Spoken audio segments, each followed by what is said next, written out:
runs, Our study day runs until about 3:45 this afternoon. We've obviously got a few breaks factored into our timetable and a lunch break. I would advise you to keep yourself logged in while you go off and have your coffee breaks. Just makes it easier when we restart the sessions, helps us restart everything on time and keep the day going to the timetable that we've set. And finally, just for you to be aware, at the end of the day, there will be a link come up on screen for an evaluation form. You will need to complete this form to receive a certificate of attendance. You'll also receive an email from the BATCN support office, which will also contain a link to that evaluation form. So with no further ado, I'm going to hand you over to Sandra Miles, our first speaker. For those of you who don't know Sandra, she's a practice educator from Hywel Dda University Health Board. And Sandra's very kindly agreed to do 2 sessions for us today. And she's going to do a scenario. So first thing, she's going to set the scene with the patient and our scenario. And then at the end of the day, Sandra's going to come back and help us pull all our learning from the different sessions over the course of the day and relate them to her scenario. So Sandra, I'm going to hand over to you.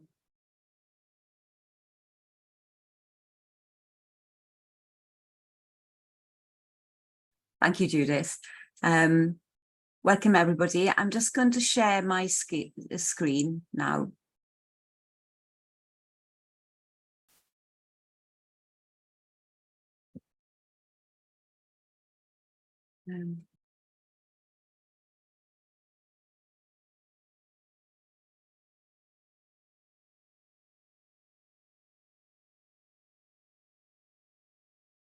Right, can everybody, Judith, can everybody see? Yeah, that's great. Yeah, thank you. Okay then, so I was asked today to set the scene by introducing a patient scenario. And the reason why we've done this is to help you relate everything that you've learned today back to practice. But before doing that, what I would like to do is really explain why we are looking at the cardiovascular system today. And the reason for this is because the incidence of cardiovascular disease in Wales is increasing. And has become a major concern for the Welsh Assembly government. So the population of Wales is about 3.3 million, and there are around 340,000 people living with heart and circulatory diseases in Wales. And this is some statistics from February. So it was anticipated that 790 people would die from heart or circulatory disease in February, and around 240 of them would be under the age of 75. There would be 400 admissions to the hospitals in Wales due to an MI, and 330 people would actually die from coronary artery disease. And in addition to that, 16 babies would be diagnosed with heart defect. Now, I think we're all are aware of the risk factors associated with cardiovascular disease, but there's 2 risk factors I want to highlight. One is obesity. It's known that over 60% of people in Wales over the age of 16 are overweight, and a quarter of those could be looked at as being obese. And we know obesity is associated with an increased risk of heart disease. And the second risk factor is age.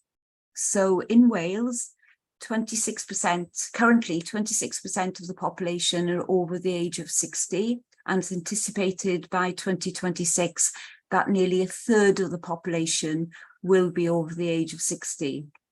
And what that means is obviously there's, again, an increasing risk of cardiovascular disease. Now, surprisingly, since 1961, the Welsh death rate from heart and circulatory diseases have declined by more than a quarter. But despite this, well, 1 in 4 of all deaths in Wales associated with cardiovascular disease. And this equates to an average of 26 people each day. Now, the reason why I've gone through these stats with you is that a lot of these patients with cardiovascular disease will be admitted to intensive care.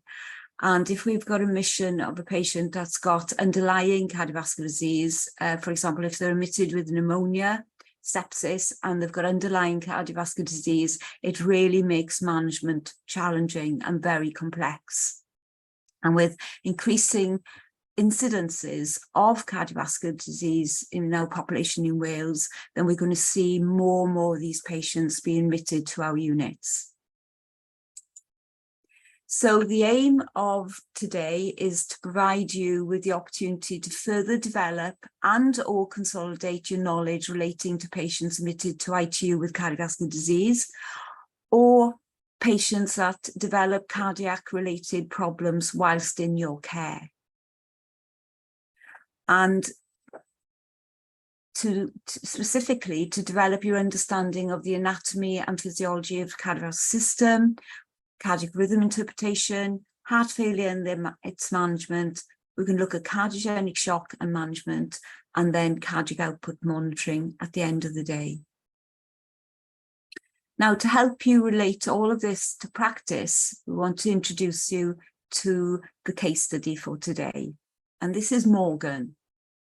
Now, Morgan is a 48-year-old accountant, and he's been transferred back to your unit from a cardiothoracic unit, having had an aortic valve replacement 3 weeks ago. His recovery has been complicated with pneumonia and sepsis. He has a tracheostomy and is receiving invasive positive pressure support. His past medical history: he has severe aortic valve stenosis, mild left ventricular hypertrophy, hypercholesteremia. He smokes 15 cigarettes a day. He had tried to stop smoking, but it was known that he had a cigarette the day prior to admission, so he's still smoking. And he weighs 110 kilograms, and his ideal weight was 80 kilograms. His family history: his father died from an MI at the age of 45, and he's currently on statins, clopidogrel, metoprolol, and ramipril. So he's admitted to your unit at about 10 o'clock in the morning, and it's now 2 o'clock in the afternoon. And Morgan settled following his transfer, however, midway through your shift, he desaturated and his respiratory rate became elevated. So you began your assessment. So his tracheostomy tube was patent. You checked his cuff pressure, and that was within range. He had subglottal suctioning, and that was working with no problems, and his inner tube was patent and didn't need to be changed at that point. Breathing: he's receiving spontaneous CPAP, 8 centimeters water with pressure support of 12, 50% oxygen. His spontaneous rate, his baseline had been 18 on admission, but it had increased to 34. His saturations were 94%, now decreased to 84%. He had bilateral chest movement, but he was using his accessory muscles. His breaths have become shallow. His baseline tidal volumes have been 400 mils and decreased to 200 mils. Baseline minute volume had been 12 litres, reduced to 6 litres. His colour: he had moderate central cyanosis, and he had reduced breath sounds throughout, with fine crackles throughout as well. And on suctioning, he had started producing some pink frothy sputum. His baseline blood gas on transfer, his pH was 7.38, his PO2 was 10.5, PCO2 was 5, bicarb was 24, basic SS was +1, and his lactate was 1. And at that point, you were preparing to take a blood gas. Cardiovascularly, His heart rate had been sinus rhythm 80 beats per minute on transfer, and it had increased to 160 beats per minute. Blood pressure had been 110/60, but now 80/40. He felt cool peripherally, colour poor, capillary fill was 5 seconds, pulse volume was weak, passed 35 mils an hour for the last 2 hours. He was on an IVI 80 mils an hour and had a central and arterial line in situ. Disability is CAFPO. He was starting to become slightly confused. His RAS was +1, pupils equal reacting, blood glucose 14, and he's starting to complain of a mild central chest pain. Exposure, temperature was 35.5. There was no evidence of ankle edema, calf swelling. His abdomen was soft. He had bowel sounds. His skin was intact. His sternotomy midline wound was healing with no signs of inflammation. All invasive line sites were intact. Nutrition, NG tube in situ, receiving enteral feed. So the blood gas result which you had just taken, had come back, and his blood gas at HAPS2 was, his pH was 7.28, his PO2 was 8, PC2 was 7.5, bicarb at 16, basic excess was -4, and his lactate was 6. You took an ECG and it showed that it had some degree of ischemia throughout, and you note the cardiac arrhythmia. And an X-ray was taken, and this is the X-ray that presented itself to you. So a decision was made to start cardiac output monitoring. And this slide here is one that just explains a little bit about cardiac monitoring, but more importantly, the normal values for you. And we can come back to that for reference when we go through this case study at the end of the day.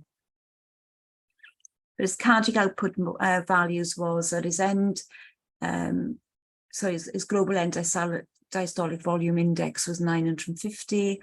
His interthoracic blood volume index was 1140. Extravascular water index was 10. His PVIP was 2. Systemic vascular resistance index was 2,900, and his injection fraction was 18%. So the questions that I have posed, that we will come back to at the end of the day, will be that I want you to discuss and provide rationale for Morgan's management. So specific questions will be: consider possible causes for Morgan's deterioration. So there'll be a number of possible causes.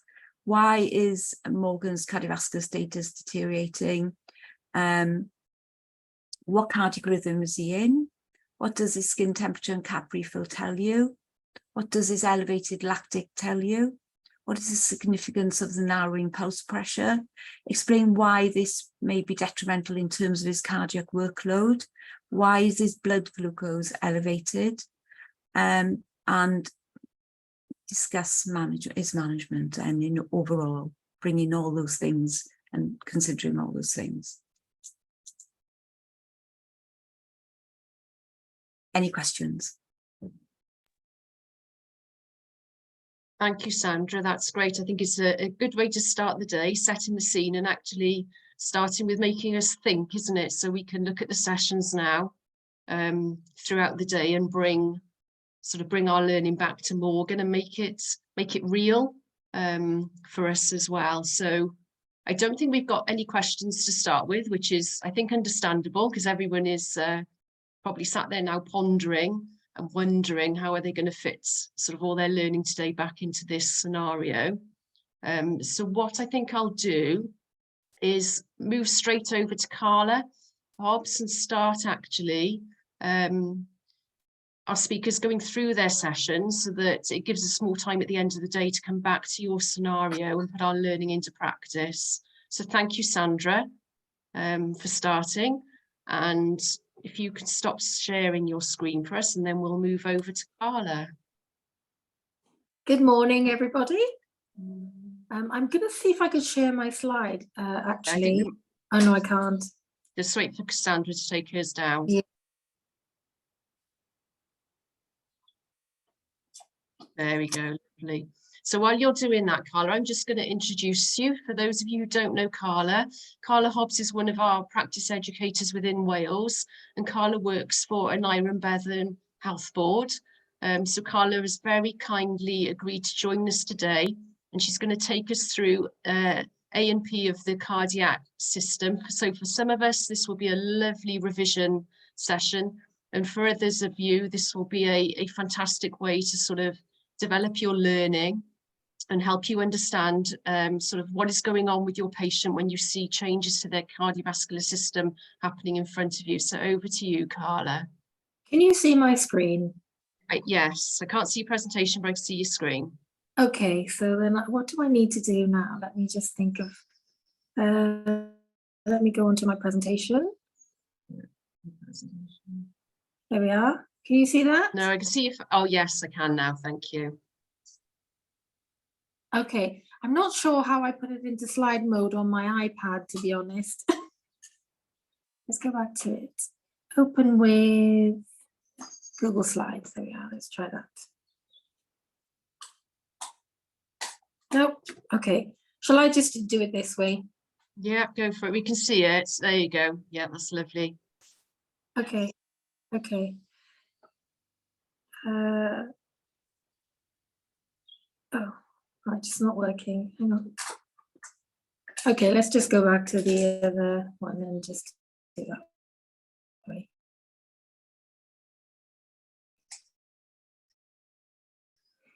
Right. Okay, the introduction, and welcome everybody to me, physiology. So we're looking at the cardiovascular system in essence. And the aim is, by the end of the session, you're going to gain an understanding of the normal structures and function of the cardiac system, with a focus on the cardiac cycle, so we could relate back to that patient that Sandra has talked about. So when we think about our cardiovascular system, okay, Judith, my slides aren't sharing. Could you share my slides, actually? Okay, They're not sharing properly. Yeah, no worries. Carla, are you able to email them to me?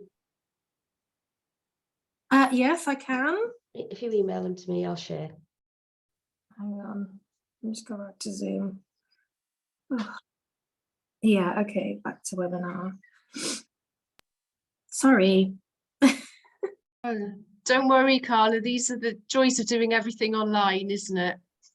Do you want to stop sharing your screen a minute, Carla? Oh, yeah, okay. Oh, you don't want to see my screen.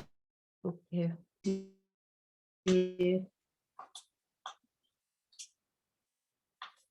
Okay, I'm going to send it now. Let me just turn my...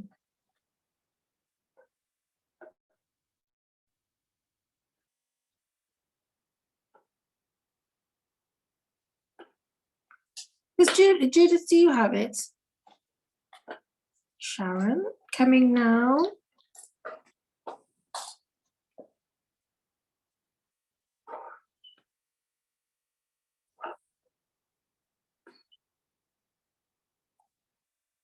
Is it Sharon.Norman at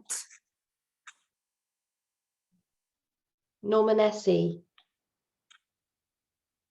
Norman S.E. Sharon.Norman S.E. No, Norman S.E. Okay, sorry, Sharon. Norman S.E. at Cardiff.ac.uk.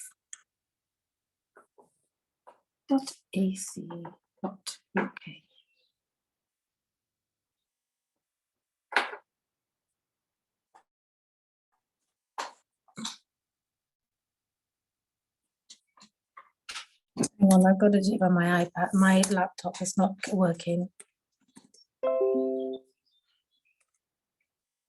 Sorry, everyone. We won't be long now. Carla's had some technical issues this morning and had to go onto her iPad, which is what's I think caused the problems with then sharing her presentation this morning. So just bear with us, and we'll be back up and running very shortly.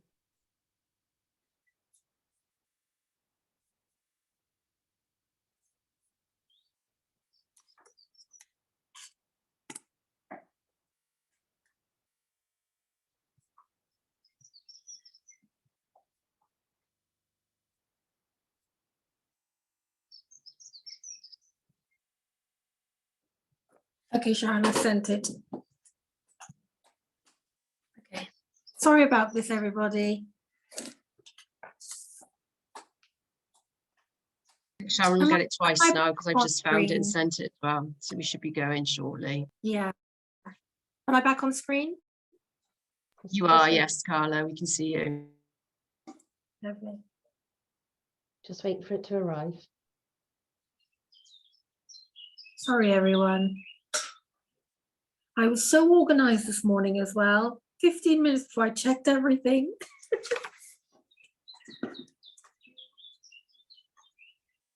We won't lose too much time. I've got a plan.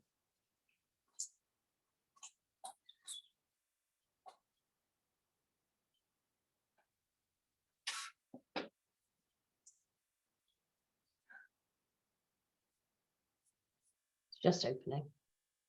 Thank you.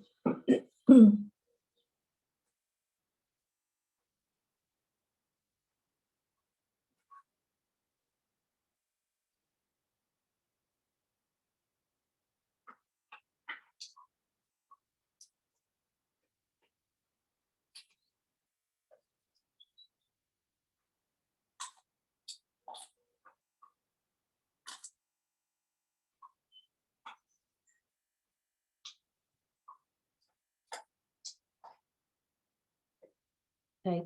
Can you Thank see your presentation? I can. Okie dokie, bear with me.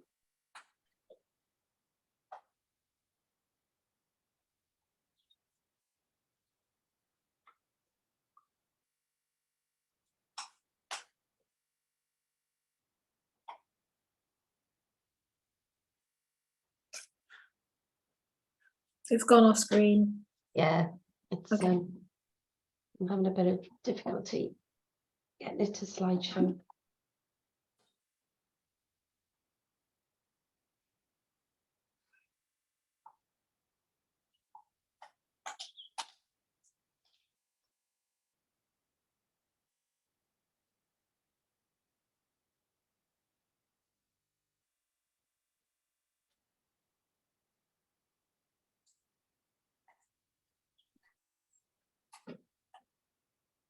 Sorry, it's frozen.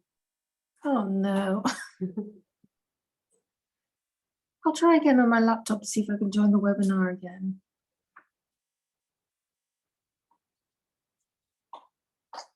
It's just your presentation. No, hang on, that's I'm going to do something now. No, let's try again.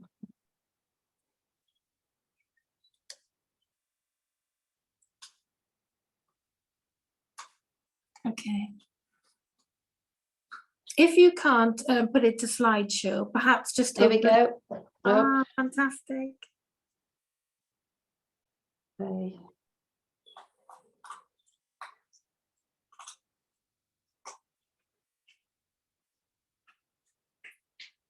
Oh. Recording in progress.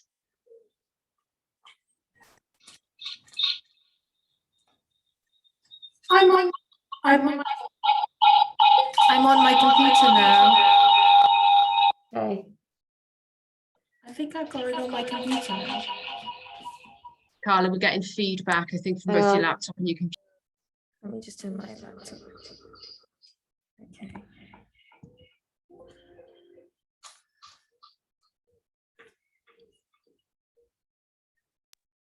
Okay.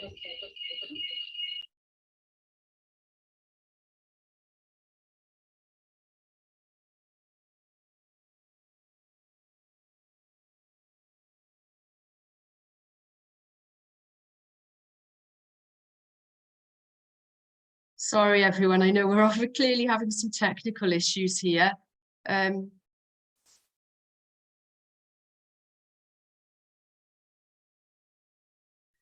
Sandra and Carla, I've lost both of you now. Oh, Sharon and Carla. There we go. All right.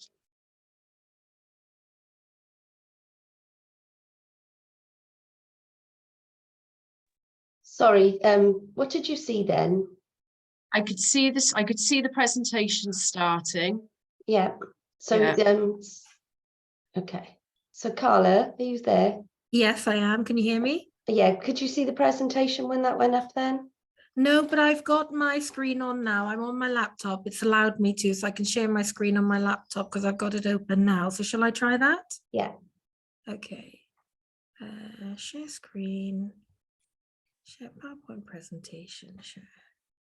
Okay, can you see that? Yep. Fantastic. We're on, I think. Yep. Are we on? We are. Okay, fabulous. Thank you. Sorry about that, everybody. Apologies. Okay, so we've got a lot of content to fit in, so I'll just crack on. Okay, so hello again, and we're looking at cardiac anatomy and physiology this morning. And the aim is to gain an understanding of our normal structures and functions of the cardiac system with a focus on cardiac cycle, and we're going to relate it back to our patient, okay, which was set by Sandra. So when we think about the cardiovascular system, we think about the heart, the lungs, the arteries, and the veins, so our vascular system as well. Today, our objective is going to be revision of the growth structures of the heart. We're going to look at discussion of the conduction pathway of the heart, and we're hopefully going to gain an understanding of the cardiac cycle and discuss factors that determine cardiac output and blood pressure. So let's do some revision. Okay, so we know that the heart is a muscle and its function is to pump blood around the body, but for what purpose does it do that? Okay, so the reason is obviously that we need to supply oxygen, the organs with oxygen, and to facilitate the production of organ function and to eliminate waste products. So that is the major purpose of the function of the heart. What we also need to think about is that the blood has more functions, obviously, than just providing oxygen and nutrients to the heart. So what will happen, which is beyond the scope of this session. So we'll just crack on with the anatomy and physiology. So think about the growth structures of the heart. I'm just going to show you this picture, and I'm just going to close my door because my echo's just turned itself on. Thank you. So the heart, we know, has 4 chambers. It's got 2 atria and 2 ventricles, and they're separated by the atrioventricular septum that runs down the middle of the heart. The atria are isolated from the ventricles by the atrioventricular valves. And on the right side, we've got the tricuspid valve, and on the left side, we've got the mitral valve, okay? And the ventricles are then isolated from the lungs and the rest of the body by the pulmonary valve and by the aortic valve.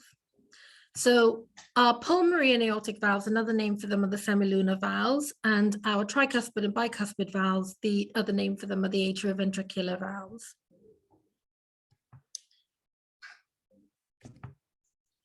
Let's look a little bit more about the layers of the heart. So we know that the heart is a big muscle and it pumps blood around the body. So how is it able to do that? Okay, it's able to do that because it's made up of several layers. Starting from the outside of the heart to the inside, we've got the pericardial sac.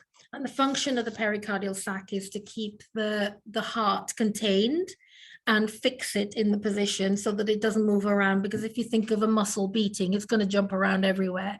So we need to make sure that the heart stays in the position for it to be effective. We then have the pericardium, and the pericardium is made up of, we've got 3 sections of the pericardium. First of all, you've got the parietal pericardium, which is adhered to the fibrous pericardial sac. You've got the pericardial cavity, and then you've got the visceral pericardium that sticks to the muscle of the heart. So when I think about the parietal and the visceral. I think about visceral meaning organ, so it sticks to the organ. That's just an easy way of remembering it. The visceral pericardium is also called your epicardium. And if you look closely at the diagram, you can see here where my cursor is pointing, is that you have your the vessels that supply the blood with heart, the heart with blood, and it's on the surface of the epicardium. And in front of it is a layer, is the pericardial cavity. So I just want you to hold that thought for a minute, because we'll talk about the clinical indication of that. The next layer that we have is our myocardium, which is the muscle. And we know that on the left side of the heart, the muscle is thicker than on the right side of the heart. And obviously that's because the muscle on the left side of the heart, the ventricles, have a longer way to push the blood, okay? And then the next layer is our endocardium. And the endocardium is the smooth lining inside of the heart, and it's also continuous with the inside of all of our blood vessels. So let's come back to the thought that we have blood vessels sort of in between a cavity. What's significant and important about that is that obviously when people have cardiac surgery, there is a potential that they may have bleeding. And if they have bleeding of any of those coronary vessels, the blood will collect in that cavity and constrict the heart, and that's all we refer to as a cardiac tamponade. So therefore the heart isn't able to pump because it's being squeezed from the outside. Just something to consider when you have patients who have cardiac surgery. Okay, so let's recap. So we've got 4 chambers, atria and ventricles, left and right side separated by the atrioventricular septum, the atrioventricular valves of the tricuspid and on the right, and the bicuspid on the left. And then you've got your ventricular and semilunar valves, which are your pulmonary valves on your right and your aortic valve on your left. Okay. Now that we've talked about the structures, let's look at our cardiac blood flow. Okay. Okay, freaky diagram.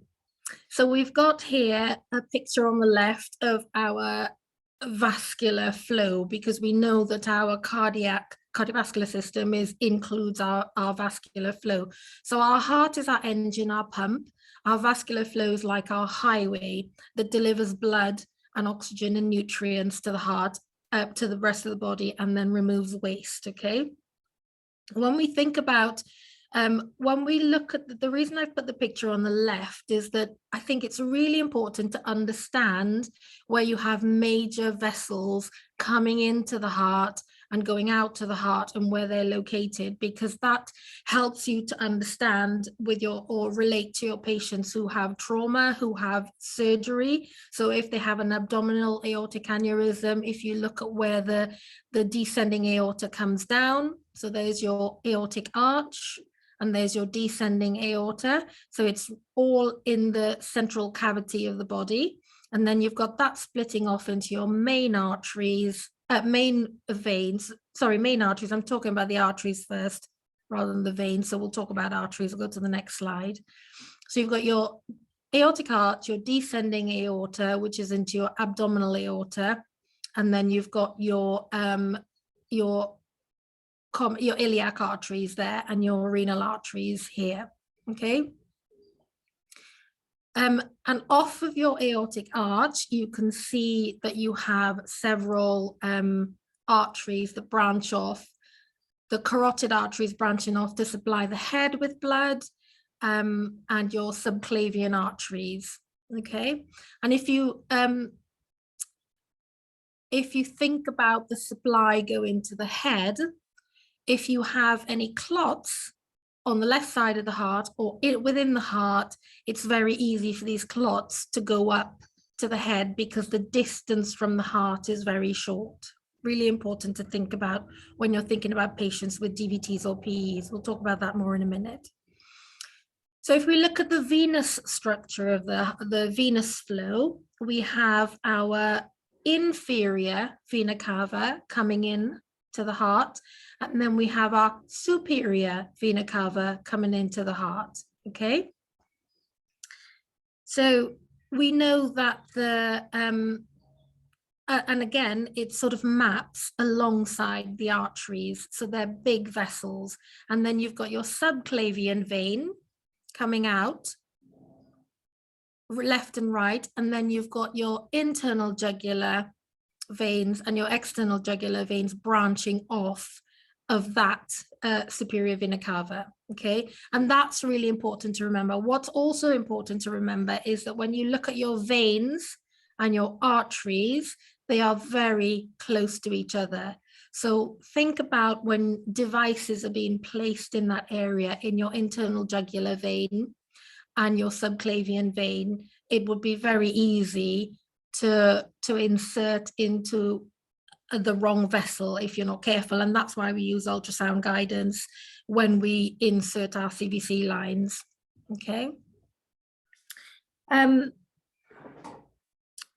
What's also important to remember is that we know that deoxygenated blood comes into the right side of the heart via our superior vena cava and our inferior vena cava.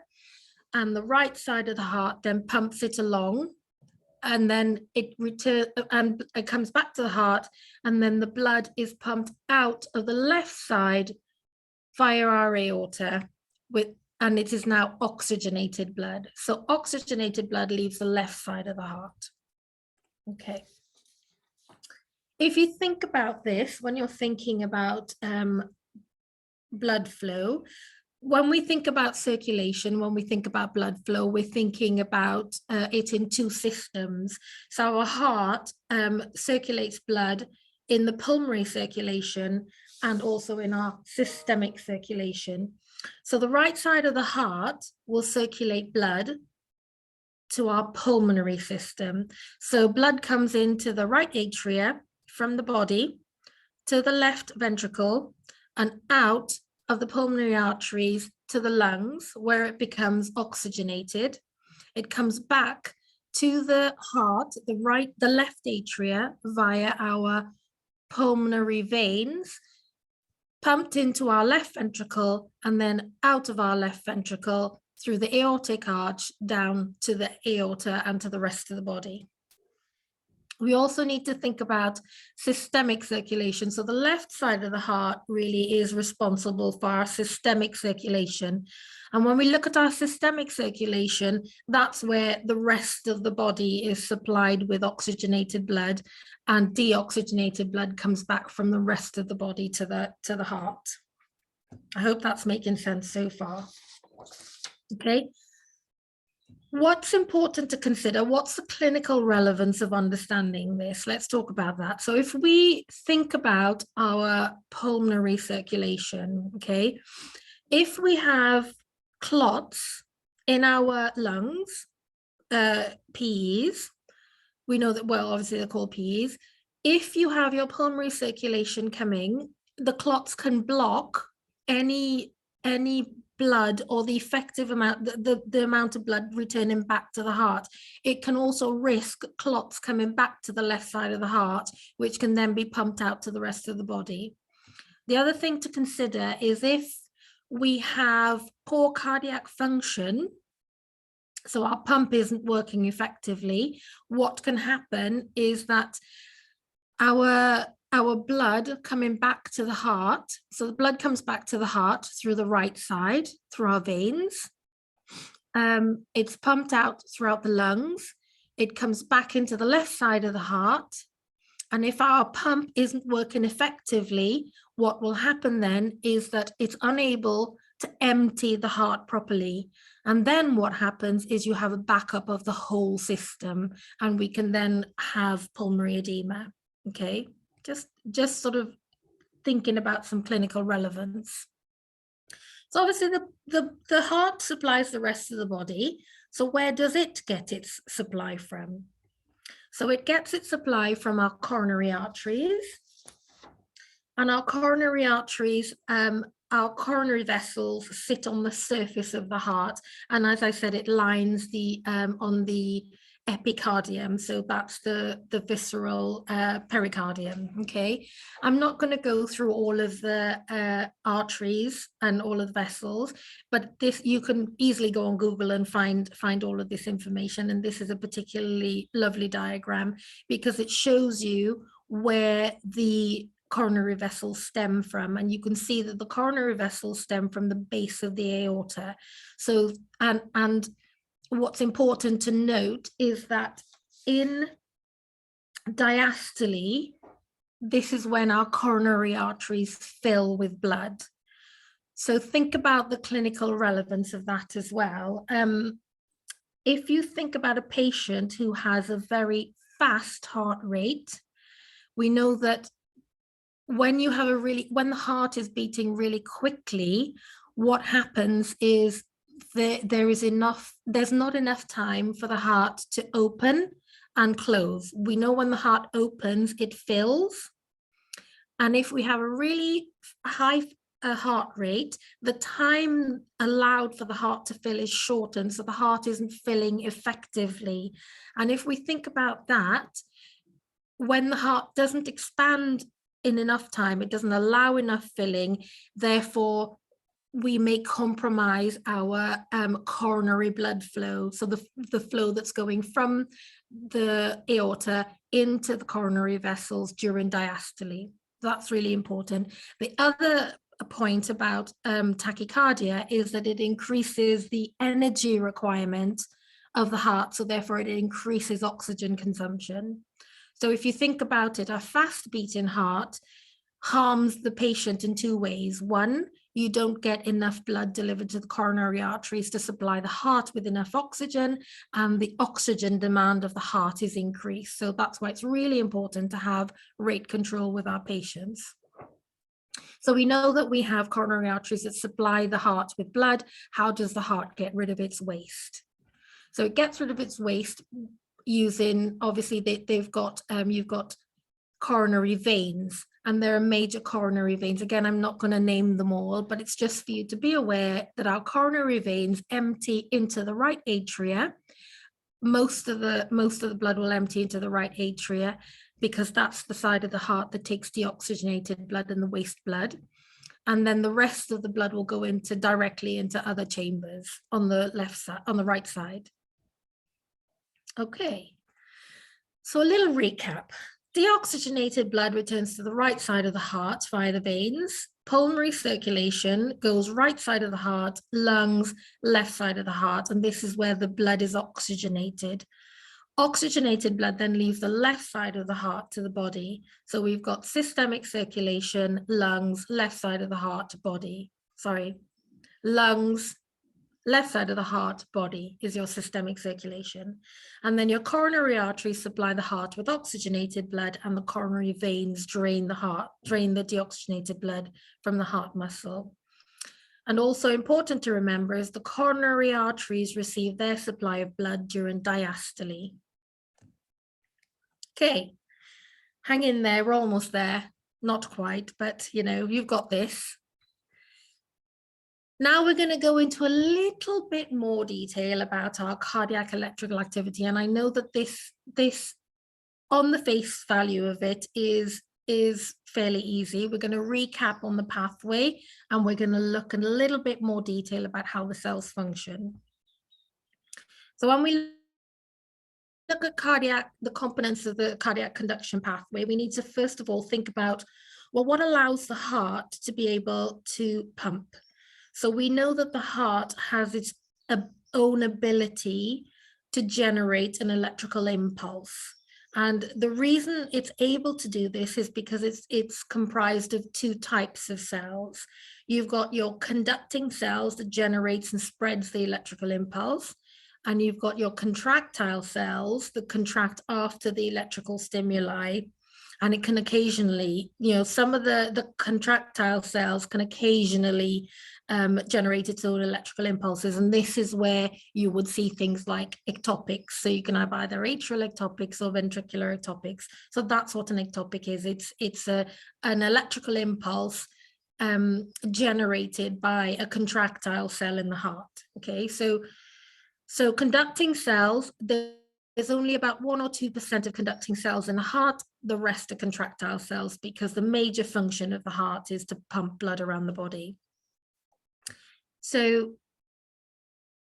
what you need to do, first of all, is to think about some of the terminology about how this impulse is generated and what it means, because you will hear these words when we talk about ECGs and when we talk about electrical impulses. So in order for the heart to be able to pump, it needs to be able to have a stimulus, and the stimulus is in the form of electricity. So we know that the SA node, if you think about it, the SA node generates an impulse. It's the pacemaker of the heart. So it generates an impulse at a regular rate and at a rate about 100 to 110. The impulse then passes on to the atrioventricular node, where it slows, it's delayed, and it slows down, and it is a heart rate of between 60 to 100. Then what happens is that the atrioventricular node sends the impulses through to the bundle of His. From the bundle of His, it spreads to 2 branches, the right and left bundle branches, and onto the Purkinje fibers. And they spread the heart. Obviously, we're seeing this as a 2D image, but this is a 3-dimensional thing, so that all of the muscles, every cell in the heart will have electricity passed on by the Purkinje fibers, and this allows the heart to contract. Okay, so this is our conduction pathway. Let's look in a little bit more detail of how this works. So for the impulses to pass along, the SA node can only hold 1 impulse at a time. So, and this is milliseconds. So what happens is that when the SA node generates the impulse, there is something called an action potential within the cell. And the action potential is just a change in the electricity. So all of our contractile cells normally have a negative charge. When the SA node stimulates or sends an impulse to the contractile cells, you have a series of events that happen that change the electrical charge within that cell. Once the electrical charge is changed, so it goes from negative to positive, you call that depolarization, and the impulse passes through. Once the impulse has passed through, it'll go on to the next cell. But before any other impulses can happen, the cell needs to return to its original electrical charge, and that is called repolarization. So the action potential is where the stimulus changes the electrical charge within the cell. Because of the change in the electrical charge and it becomes less negative or more positive, that's called depolarization. And when the electrical impulse passes through, you have repolarization, where the cell's electrical charge returns to its normal state, because it has to return to its normal state before the next electrical impulse can pass. I hope that makes sense. I hope that's nice and clear. Okay. When we think about action potential, so we're going to talk a little bit more about action potential. Now, it can blow people's minds a little bit. It certainly has blown my mind in the past. What you need to think about with your action potential, this is a nice little diagram. It hasn't got figures and numbers on it, but it's showing you the movement of the electrolytes that changes the charge. So the action potential changes charge by the movement of ions. So the ions that we're talking about are sodium, potassium, calcium, and all of these ions have a charge, they have electricity. And our cell, our body is very, very clever. So when the cell is stimulated, what happens initially is you have a rapid influx of sodium into the cell, which makes the inside of the cell less negative, more positive for the stimulus to pass. Then you have a gateway closing, and you have exchange of potassium at a slower ratio and calcium at a slower ratio.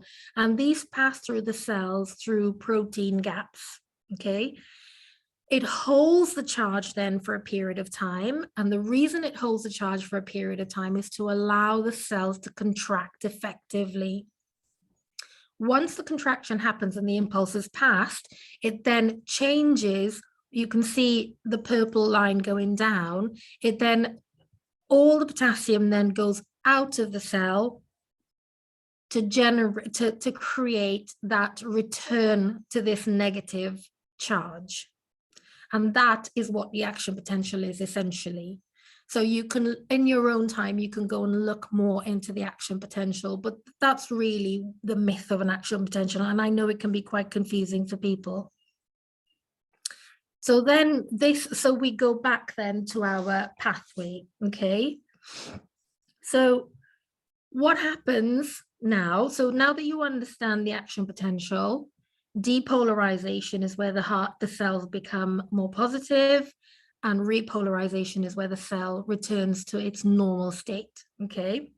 So the impulse fires from the SA node, spreads around the atria contract, pushing the blood into the ventricles.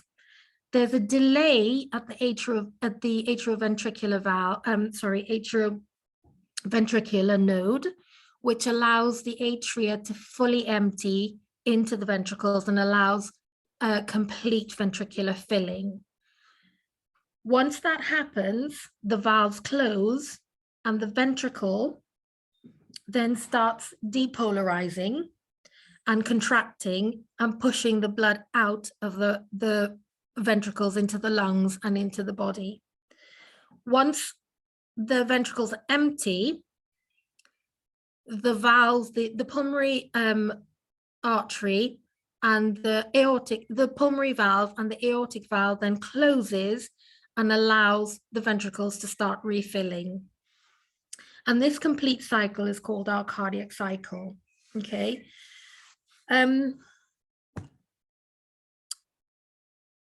Let's do a little bit of a recap, and then we'll go on to talk about the cardiac cycle.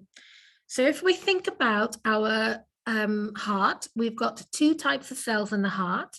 We have conductive and contractile, and we have a small percentage of conductive compared to contractile cells. Our impulses pass when the SA node initiates an action potential, which is a change in the charge of the cell. This causes the ions to move in and out of the cell to allow the impulse to pass to another cell. The normal conduction pathway is the SA node, AV node, bundle of His, bundle branches, and Purkinje fibers.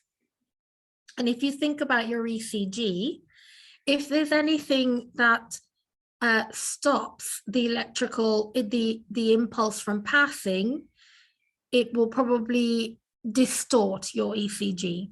And you could probably locate exactly where that damage is, or where that the interruption in electricity flow is, okay? Let's talk about the cardiac cycle now. So we know that the impulses pass through from the SA node to the AV node to the bundle of His, to the bundle branches, to the Purkinje fibers, and that flow of electricity depolarizes the muscles and the cells and the muscles, causes a contraction, and causes the heart to pump. The cardiac cycle essentially is all of the phases involved from the beginning to the end of a complete heartbeat. So the cardiac cycle, in other words, is one complete heartbeat, and it's triggered by the electrical impulse from the SA node. It also causes a series of pressure changes within the heart because of the contraction and the relaxation, and it facilitates blood flow in one direction. So how does that relate to our ECG? So if we look at this slide, the first phase is our atrial contraction, which forces blood into ventricles. And on an ECG, it's represented by the P wave. And the P wave is indicating atrial depolarization. So that is where the cells in the atria become more positive and contract. You then have your gap where the atria is starting to relax. Okay, your QRS complex is an electrical representation of ventricular systole. Okay, so the ventricles start to contract, and obviously you can see the size of the wave indicating that it is a more forceful contraction that your atria, because the atria only have to contract to send the blood into the ventricles, whereas the ventricles have to contract to send the blood into our pulmonary circulation and our systemic circulation. So it's a bigger electrical force, okay? And then, so it represents ventricular depolarization and ventricular contraction. We then have a pause while the ventricles repolarize and relax. So this delay here before your T wave and your T wave is where your ventricles are returning to its normal charge and relaxing at the same time. And then we have ventricular diastole. So remember I said earlier that the cells in the heart, the contractile cells in the heart and the SA node can only hold one charge at a time. And this is why when we think about when we have to shock our patients, we can't shock them when the heart is repolarizing, because it will not be able. So if you're delivering an electrical charge to cells that are trying to return to its normal electricity, you're going to affect that process. And this is why we don't shock patients when the heart is repolarizing. Okay, so just to recap, our P waves are representing atrial depolarization, in other words, atrial contraction. Our QRS complex is representing ventricular depolarization, which is ventricular contraction, and our T wave is representing ventricular repolarization, which is where the ventricles are relaxing and returning to its usual charge. Atrial repolarization kind of gets lost somewhere in the QRS complex, so you can't see a wave for that. Okay, we're almost there, and so is China. So the purpose of the normal cardiac cycle is to deliver blood to the organs and tissues, and it's accomplished by good cardiac output and blood pressure. Okay, so we're getting a bit more real here. We're looking at it in relation to our patients and what you really want to know. So cardiac output, what is cardiac output? So we know that cardiac output is stroke volume times heart rate. Well, I think heart rate is self-explanatory. We all know what our heart rate is. It's the frequency at which we have one cardiac cycle in a minute. Our stroke volume is the blood expelled from the heart in one beat. So therefore, our cardiac output is when the blood is expelled from the heart in 1 minute. Okay, and that's really important to know. Cardiac index is according to the body mass index of the patient, and that's the one we normally write down. So what factors affect cardiac output? Really important to know that preload, afterload, and contractility, and obviously heart rate affect our cardiac output. So what's preload? So preload is a stretch placed on the heart before systole, and it really is about the volume of blood returning into the heart. So that is about how well filled our patient is. Afterload is, so if you think about the factors that can affect preload, if the patient is hypovolemic because they're dehydrated maybe, or if the patient is hypovolemic because they're in sepsis and their vessels are very leaky and they're not retaining their vascular volume, or if the patient is in shock because they have a major hemorrhage, those things would affect your preload. Afterload then is the pressure the heart has to overcome to pump the blood out of the body. So it's the resistance that the heart faces, and afterload is determined by several things. It can be determined by our systemic vascular resistance. So when I talk about systemic vascular resistance, I'm talking about we're talking about how constricted or how dilated our vessels are.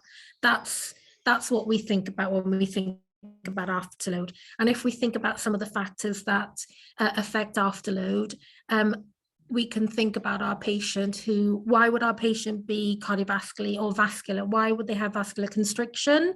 If they have vascular constriction, we will have a higher afterload.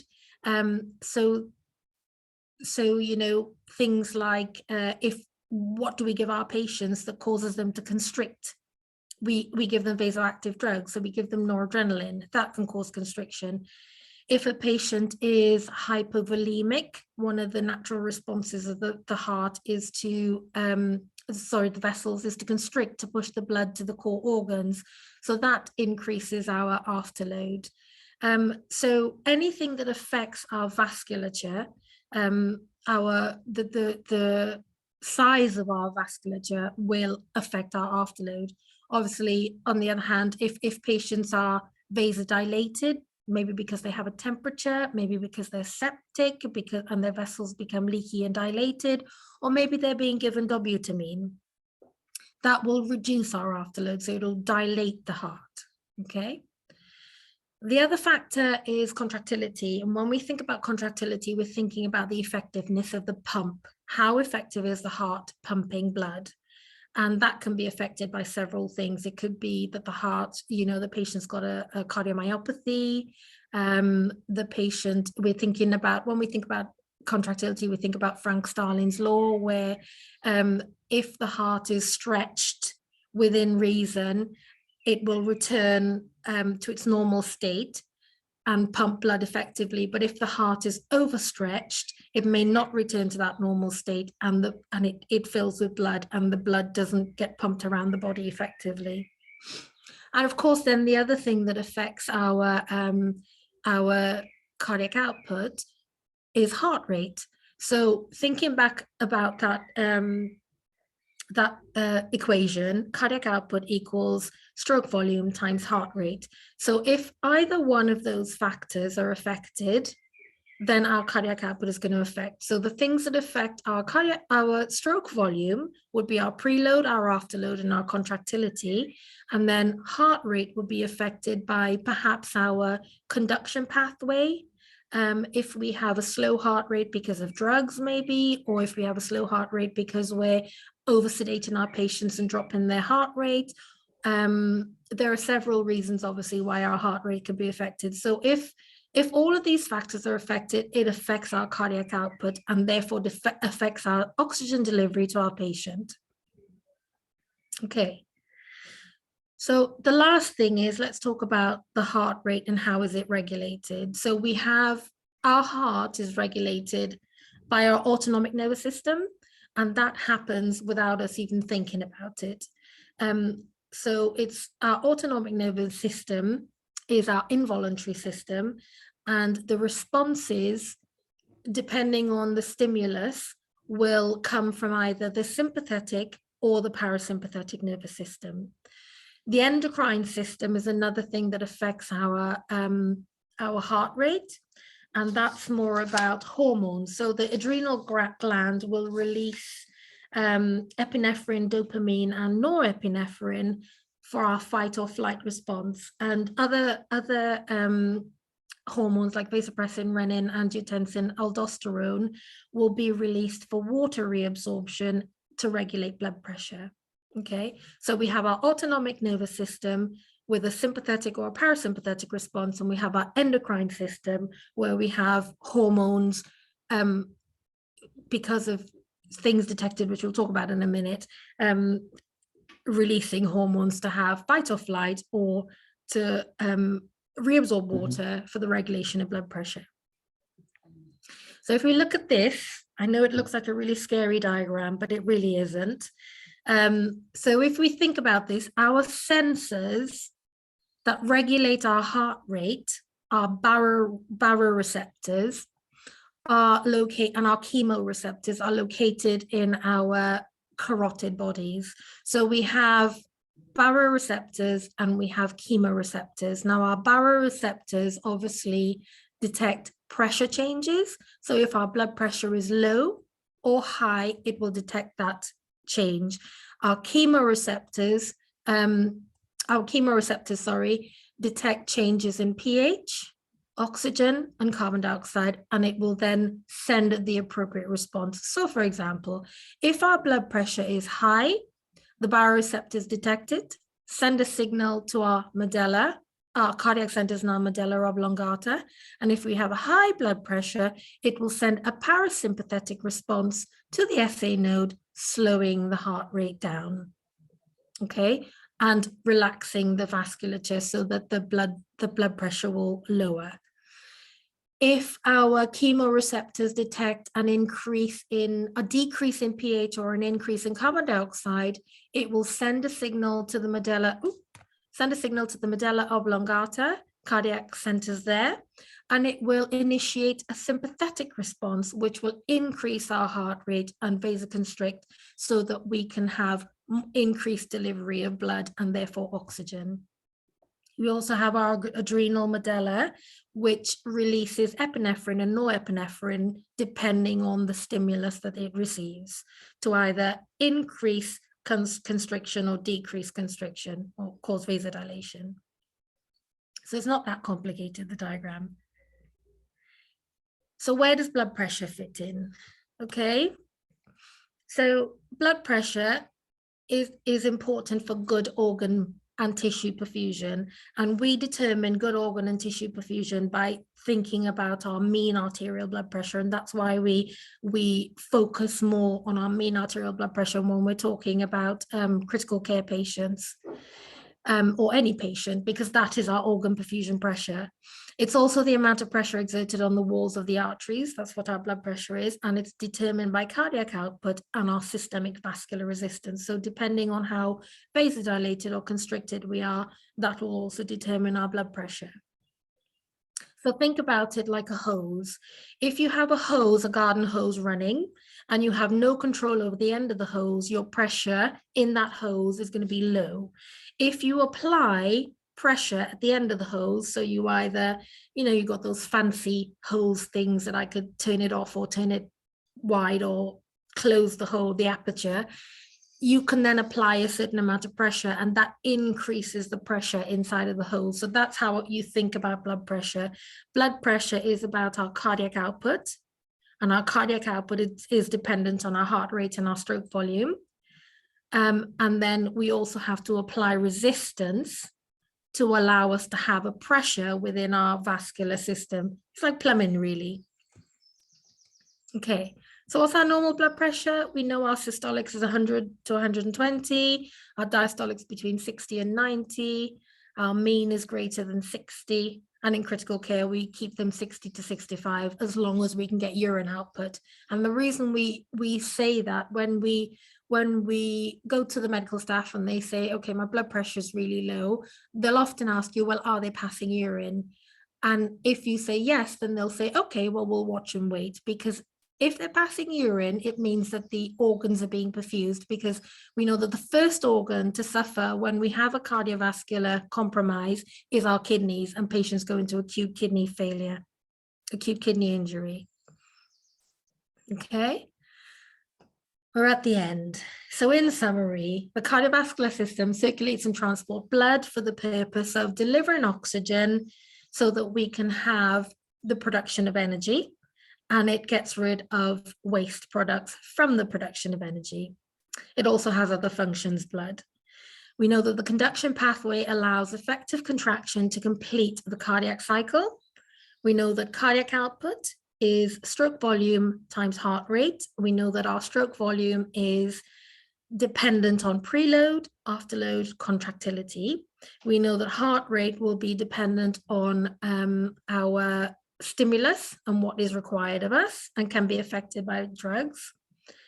And we know that blood pressure, in order to have a good blood pressure, we have to have a good cardiac output. Oh, that should be SVR, not VSR. We need to have good systemic vascular resistance and pulmonary vascular resistance. Any questions?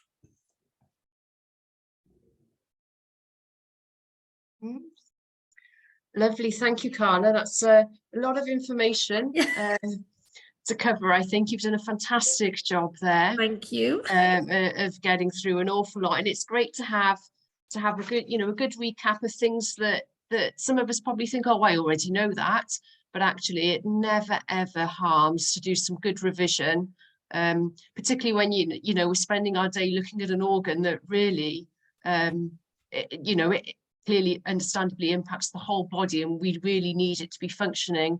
And as Sandra said earlier, some of our patients will come into critical care for other reasons, but if they have got underlying problems with their cardiovascular system, that's really going to impact on how we care for our patients. So it is so important. So thank you for doing that. I'm just waiting to see if we've got any questions coming in. Don't be shy, everybody. You can pop it in the Q&A. And I'll try and answer if I can. Yeah, exactly. But we're all learning as well. So we do have one question that's come through, and it's asking just to expand a bit more, Carla, about the impact of the cardiac system compromise on the kidneys. Okay. Well, in relation to what? Are you asking how does that affect the kidney, or are you asking, okay, so when we think about our blood flow, if I am, I could go back to my slide. Let me think about going back to my slide. If we look at, hang on, just go back to my, oh, I've lost my share bit. Sorry. Okay, I'll just talk through it. So when we think about it, how it impacts on the kidney is that with the negative feedback system of the heart, if we are compromised with our cardiac blood flow, our organs will, our carotid bodies, the baroreceptors in our carotid bodies will detect a reduced inflow. So if our blood pressure is low, the carotid bodies, the baroreceptors and carotid bodies will detect a drop in the pressure and the flow of the blood. And what will happen then is that it will send a signal to the medulla and to the adrenal, to the medulla oblongata, and it will cause the heart to increase its heart rate, but it will also cause vascular constriction. So if we have vascular constriction and we have a low blood pressure, when you think about the kidney has what we call the glomerulus in the Bowman's capsule, where we have blood coming into the Bowman's capsule and then leaving at a higher pressure. Now, if we have a general drop in blood pressure in our vascular system, we are going to have a drop in blood pressure in our kidneys and our Bowman's capsule. And if we have that drop in blood pressure, we then have a reduce in flow through the kidneys so that we're not able to produce urine. So there's less flow of blood going into the Bowman's capsule, so we're not able to produce urine because the kidney doesn't function. The other thing that happens is that when the adrenal glands are stimulated because of the drop in blood pressure, you have vasoconstriction generally. And if you have vasoconstriction generally, you're going to have vasoconstriction within your kidneys. So therefore, that also reduces the blood flow. And the kidney is particularly sensitive. And if you think, when we constrict, because we have a reduce in blood pressure, it will send the blood to the heart, to the brain, and to the lungs to conserve, to get the maximum amount of oxygen to the organs that really require it. So the kidney is kind of like, okay, well, I don't really need you, so we'll suffer you then. I hope that answers the question. That's great. Thank you, Carla. And I think it comes back to what you mentioned as well, isn't it? Is in your talk about how when we talk about blood pressure, you're right. And we go to our medical staff, they'll often say to us, is the patient passing urine? Because that is one of the very key things, is that we don't just treat a figure, we treat the patient. Yeah. And so as long as actually there is sufficient flow for the kidneys to keep working, that tells us an awful lot about our patients. So thank you. That's really helpful. And yeah, they've written in perfect thank you. So there you go. I think whoever posed that question understands your answer. So great, thank you. Are there any other questions that anybody would like to put to Carla while we've got her here with us? I know sometimes probably, you know, with A&P, you can listen to a presentation and you think, yeah, I get that, I understand it. And it's when you put it into practice, I think that's where you really sort of develop your knowledge and your understanding and really sort of test your, you know, the fact that I really do understand this. So I think as we go through the sessions over the course of the day, I think Carla's session now will sort of bits that maybe perhaps you found a little bit challenging to understand will make more sense. And other bits that you think, I get that, it will really reinforce for you that you do understand, you know, what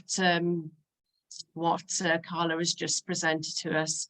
And there we go. Somebody is saying thank you very much for having a good revision. So I think it's great. Thank you, Carla. Okay. Here we go. We've got one more question that's popped in. In managing oliguria, at what map do we revert to vasopressors, e.g. NORAD, as opposed to fluid boluses? Okay. So so you're asking what at what month mean arterial blood pressure we would increase our or think about our noradrenaline? I think they're possibly asking, they've related it to the map, but I'm guessing they're asking, you know, at what point do we give fluid boluses and when do we give vasopressors? So so what I would, a question that might be answered over the course of the day, but if you could give us a little bit now, that'd be great. So what I would think about is I would look at doing a cardiovascular assessment on that patient. And if I have a patient who has a poor urine output, the first things I would look at is I would look at the patient. I would look at the catheter. Is the catheter blocked? Is it in the correct position? Is it in the right place? That's the first thing you want to check. If you have, you know, 2 or 3 hours where the patient is not passing urine, I would do a full cardiovascular assessment. So I would look at what is their heart rate, what is their blood pressure, how do they feel peripherally, are they peripherally cool, are they peripherally warm, you know, have they got what is their fluid balance, their overall fluid balance, what's their fluid balance over the previous few days. I would look at what is their oxygenation, what's their ventilation like. I would do leg raises, straight leg raises, just to check whether they would respond to a fluid bolus. And leg raises is a really good indication whether a patient would respond to fluid bolus as well. So then what I'm putting all that information together, what I would think about is I think about if they respond to the leg raises, if they have no history of a cardiac history of heart failure, and their fluid balance isn't positive over a few days, then I would consider a fluid bolus. But more than often now, the evidence is showing that we really should be quite careful with fluid boluses, and we would go with inotropes. If I've done an assessment and I think that the patient isn't responding to a straight leg raise, they are fluid overloaded, then I would go down the route of noradrenaline. So it would be and also the past medical history and the reason why the patient has come in, because obviously we use noradrenaline for distributive shock, which I think you're going to go through some anatomy and physiology about that later on. So it will become clearer. Yeah, thank you. Yeah, we've got a session on heart failure and then cardiogenic shock and cardiac output monitoring. So I think that those sessions in particular will help answer that question as well, because it is very, very good question, because, you know, they're right to question, when do we do fluid, when do we do vasopressors, but it is a very complicated answer as well. It's not a straightforward. No. And then just very, very quickly, we've got time for one more question, and again related to what you just said, Carla.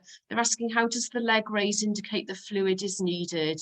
Okay, so straight leg raises, you've got about 10% of fluid in your lower limbs. So if you raise both legs together, you're essentially delivering about 250 ml bolus of fluid.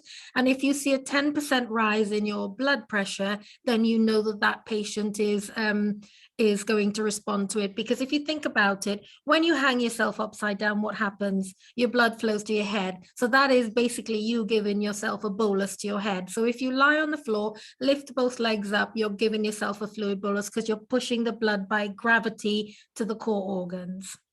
Yeah, fabulous, lovely. Thank you very much, Carla.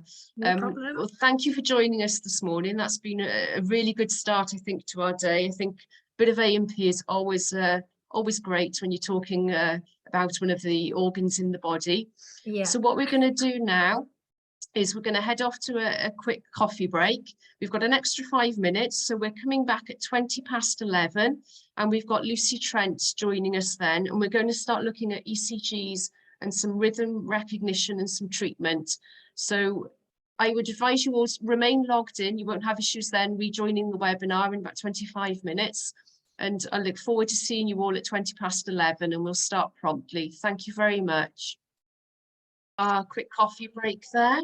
So Lucy Trent has very kindly joined us now. Lucy is a cardiology nurse practitioner based in Wrexham Myler Hospital within Betsy Cadwaladr University Health Board. So for those of you not aware, that covers our North Wales region. So Lucy's going to do a session for us on rhythm recognition and some ECGs. So I'll hand the floor over to you, Lucy. Thank you. Thank you very much, and thank you for asking me to speak today. Sadly, I could stand up here or sit here and talk to you all about ECGs all day, but so I'm going to try and squash as much as I can into this 40-minute session that I think we have. I've tried to think about what would be most useful for critical care nurses, and what are the most common rhythms that you might come across. So the plan for the next 40 minutes or so is to have a review of the conduction system. And I don't know about you guys, but I'm a visual learner. So I find the easiest way to understand what's happening on a piece of paper, on an ECG in front of me, is to figure out what's happening within the heart. I find that works well for me. So I know lots of people are freaked out by ECGs, and it's like a whole new vocabulary, and of course there'll be a range of abilities and experiences that I'm talking to today. So some of you will be very familiar with ECGs, others not so. But if you understand the A&P, if you understand that what's happening in the conduction system within the heart, then you should be able to translate that onto the ECG, and in a systematic way figure out what's happening on the ECG. Even if you don't particularly understand why it's happening, you should be able to distinguish normal from abnormal. So that's the idea. We're going to go through a systematic approach, and any of you who've done your ALS course will be familiar with that kind of approach. And it's a little bit laborious, and I'd love to wave my magic wand and you'd all know about ECGs instantly today, but that's also not going to happen. It takes many years. So having a systematic approach should allow you to go through an ECG. It takes a bit of time, but to come up with hopefully an answer at the end of that. We're going to look at some common rhythms, as I said, that you should come across and think about why that's happening and what your actions might be from a nursing perspective, and of course from a treatment perspective as well. And of course, the most important question, as we all know, is how is the patient? And what to do and when we should be worrying about something, and when we need to take urgent action, or when we've got a bit of time to think about it. So I hope that suits, and we'll see where we get to. Plenty of ECGs to look at. So revision for you to start with. It's a lovely picture. It's a great bit of kit, this, isn't it? It's just a wonderful piece of machinery that we've got with the heart. So, sorry to interrupt, your slides aren't moving forward for us on screen. So I don't know if you've moved them forward on. There we go. Oh. Perfect. Thank you. Okay, so that's taken a little bit of time.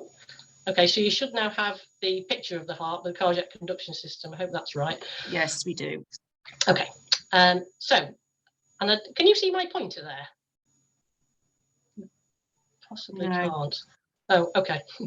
So, top of the right atrium, we have the sinoatrial node, the SA node, which is our pacemaker. Everybody has one, obviously. And during normal circumstances, that will be firing off an impulse anything between 60 and 100 beats a minute. I know I'm not that exciting, so it's unlikely anybody listening to this presentation is going to be more than 100 beats a minute. So that's our pacemaker. It sends out an impulse to the atrium, And there are, if you think about the conduction system, there's literally like the wiring in your house. There are wires that go across the atria that send the impulse into the atrial myocardium, tickle it a little bit and cause it to contract. So that atrium squeeze, push the blood through to the ventricles, and on the ECG, as we'll see shortly, that gives us our P waves on the ECG. The AV node, atrioventricular node, sits in between the atria and the ventricles, as you'd expect by the name. Now, that's the only point at which the electricity can get from the atria to the ventricles. All the rest of the tissue between the atria and the ventricles is insulated tissue, so the electricity can't pass through that. Now, the AV node has a really important job. It's the gatekeeper, if you like, so it's like the bouncer in the door of a nightclub. It doesn't let any impulses through to the ventricles when the ventricles aren't ready for it under normal circumstances. So the atria contract, the impulse goes to the AV node, and the AV node holds that electricity for a fraction of a second before it decides that the ventricles are ready to receive the impulse. When they think they are, then the impulse goes down the bundle of His, which is the big fat lot of conducting fibers, and then down the bundle branches. So we have one bundle branch on the right-hand side of your heart and two on the left. Reason being, of course, that the left ventricle is larger than the right and there's more muscle mass. And we need to make sure that the electricity goes as far into the ventricular myocardium as we can. There are very small, tiny little spidery fibers at the end of the bundle branches. They're called the Purkinje fibers. So that's under normal circumstances, that's what should happen. Now, I hope that slide has moved on. And this just is a simpler diagram of the conduction through the heart. So the sinoatrial node fires, the impulse goes to the AV node, and then goes down to the ventricles. So if you have that in your head, hopefully you should be able to figure out what's happening on the ECG. Sorry, Lucy, So- the slides aren't moving forward again. Okay. Maybe it's a click I need to do. Has that moved on? Did, and it's gone back again. Mhm. Okay. So what can you see now? Can you see a pink diagram of a heart with normal We conduction can of the see heart? and that stuff? we can see the cardiac conduction system one. So the one with the SA node, left Oh, atrium. right. Okay. Yeah. Oh, okay. I don't know what's happening there. Now we've got the pink one, the normal conduction of the heart. Okay. Can you see full screen now? Can you see the full slideshow? No, I can still see all your slides down the side of the screen. Oh, sorry. I'm not sure what's happening there.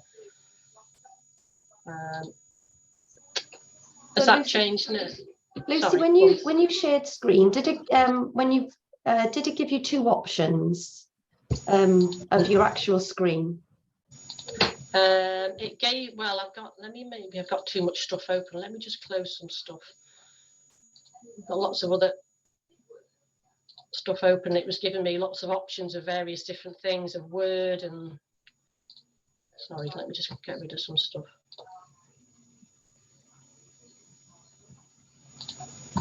The joys of IT, huh? Right, let me stop share and share again, see if that. So when you go to your sharing, there may be two views of your PowerPoint that you can see. No, I've only got one. Unless I share.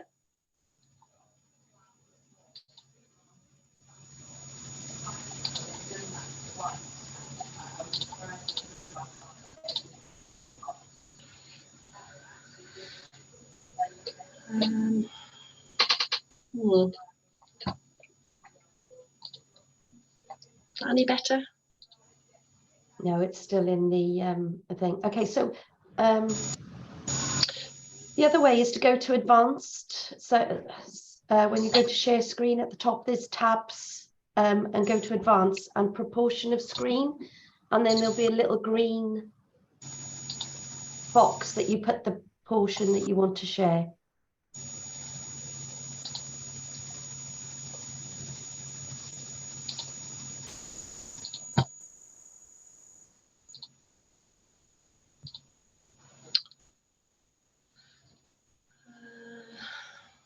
haven't even got that. I've just got, it's asking me to choose what to share. Don't worry, Lucy, go back to how it was, because we could see it. I think there's just a delay between you sharing and what's coming through for us. Sorry, I did send No, don't worry. the presentation. Yeah, I'm just seeing if I can. Jude, I wonder if it might be easier for you to.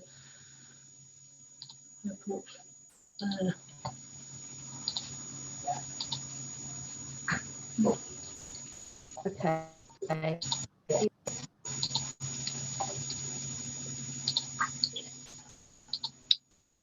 Jude, can you see me sharing my screen? I can, yes. And are you seeing the presentation? The very first slide, rhythm recognition with Lucy's details. Okay, and if I go through that. Yeah, just moving on. We've got objectives now. Okay.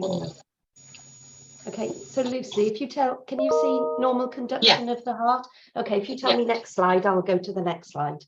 Okay, let's move on to the next slide then. Okay. Thank you. So what you can see on this slide is that, if it's going to play, yes, it is working actually. So as we're scrolling through this this slide, you can see that when the SA node fires, that gives us the P wave on the ECG, and you can see what happens there. So you get an impulse from the SA node, the atria contract, the impulse goes to the AV node, is held up there for a fraction of a second. The AV node allows it to go down to the ventricles contract, which gives us our QRS on our ECG. And then the resting phase, we've got the T wave there. So on a normal ECG with normal conduction, that's what we should see for every beat. You should see a P wave, a QRS, and a T. So that's in normal circumstances, but of course you all work in critical care, so what's normal there? That's another issue. Okay, next slide, please. So all of this conduction needs to happen within the correct time frame. And again, by counting big squares and little squares and seeing what's happening on the ECG, you can decide whether the conduction is actually normal within the heart. So as I just said, P wave represents atrial depolarization or contraction on the ECG. Your P wave should be smooth, rounded, and upright. We then have the PR interval, which is measured from the start of the P wave to the start of the QRS. And this is the time it takes from the impulse to leave the SA node, conduct the atria, and get to the AV node.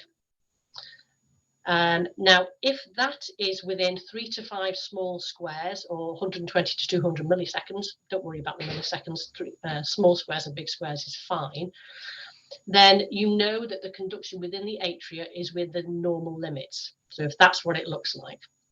The impulse then goes through to the ventricles, gives us our QRS complex, and the width of the QRS should be less than 3 small squares or less than 120 milliseconds. We then have the ST segment, which is the bit we get very excited about in cardiology. That's a sexy bit that moves when somebody's having a heart attack, potentially. And this is, I always describe the ST segment as the point of maximum squeeze. So the ventricles have squeezed all their blood out, and there's just a slight delay or a slight pause before the heart relaxes and goes into the T wave. So that's what happens when the ST segment, and so that should be on the isoelectric line, which is this imaginary line that's running through the ECG. If the patient is having a heart attack, that could go up or it could go down. The T wave then represents ventricular repolarization or rest, and that's the vulnerable phase of the heart when, if anything, any extra beats come in on the T wave, and that potentially could cause ventricular arrhythmias. The QT interval, we're not going to worry so much about today, basically because we haven't got time. Okay, next slide, please. So we're going to use a systematic approach to have a look at these ECGs I've got coming up. As I said, this is similar to the ALS approach. So the first one is when the electrical activity, easy to answer. What is the ventricular rate? Now you can calculate this manually. I'm sure all your patients will be on cardiac monitors, so you just need to look at the monitor and that'll tell you what the QRS rate is. or it should be on the top left-hand corner of the ECG. We need to know whether the rhythm is regular or irregular. And usually you can tell straight away. If not, you might need to map it out. So get a piece of paper, mark out a few QRSs on the rhythm strip, move it along to check whether it's a regular or irregular rhythm. Then we want to know whether the QRS width is normal or broad. So as I said before, it should be less than 3 small squares. And if it's not, then that tells you that there's a problem with the electrical impulse getting through the ventricles for one of 10, 15 reasons. So you might not know why it's a broad complex, but you probably need to be able to spot that it is a broad complex if that's the case. And then importantly with arrhythmias, we need to know what the atrial activity is. So is there atrial activity? If so, what is that? Are they P waves, as in smooth, rounded and upright? Or is there something else? Is there some other atrial activity going on? So it's important to look at the morphology or the shape of the P waves when you're trying to analyze a rhythm. And also, very importantly, how is the atrial activity related to ventricular activity? So have you got one P wave for one QRS, which is what you should have? Or are there more P waves, more atrial activity than ventricular activity? So this is where you get down to the nitty gritty and you have to be able to analyze it, which is why it takes time sometimes.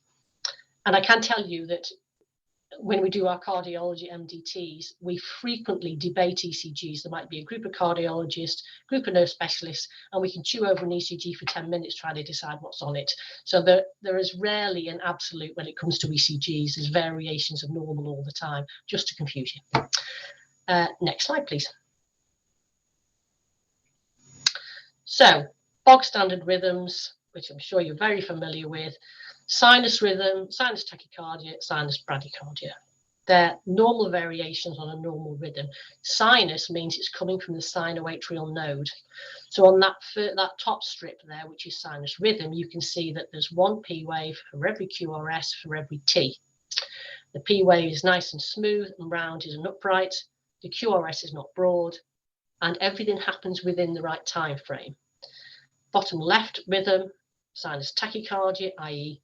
a rhythm that comes from the sinus node that's above 100. Sinus bradycardia, bottom right, comes from the sinus node, but it's less than 60. Okay, next slide, please. So these are the interesting ones.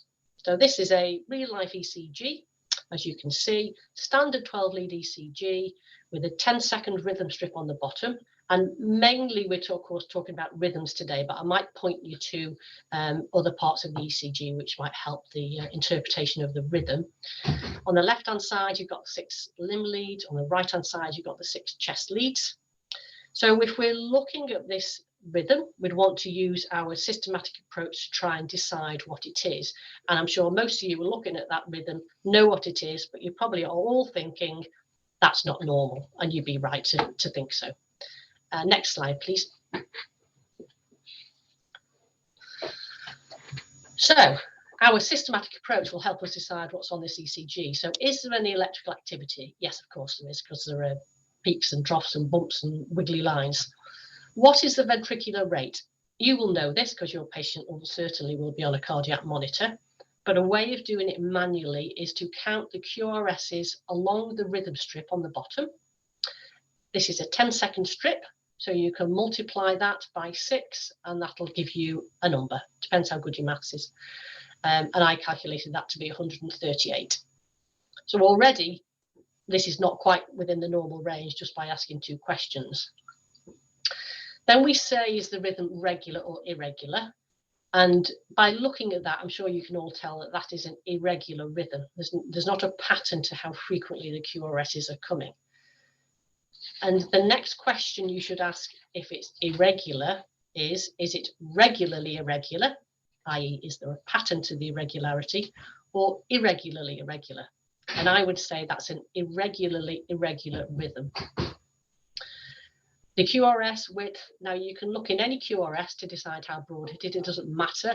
By habit, I look in V1 because that's the way I was taught a million years ago. And I would say that that is a normal width QRS because it's less than 3 small squares wide. So is there atrial activity present? Yes, there is, because something is happening between the QRSs, but I would say that that is not consistent. So I can't see regular, smooth, rounded, upright P waves in front of all those QRSs.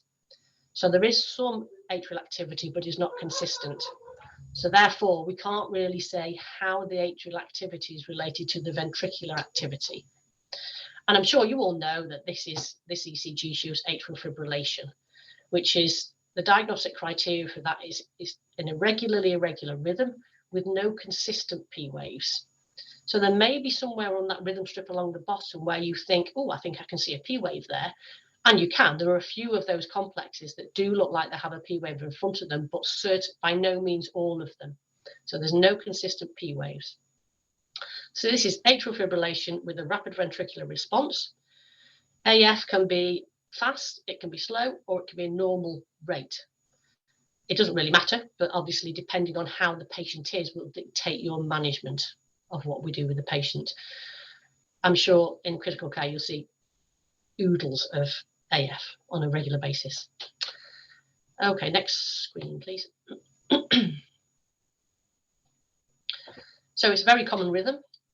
Many causes for AF, hypertension being the number one cause. From your point of view, it may well be patients just acutely unwell, sepsis. It could be valve disease, thyroid dysfunction, heart failure, or alcohol excess.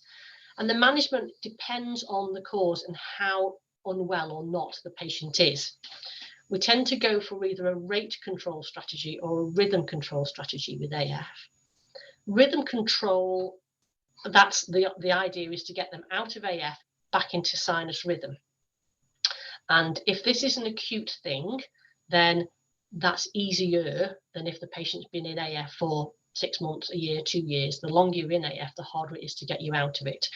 But if the patient has come to critical care, they're, say, for example, got chest sepsis, and they've gone into AF because of that, you need to sort out the underlying cause. Because if you don't sort out the underlying cause that's put the patient into AF, you're unlikely to be able to get them out very easily. You might, but it won't be easy. Now, whether we choose to do cardioversion and use electricity, or whether we use chemical cardioversion using a drug such as amiodarone, will often be dependent on how the patient is. If they are hemodynamically unstable, then I'm sure you probably want to go for a cardioversion. The patient will need to be sedated or general anaesthetic, or however it is you manage it where you work. But that needs to be a synchronized cardioversion in order that the defib works at the right stage of the QRS complex. And that's usually a controlled environment, and hopefully that will get the patient back into sinus rhythm. Chemical cardioversion could take a bit longer. The initial dose of amiodarone, I'm sure you know, 300 milligrams, can be given over 20 minutes if you need to get it in quickly, and then a 900 milligram dose over 24 hours. And that's pretty effective usually. It's a pretty potent drug, amiodarone, as I'm sure you're all aware, and needs to go centrally as well. It shouldn't be going via peripheral vein.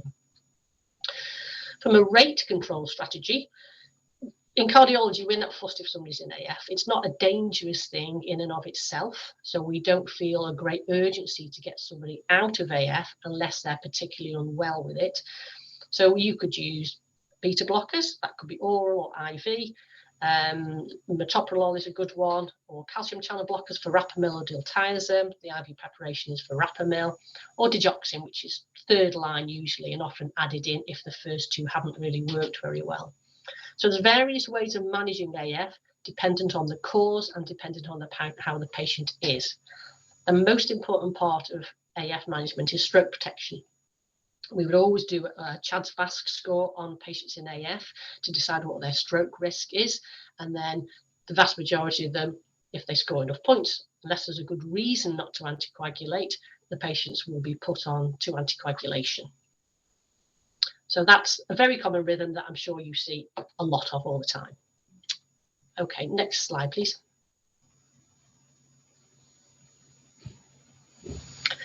So slightly different ECG, but again, quite a common one. So some of you will be able to spot what this is. So I'll just give you a few seconds to have a look at this one. Predominantly, we're looking at the rhythm strip along the bottom, of course, but on this particular ECG, looking at V1 is quite a useful clue as to what it is that's happening. Next slide, please. So using our systematic approach, is there any electrical activity? Yes, of course there is. Now the ventricular rate here, you can calculate this or have a look at your monitor, but you'll see that there are 4 large squares between each of the QRSs, roughly. And so an easy way to calculate the rate is to divide that number, 4, into 300, and that'll tell you what the heart rate is. So on this ECG, the heart rate is 75. Now that's a big clue for what this rhythm is, and we'll come back to that in a second. Is the rhythm regular or irregular? It's regular, so the QRSs are falling in a regular pattern. Is the QRS width normal or broad? And I would say, looking at any of the complexes you like, limb lead 1 is normal, so a normal width QRS. So we've looked at 4 questions, and so far everything's looking pretty good. However, when we come to question 5, is there atrial activity? Yes, there is, but what does it look like? It doesn't look like, oh, thank you. It doesn't look like a normal sinus rhythm ECG. And as I said before, if you look in V1, you can see that there appears to be 3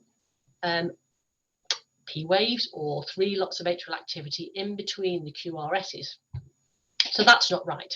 So the relationship between the atrial activity and the ventricular activity is for some reason abnormal.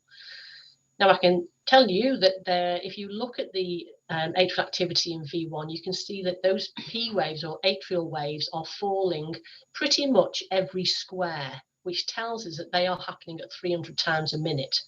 So you know that the atria are firing 300 times a minute. So that's clearly not normal. Your sinoatrial node isn't able to beat that fast. So that tells us that those atrial waves are coming from a different focus in the atrial myocardium. Don't forget that every cell in the myocardium has the ability to be the pacemaker if needed as a backup mechanism. So if we look then at leads 2, 3 and AVF, the inferior limb leads, you can see that there's this weird sawtooth type pattern. And this sawtooth pattern is a typical presentation of atrial flutter. We know that atrial flutter comes usually from the right atrium, and there's one little cell up there that's firing off 300 times a minute to bombard the AV node with all these impulses. Now the AV node is doing a beautiful job here of not letting every impulse through, because if it let 300 impulses through to the ventricles, the patient would be dead in no time. So it's letting every 4th impulse that is being bombarded with through to the ventricles. So we've got a rate of 300 divided by 4, which gives us a heart rate of 75. And the rate is a big clue if you're trying to figure out what the rhythm is. If the AV node was letting every 3rd impulse through, then the heart rate will be 100. If it was letting every 2nd impulse through, the heart rate will be 150. So if you have somebody with a narrow complex tachycardia of a rate of about 150 that's not shifting, is not varying like you'd expect a sinus tachycardia to do, then you can bet your bottom dollar that that is going to be atrial flutter.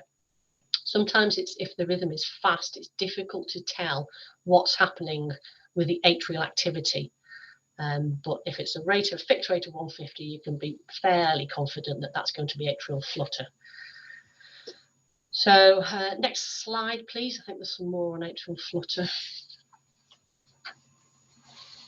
Yeah, so typical sawtooth pattern in the inferior leads. It's less common than atrial fibrillation, but to all intents and purposes, you treat it the same. You will manage it the same, patient dependent, symptom dependent. We will, from a stroke risk, we treat it the same as well. We'd use the same rhythm control or rate control strategy, and it's usually regular with a heart rate 75, 100 or 150. Okay, next slide, please. So we're going to talk about heart blocks now. Atrioventricular blocks are the ones I'm talking about. You can get sinoatrial nodal blocks, but they're a bit nerdy, to be honest with you. They're a bit geeky. So these are the more common ones that you will see. And this relates to varying degrees of difficulty of conduction through the AV node. So the AV node, as I said before, is the gatekeeper, and wear and tear over the years. You know, if we get older, our conduction system wears out. You know, if you had a house that was 80 years old, it probably would have been rewired. We get lots of patients who are 80 years old who need rewiring because their conduction system is worn out. It's the same principle. So if the AV node gets hampered for some reason, whether it's age, whether it's medication related, or whether it's damage due to a myocardial infarction, heart attack, for example, then the AV node might not work properly. There are varying degrees of AV block, ranging from first degree right the way through to third degree. First degree is usually benign, doesn't require any action. Probably one of you watching this presentation has got first degree block on your ECG, but you might not know. Patient's usually asymptomatic, don't do anything with it. Second degree is slightly more concerning, and you will have heard of Mobitz type 1, otherwise known as Wenckebach, or Mobitz type 2. Mobitz type 1, we may pace the patient, it depends on their symptoms. Mobitz type 2 usually does require a pacemaker. And the most significant one, of course, is third degree heart block, or otherwise known as complete heart block, and that is likely to require a pacemaker, but it's slightly dependent on the cause. If it's due to a very acute heart attack, the patient might recover without needing a pacemaker. The key to analysing heart blocks is the relationship between the atria and the ventricles and looking at what's happening there. Next slide, please.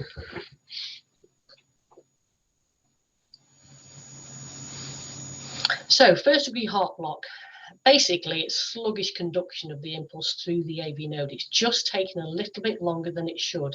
So where I've highlighted there, you can see from the start of the P wave to the start of the QRS is about 8 small squares. That should be 3 to 5 small squares. So for some reason, the SA node is fired, the atria have contracted because you've got a P wave, but then that impulse is sat in the AV node for longer than it should do because the AV node is just being a bit dozy.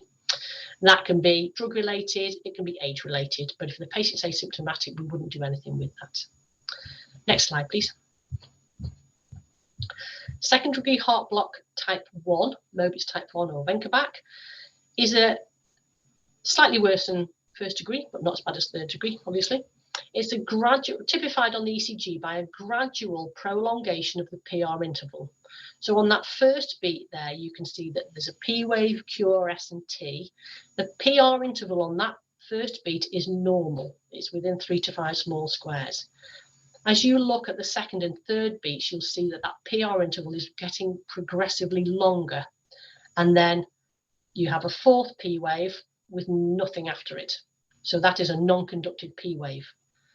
So the impulse is sat in the AV node and not gone anywhere. But the atria, in their wisdom, are just doing their own thing. So they are firing off. So then you get another P wave with a normal PR interval, QRS and a T wave. So there's a pattern to this. It's a repeating pattern that's predictable. So this is not really too concerning, but it might make you think, something's going on here. So that's second degree heart block type 1. If the patient's asymptomatic, not having any dizzy doos or syncopal episodes, we probably wouldn't do anything about that. Next slide, please. Second degree heart block type 2, Mobitz type 2, is more concerning. This is an intermittent failure of the AV node to conduct. So the atria are doing their thing, they're firing off the impulse, and most of the time, as you can see from all the QRSs there, the PR interval is normal. But on occasion, you'll see there are 2 P waves on that strip who haven't been conducted to the ventricles. And the concern here is you don't know when that's just going to stop conducting completely. So you might have an episode of P wave asystole. So you get P wave, P wave, P wave, P wave, and nothing, no QRSs at all. So this is more concerning, probably will need a pacemaker. Again, slightly dependent on what's happening with the patient. There's also a bit of clinical context to be taken into account. But you might see this on your ECGs or on your heart monitor. But just be aware of the relationship between the P wave and the QRS. So if you're getting non-conducted P waves, that could be of concern. Next slide, please. Third degree heart block or complete heart block is the scary one, and that's the one we really worry about. Now, this can be an acute thing, or it can be something that's an incidental finding. We often have patients who've gone to their GP for a checkup. GP does their pulse, and they got a heart rate of 30. GP does an ECG, and they're in complete heart block. No way of knowing how long the patient's been in heart block, but they seem to be fine. They're compensated. Whereas if the patient's acutely unwell and goes into complete heart block, acutely, they can be very unwell and peri-arrest essentially. So you can see on this ECG that there is atrial activity, so you can see P waves marching through that rhythm strip, and some of them are buried within the QRS or the T wave, but if you mapped the P waves out on that bottom rhythm strip there, you'd see that they are occurring regularly. So the SA node is firing, the atria are contracting, the impulse is getting to the AV node, and the AV node is doing nothing with it at all. It's completely dead, not doing its job at all. So the ventricles are sitting down at the bottom there thinking, hang on, what's going on here? I haven't got any stimulation to contract here, but the heart being this wonderful bit of kit that it is, it thinks, right, so a little cell in the myocardium and the ventricles thinks, I'm going to fire off a beat here because I need to keep me alive. So there's this backup mechanism where anywhere in the ventricles can fire off an impulse. And as you can see, there are 5 ventricular impulses on that rhythm strip there. So this is a very slow heart rate, and it's just purely the ventricles trying to keep this patient alive. The impulses look very strange, very bizarre, because it's not going down the normal conducting pathway. But essentially, this is complete heart block, complete failure of the AV node to conduct, and this is a medical emergency. There are various options for treatment. And if you go to the next slide, please. Options are, when we have complete heart block, are atropine, up to 3 milligrams, usually given in 400 or 600 microgram doses to see if there's a response. Often there isn't a response to atropine with complete heart block. Isoprenaline infusion we use a lot of in CCU to tide the patient over. This seems to work really well. Tides the patient over to the time when they can have their definitive treatment, which is likely to be a pacemaker. If the patient has gone into cardiac arrest or is peri-arrest, you could use percussion pacing, which is literally thumping the chest in order to get some myocardial contraction. But that's a very temporary measure, obviously. External cardiac pacing using the defib pads to deliver an impulse. I'm sure your defibs, wherever you work, will have a pacing mode on them. Again, that's a very temporary situation. The patient will find it very traumatic. They'll need to be sedated in order, because it's quite painful as well. It's like being kicked in the chest by a horse 60 times a minute. So external pacing is a very temporary solution, but literally to keep the patient alive.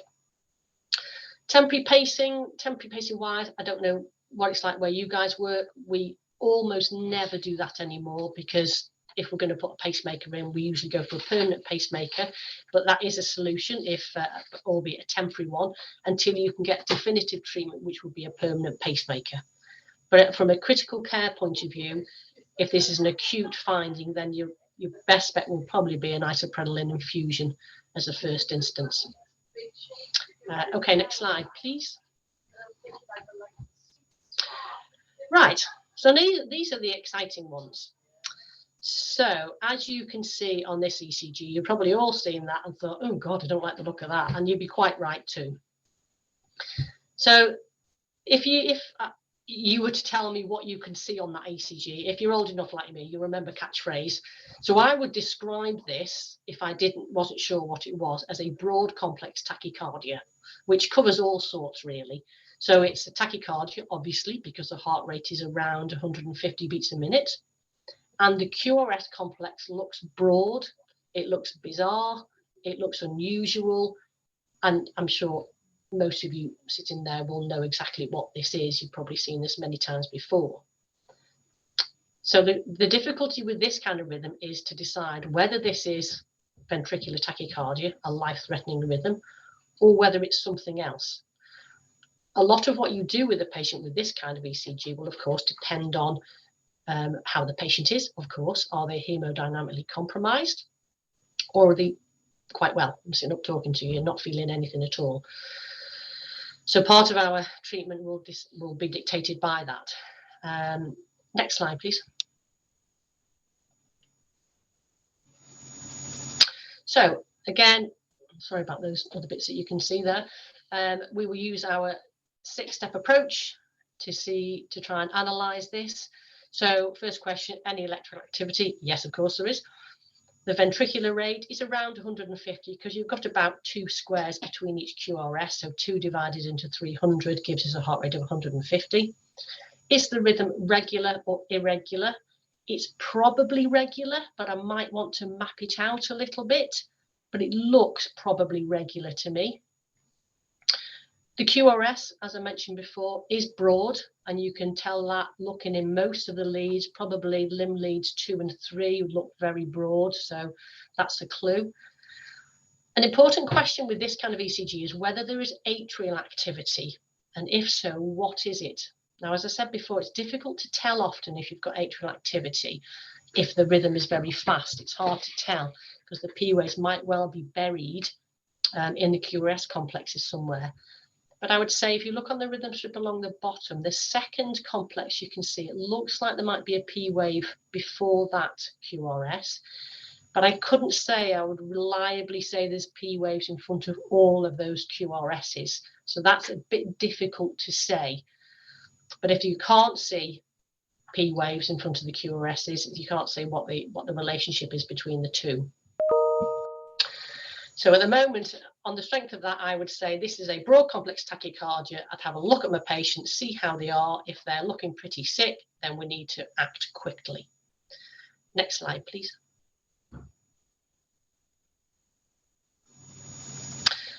So, ventricular tachycardia, there are a few diagnostic features, and this is one of the ECGs that we really debate a lot to decide whether it's ventricular or not, because it may be a supraventricular rhythm as well. So, first important question, how's the patient? Of course. We want to know there are certain things you can see on an ECG that gives you an idea that this is ventricular tachycardia. On the right, I put the Verrecki algorithm. I'll let you go and read that because it's really quite wordy, quite nerdy. And if you get your head around it, you're a better woman or man than I am. So have a look, and that's quite a good algorithm to help you decide whether a rhythm is VT or not. But it takes a bit of getting into your head. So other features are, of course, it's got to be broad, otherwise it wouldn't be a broad complex tachycardia, and it's got to be fast. But there are certain features you can see, such as capture beats, fusion beats, AV dissociation, where you can see atrial activity and ventricular activity, but they're not talking to each other, and chest lead concordance. The more of those features you have, the more likely this is to be ventricular tachycardia. If you haven't got those features, it doesn't mean it's not VT, but if you have got them, it strengthens your thought that this is VT. Next slide, please. So on this ECG, one of those features you are supposed to be able to see, which is AV dissociation. So looking on the rhythm strip, there are a few of those impulses. Sorry, to start with, we have a broad complex tachycardia. That's quite obvious. It's very broad and it's a fast rhythm, and it looks abnormal and scary. You'd look at that and think, don't like the look of that. On the rhythm strip along the bottom, we can see little notches before the QRS that might be atrial activity, but there isn't a regular pattern of a P wave followed by a QRS. So this will be classed as AV dissociation. So yes, there's atrial activity, yes, there's ventricular activity, but the two are probably not talking to each other. So that's one feature. These are not easy things to spot, I'll tell you that for a start. So if you miss this kind of thing, I wouldn't worry too much about it, but it's quite tricky. Next slide, please. This ECG is a lovely one, this one. I'm sorry, I do get a bit sad about ECGs.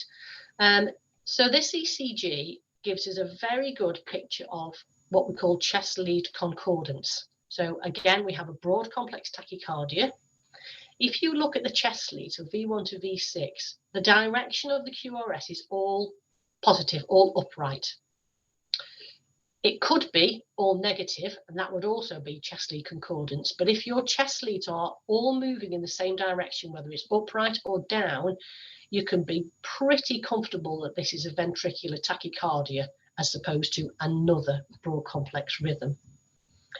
Another clue on this ECG is if you look on the rhythm strip on the bottom, we have essentially the majority of it looks like sinus rhythm, but those two broad beats at the start, they are ventricular ectopics. So we know they are coming from the ventricles. The rhythm strip is 10 seconds of limb lead 2. So if you look at limb lead 2 on the 12 lead ECG, you can see that those QRSs look the same. So you can be very comfortable that this is a ventricular rhythm that we're dealing with. And to be honest with you, if that came up on your monitor, I think you'd know what it was anyway.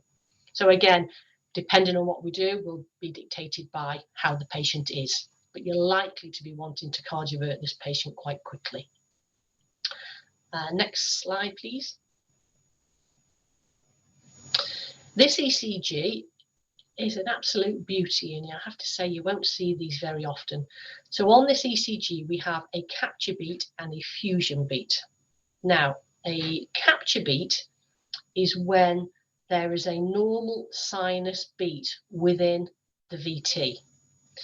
So on this ECG, it is, you can see it best probably in V1, the second complex along. Next one, that one, yeah, that's the one. So that is, if you look at the shape, the morphology of that beat, that looks different to the other beats in V1. And there you can see probably a P wave before that. But when we call that a capture beat, we mean that that's captured the normal conduction pathway. So rather than this being generated from the ventricles going back up, which is what happens in VT, because the main pacemaker in that situation is the ventricles, this has come from the atria and come down the normal pathway and conducted the ventricles through the bundle of His and the bundle of branches, which is why that is a narrow complex within all of those broad complexes. So that is a capture beat because it's captured the normal conduction pathway. The fusion beat on this ECG is on the rhythm strip along the bottom, 1, 2, 3, 4, 5, 6, 7, 8th from the right. So go to the other end, and it's the narrow looking, that's the one, yep, that's the east, so that complex there is what we'd call the fusion beat. So this is, if you imagine an impulse coming down from the atria and coming up from the ventricles, they've sort of met in the middle and they've fused together and caused that beat there. So it looks a little bit like a VT beat in terms of the size, but it's not quite broad enough. So it's a mix between a sinus beat coming from the atria and a ventricular beat coming up from the ventricles, and that's a fusion beat. I have to say these are quite rare, and you get, as a cardiology nurse, you get very excited when you see things like capture beats and fusion beats. I know, what can I do? I've done this job too long, clearly. So that's capture beats and fusion beats. It's very unusual to see them both on the same ECG. But again, in the context of a broad complex tachycardia, you can be pretty certain that that is ventricular tachycardia. Okay, next slide, please. So management of VT, again, if you've done your ALS course, you'll be very familiar with this. It depends on what your patient's like entirely. If the patient is sick, hemodynamically unstable, you're going to want to cardiovert them. Of course, if they've gone into cardiac arrest, then that's easy. You just treat it as an arrest situation. But if this is a conscious VT, patient still has a pulse, then you will be wanting to cardiovert them pretty quickly. It has to be a synchronized shock because we need to make sure that this is happening at the right time. We don't want to send the patient into VF because that's not a good day at the office. And you need to be thinking about underlying causes. For example, electrolyte imbalance is a good one, or myocardial ischemia. Ventricular arrhythmias, I'm sure you know, are very common when somebody's had a myocardial infarction due to scarring, but it can also happen when somebody's had a previous MI if they've got scar. So treat any underlying causes if you can. And then in due course, you want to get an echocardiogram to try and decide the mechanism for the VT. It might just be because the patient's very sick, of course, but usually it's going to be a cardioversion. If the patient is stable and they're tolerating the VT, if we can get away without cardioverting them, then that would be great. Amiodarone would be the first line treatment for that. Again, your 300 milligrams, you could give that over to 20 minutes if you need to, and then 900 milligrams thereafter. Usually will work and cardiovert the patient, but of course you can flip between these two management strategies at any time if you need to. We do also use beta blockers. Uber treatments later on down the line, if necessary, will be something like ablation, but of course from a critical care point of view, you wouldn't be thinking about that. You'd just be wanting to get the patient out of their VT very quickly. Trying to think if there's anything else I needed to say on that. Don't think there is. Now I'm aware it's 12:10. I've gone past my allotted time. I think that's the last slide. Would you mind just moving on to check? Oh, there we go. Sorry. Yeah, it's okay. I've been tracking your slides as well, so I was quite aware we were going over time, but I actually thought it was really informative, actually, and really beneficial. So Good. I was deliberately letting you carry on. But I think this is your last slide now, isn't it? The VT. It is, yes. Yeah. So this is a tricky one.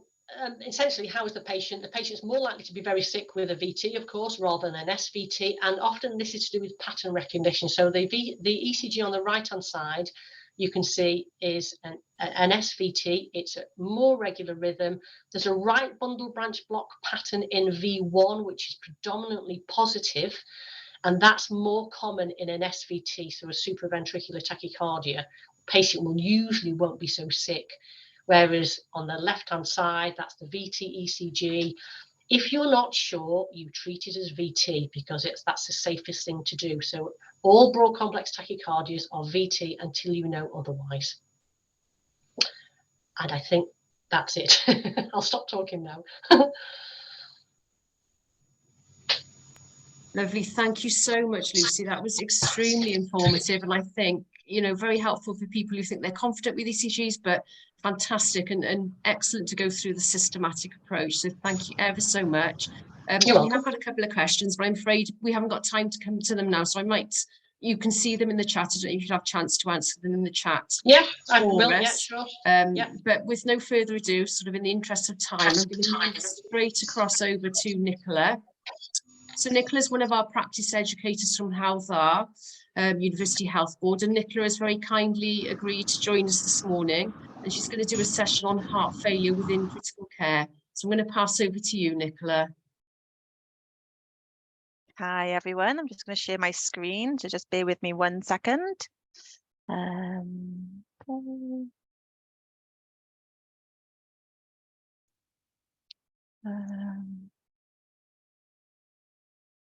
There we go. Can you all see that? Yes, lovely. Yes, thank you. Fabulous.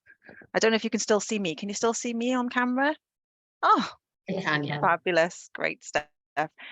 Great. So I've already been introduced, so I won't hold up proceedings much longer, but I do have quite a lot to try and get through in my allotted time. So I'm going to try my best to get through that and not to drag on too much. So if you just bear with me just 1 second, I will move across. So yeah, any questions you might have, just pop them in the chat as we go along, and I will try my best to answer them at the end.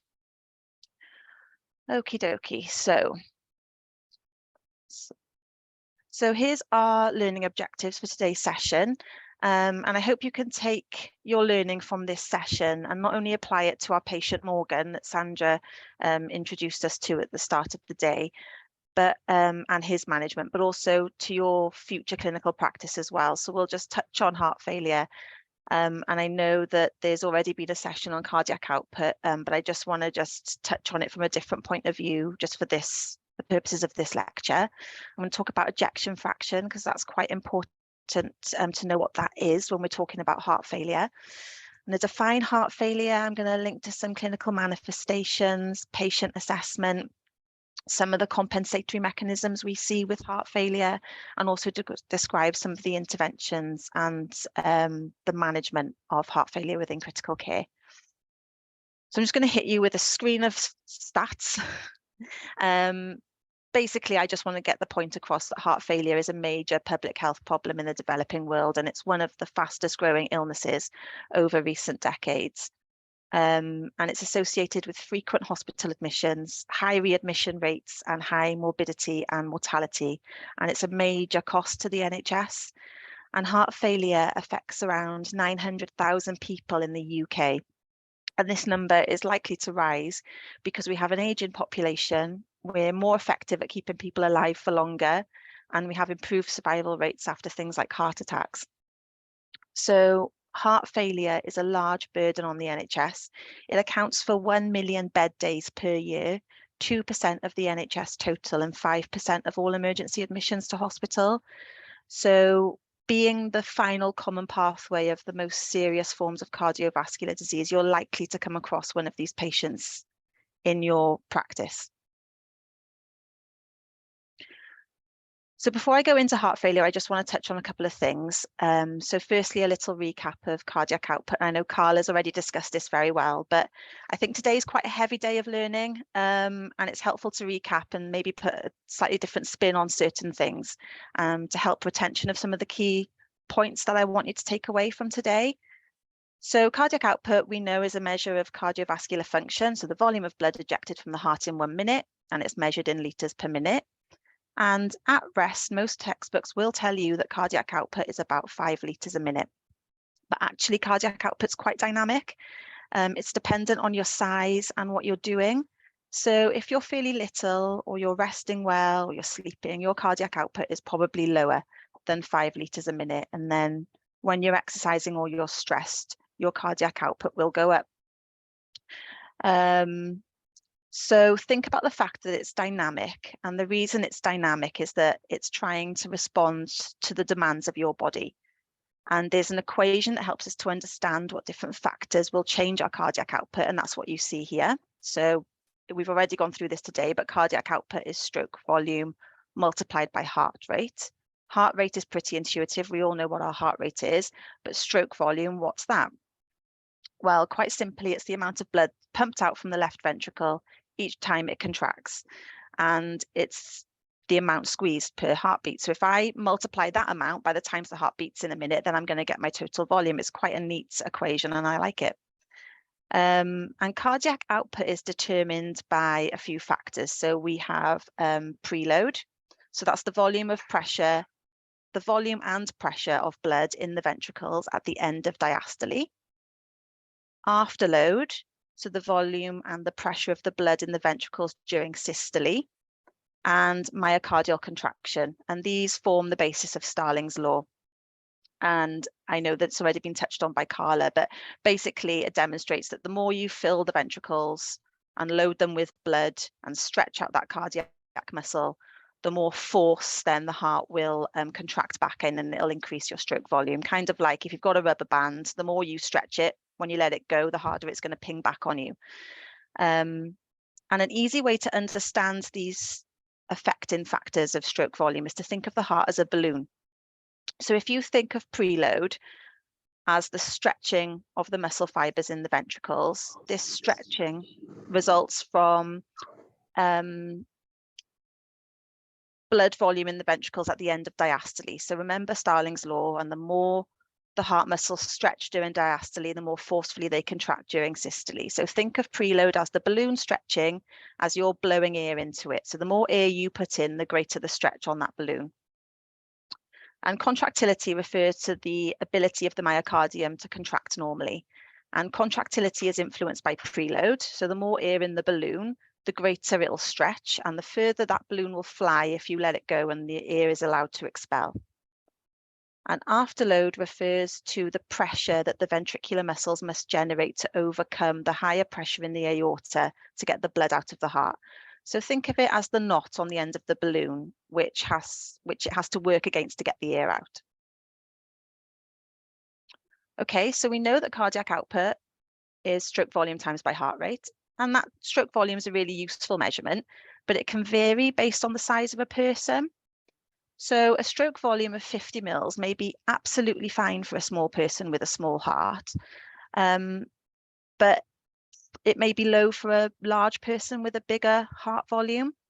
So another helpful measurement is the ejection fraction, which compares the amount of blood in the heart to the amount of blood pumped out. And it's equated by taking the stroke volume and dividing it by the end diastolic volume. And this fraction is expressed as a percentage, and it represents how well the heart is pumping blood to the body. And in a normal individual, I say normal in brackets, that's about 70 divided by 120 mils, or about 58%. But it can fluctuate between 50 and 65% and still be considered normal. So in other words, we want at least half of the blood volume in the left ventricle to get pumped out during each heartbeat. And hearts that have low contractility or a low force of contraction, their ejection fraction will fall, and it can fall below 50%. And that will be what we deem to be systolic heart failure. So the ejection fraction is basically a calculation tool used to diagnose the contracting ability of the left ventricle, and we usually diagnose that with an echocardiogram. So stroke volume is actually only a fraction of the end diastolic volume. So the end diastolic volume may be closer to 110 mils. 70 mils gets ejected out with the beat, but there's another 40 mils that just lingers in that left ventricle until the next beat. So in this example, the ejection fraction would be 64% in a healthy heart. And heart failure can be defined as either having a reduced or a preserved ejection fraction, and both conditions present with the signs and symptoms of heart failure.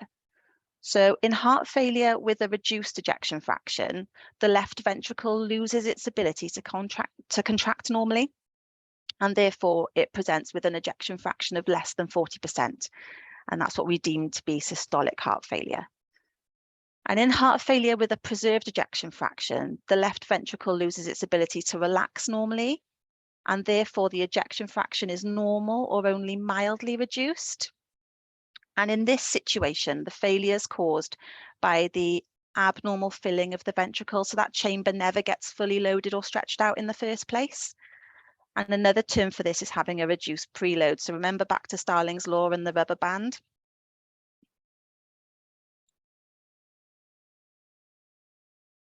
So what is heart failure? Well, there are many different definitions, but basically heart failure is the name we give to a group of patient symptoms that happen as a direct result of heart disease that has unbalanced homeostasis. And it's a response to cardiac dysfunction where the heart cannot pump enough blood at a volume required to meet the body's needs. And it may present as an acute episode, but usually it's chronic. It's a chronic condition where it's going on over a long period of time. And there'll be moments where it suddenly gets worse, then it gets a little bit better again, but it's there for a long time. It's a gradual deterioration. And it may result from a problem in the heart itself, such as an infarction or a valve defect. And it may arise from increased demands on the heart, such as those imposed by hypertension or lung disease, or it may involve a combination of factors. And you can have heart failure that predominantly affects the pumping function of the heart, which we've already discussed. So the systolic heart failure or heart failure with a reduced ejection fraction. Or you can have heart failure that predominantly affects the relaxing of the heart, or diastolic heart failure, or heart failure with a preserved ejection fraction. So in systolic failure, the left ventricle can't pump enough blood out to the systemic circulation during systole, and the ejection fraction falls.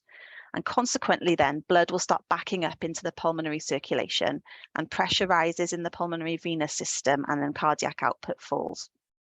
In diastolic heart failure, the left ventricle can't relax and fill properly during diastole, and the stroke volume falls. Therefore, we need larger ventricular volumes to maintain the cardiac output in those patients. And heart failure can affect the right ventricle or the left ventricle or both ventricles. So someone might have right-sided heart failure, left-sided heart failure, or both, and we call that biventricular heart failure. And each side will either have a symptom of systolic or diastolic failure. But having said that, If less blood exits either ventricle, it'll affect the other since they work in series. So left-sided could cause right-sided and vice versa. So these terms refer to the primary problem affecting the heart. So basically which one was first. And most of the signs and symptoms we see are as a result of compensatory mechanisms. So what is the body doing to compensate for the heart's inability to pump effectively? And I'll touch on those shortly. So common causes of heart failure are ischemic heart disease, hypertension, heart valve disease, and any other structural changes to the myocardium, such as cardiomyopathy or hypertrophy. And this table demonstrates the etiology of heart failure. And as you can see, this list is pretty large, but essentially any pathology of the heart that impairs the ability of the ventricle to fill or to eject blood can contribute to its failure, especially if the underlying cause cannot be reversed or it causes long-lasting damage. So essentially, the etiology and the pathophysiology of heart failure are very different, but they lead to the same results. And there's two main results that we see. So one, there's not enough forward flow. So because there's not enough forward flow, blood will pool in the heart. And as a result, stroke volume and cardiac output decreases, and that results in less blood reaching the various organs and tissues of the body. Then we get a backup or congestion, and that develops in the circulation behind the affected ventricle. So blood then that should be entering the heart can't get in. And because of this, we see symptoms in our patient that relates to poor output and or poor input and congestion, and we term these forward and backstream effects. So thinking back to Carla's anatomy and physiology session, remember that the right side of the heart receives blood from the systemic venous circulation and it pumps blood into the pulmonary system. And whereas the left side of the heart receives blood from the pulmonary circulation and delivers it to the systemic arterial system. And the clinical manifestations of left and right ventricular failure differ as a result of the anatomic location of the backward or the congestive processes, but the forward effects of low cardiac output are the same, regardless of what side of the heart is affected. So the forward effects of heart failure are normally due to insufficient cardiac output with diminished delivery of oxygen and nutrients to peripheral tissues and organs. So inadequate perfusion of the brain may lead to restlessness, mental fatigue, confusion, anxiety, and maybe some impaired memory. Patients will demonstrate generalized fatigue, activity intolerance, and lethargy. And mechanisms to compensate for the reduced cardiac output are also activated by low cardiac output. But with the backstream effects, they're different depending on what side of the heart is affected. So in left ventricular failure, the left ventricle can't contract or pump enough blood out. So more and more blood will remain in the left ventricle at the end of diastole progressively over time, causing congestion. And with increased left ventricular failure, blood from the left atria will have a hard time getting in. So the left atria congests, pressure increases, and the chamber dilates. And with a high left atrial pressure, pressure increases then back into the pulmonary veins and capillaries. And this high pressure in the vessels causes fluid to leak out of the pulmonary capillaries into the interstitial space around them. And that causes interstitial pulmonary edema. And if that fluid makes its way into the alveoli of the lungs, then we get acute pulmonary edema with our patients as well. So now the lungs are stiffer to inflate, and our patients feel like they can't catch their breath and gas exchange is affected. And not only that, this increased pulmonary pressure then creates more work for the right ventricle, and that increases its afterload and reduces cardiac output to the pulmonary circulation. So in left ventricular failure, the backstream consequences are in the lungs with pulmonary edema. So think left for lungs. In right ventricular failure, you have the same sequence of events as the left side of the heart, except now the congestion of the right ventricle and the right atria causes increasingly high pressure that impacts on the vena cava. And because of gravity, this really compromises the inferior vena cava. and blood backs up into the hepatic veins and the liver, and that can cause hepatomegaly or enlarged liver. And this puts increased pressure on the abdominal cavity, and fluid starts to leak out of the capillaries into the abdominal space, and that can cause ascites. And this increased fluid then can result in compression of the stomach, and that can lead to nausea and vomiting and loss of appetite in these patients. Also then the lower limbs are affected, and the increased congestion and pressure of the venous system causes lower limb edema. And the worse the heart failure is, the higher up the legs the edema is, and it can even become sacral edema. We can see that in our patients who are sitting. Gravity isn't as much of an issue for the capillaries above the heart, but because the jugular vein drains into the superior vena cava, the increasing venous congestion will cause an elevated jugular venous pressure, so an elevated JVP on the right side of the neck. So in right ventricular failure, the backstream consequences are peripheral edema, increased JVP, and hepatomegaly and ascites. So think right for the rest of the body.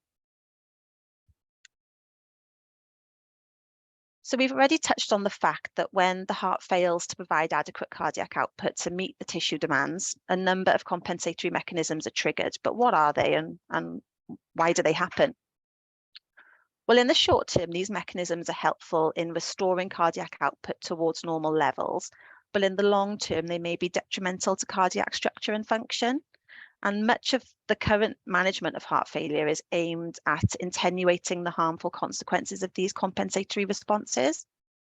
And the three main mechanisms that are activated in heart failure are sympathetic nervous system activation, increased preload or fluid retention, and myocardial hypertrophy.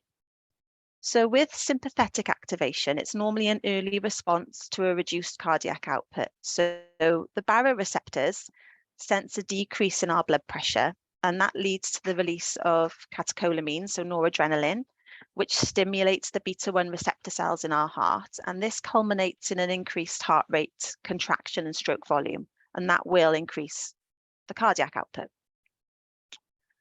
Decreased cardiac output also reduces kidney perfusion, and it leads to activation of the renin-angiotensin-aldosterone system, so the RAS system, and that leads to volume retention. So basically, the underperfusion due to the reduced blood pressures detected by the kidneys. And the kidneys are quite a selfish organ. They normally receive about 25% of the blood flow from the heart. And as soon as they don't receive that 25%, they start kicking off. So they then activate the RAS pathway, which controls our blood pressure and our electrolyte balance. So we'll see vasoconstriction, sodium retention, fluid retention as part of the consequence of this system. And this extra blood volume and fluid volume will increase the preload. And higher preload results in a more forceful ejection of blood from the heart. So remember Frank Starling and his elastic band, and that'll improve cardiac output. And hypertrophy of the cardiac muscle cells is the third mechanism of compensation, but this one normally takes a lot longer to occur than the preload enhancement or sympathetic stimulation. And it's stimulated by the elevated myocardial wall tension and growth promoting actions of neurohormones such as the noradrenaline and the angiotensin II that we see released from the other compensatory mechanisms. So wall tension in the ventricle may be high as a result of increased diastolic blood volume, so a high preload, or as a consequence of high systolic pressures generated in the chamber to overcome hypertension, or maybe some degree of aortic stenosis. So when the ventricular chamber enlarges and pressure increases, more and more tension is created on that ventricular muscle wall. And the contractile elements of that muscle wall, the sarcomeres, they will start to elongate and to grow in diameter. So in other words, they bulk up in an attempt to create a more forceful contractile function to reduce the wall tension and to maintain an adequate stroke volume. The trouble is that bigger isn't always better when it comes to the heart wall. And the increased size of that muscle wall then becomes stiffer. And it means then that the heart can't relax properly in diastole, and it can't fill with the adequate blood volume that it needs And then as a knock-on effect, then that actually reduces stroke volume over time. And all of these processes lead to progression of heart failure. So in critical care, we have a pivotal role in performing a comprehensive assessment of cardiovascular status, so that we can spot deterioration early. And it's determined by comprehensive ABCDE assessment. So we'll go through the ABCD assessment, bearing in mind we're looking at this from a cardiac point of view. So airway always comes first, and no matter what the problem is, if there's any problems identified with an airway, they should be treated and resolved before we move on. Breathing. So cardiac problems cause changes in respiratory status. So the patient is normally short of breath, they can suffer dyspnea. They're key clinical features of cardiac failure. So looking at the patient can reveal signs of increased work of breathing, such as the use of accessory muscles or the inability to complete sentences in one breath. And symptoms of dyspnea should also be assessed in relation to a level of activity. So dyspnea at rest is normally consistent with advanced heart failure, normally end stage heart failure. Orthopnea, so that's difficulty in breathing when lying flat, is also a symptom of heart failure. So these patients, you tend to nurse in an upright position. They can't tolerate being laying down at all. Pulse oximetry, it gives valuable information regarding capillary oxygen saturation levels, which in health would be 97 to 100%. And it's normally recorded in conjunction with how much oxygen, that supplementary oxygen that patient's receiving. Peripheral cyanosis we may see as a bluish discoloration of the fingers and toes, and that normally indicates vasoconstriction. So that's more a sign of poor cardiac output rather than hypoxemia. If we listen to the chest, we may hear pulmonary crackles. So crackles are the non-musical sound heard during inspiration, and that's caused by the reopening of occluded airways or by air moving through fluid. And crackles can also be a sign of pulmonary edema secondary to acute left ventricular failure. And that, along with the expectoration of pink frothy sputum, is also a feature of pulmonary edema, and it's a sign of acute deterioration, and it's normally accompanied by tachypnea, distress and hypoxemia, and you do need an urgent medical review when that happens. Respiratory rate, we should be counting our respiratory rate over a full minute to ensure accuracy, and then we can detect then any small changes which could be clinically significant in these patients. So with circulation, we're looking at our skin colour and temperature. So observation of the skin for colour and warmth can give a good indication of cardiovascular function. So a reduction in perfusion will cause diversion of the blood flow from the peripheral circulation, rendering the skin pale and cool to touch. So feeling along a limb, so for example, if you started at the toes and started to work to the foot and the calf, you can detect the degree of vasoconstriction. So it may be that just the toes are cool, and that would be mild, but if the leg felt cool up to mid-calf, that would signify more compromise. Blood pressure. So blood pressure can be kept relatively constant with homeostatic mechanisms, and they were discussed in Carla's talk. But you also need to be able to interpret blood pressure in a context of a range of parameters. So not just the numbers that you see on a screen, you need to also take into consideration heart rate, peripheral warmth, blood flow, level of consciousness, and urine output in that assessment of blood pressure. And changes in all of those parameters may occur prior to any significant change in the blood pressure values. Normal blood pressure ranges in health are about 120/80, but these are patient specific, and especially in patients with a history of heart failure, as they may well be on cardiac medications that keep their blood pressure on the lower side of normal. So when you're assessing the clinical status, a variation from the patient's baseline is normally more significant as the actual real values that you see. A systolic blood pressure that has fallen suddenly or by more than 20 millimeters of mercury or 30% since the last reading, or if it drops below 90 millimeters of mercury, it's indicative of circulatory failure and tissue oxygen delivery will be impaired. And although systolic blood pressure is often what triggers on early warning scores, especially that are used in ward areas, Diastolic pressure is important because that determines the coronary artery blood flow. As we know from Carla's talk, the coronary arteries are perfused in diastole. So ideally, you want a diastolic blood pressure greater than 50 millimeters of mercury for adequate coronary artery flow and myocardial perfusion. Pulse pressure, we can determine our patient's pulse pressure by objectively by subtracting the diastolic pressure from the systolic pressure. And the normal range of this would be between 35 to 45 millimeters of mercury. And a trend of decreasing pulse pressure signifies worsening cardiac output. And it should always give you cause for concern, and you should try and maximize any appropriate interventions. Mean arterial pressure, our MAP, is also really important because that's our perfusion pressure, and that is essential to enable oxygen delivery at tissue level.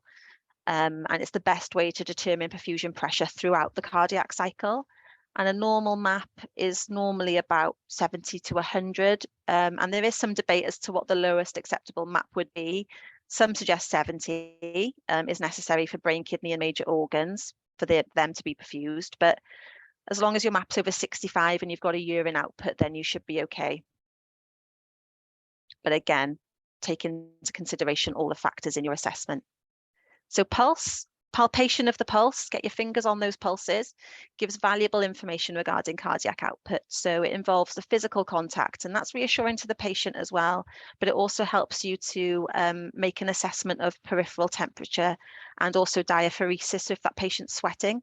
And a cold and clammy patient is normally indicative of sympathetic activation, and it's a sign of serious circulatory compromise. So again, get help immediately if you notice that in your patient. So the pulse should be assessed for the rate, volume, and rhythm. And a normal heart rate will vary between 60 to 80 beats per minute, but changes even within this normal range can indicate deteriorating circulatory status.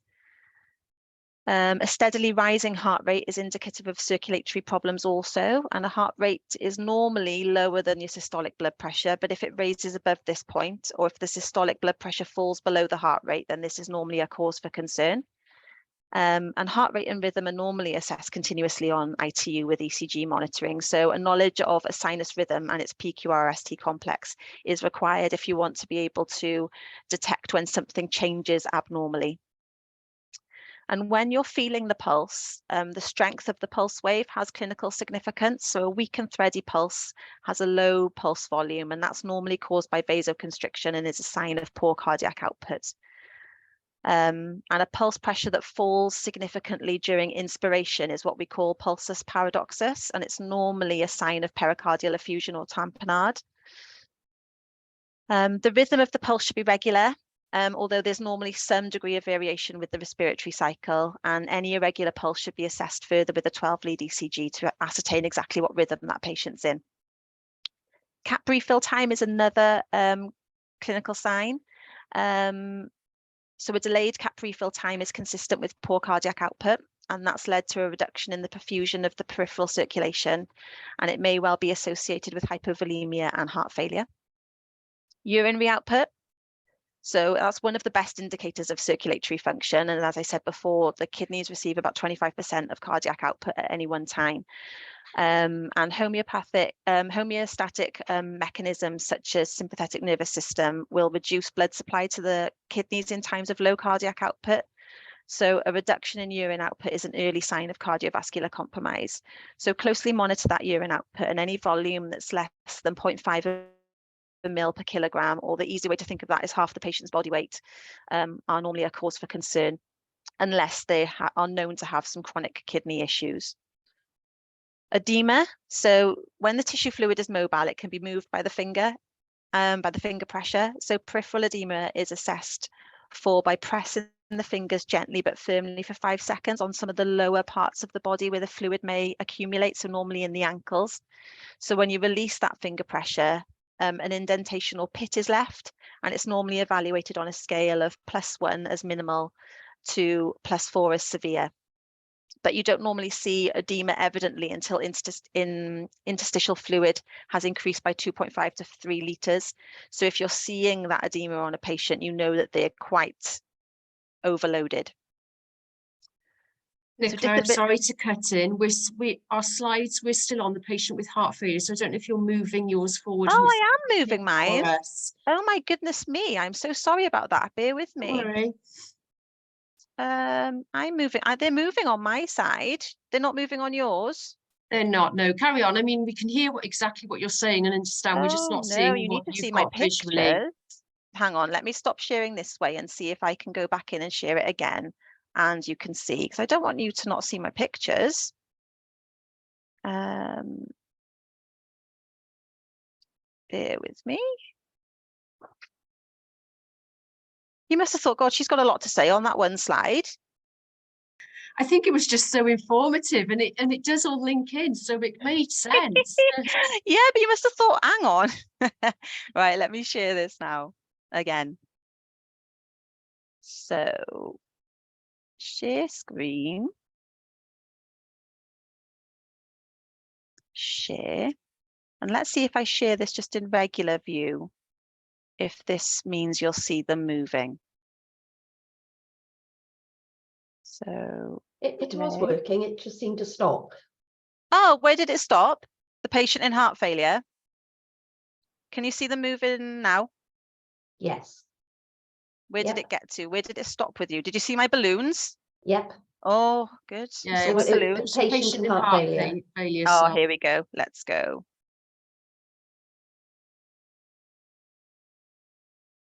Oh, I am still on this slide.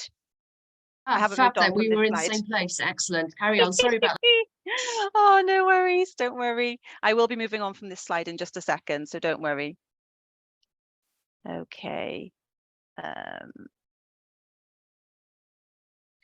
So you're still seeing me? Yeah. Lovely.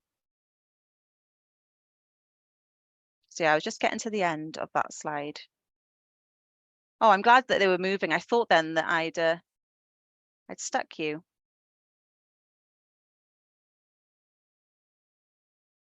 Yeah, so we're assessing for edema. And with our disability, especially in intensive care, what we'll see is poor cardiac output will cause alterations in cerebral perfusion. So we may see our patient showing signs of restlessness, a sense of impending doom, confusion.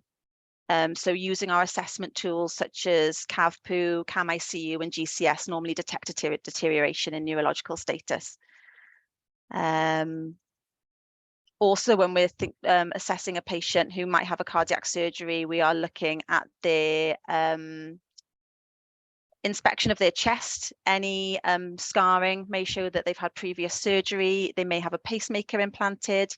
If you look at their nails, it may reveal splinter hemorrhages. That's normally a sign of endocarditis. Signs of cardiovascular disease can be observed around the eyes as well with xanthelasma formation. So these yellow deposits, they're linked to hyperlipidemia, and a ruddy face flush, which is known as malar flush, and that's suggestive of mitral stenosis. An inspection of the jugular venous pressure, the JVP, gives information regarding right-sided function, but it requires practice to visualize, and you can normally see it as a double pulsation in the neck. But unless it's raised, you won't see it visible above the clavicle.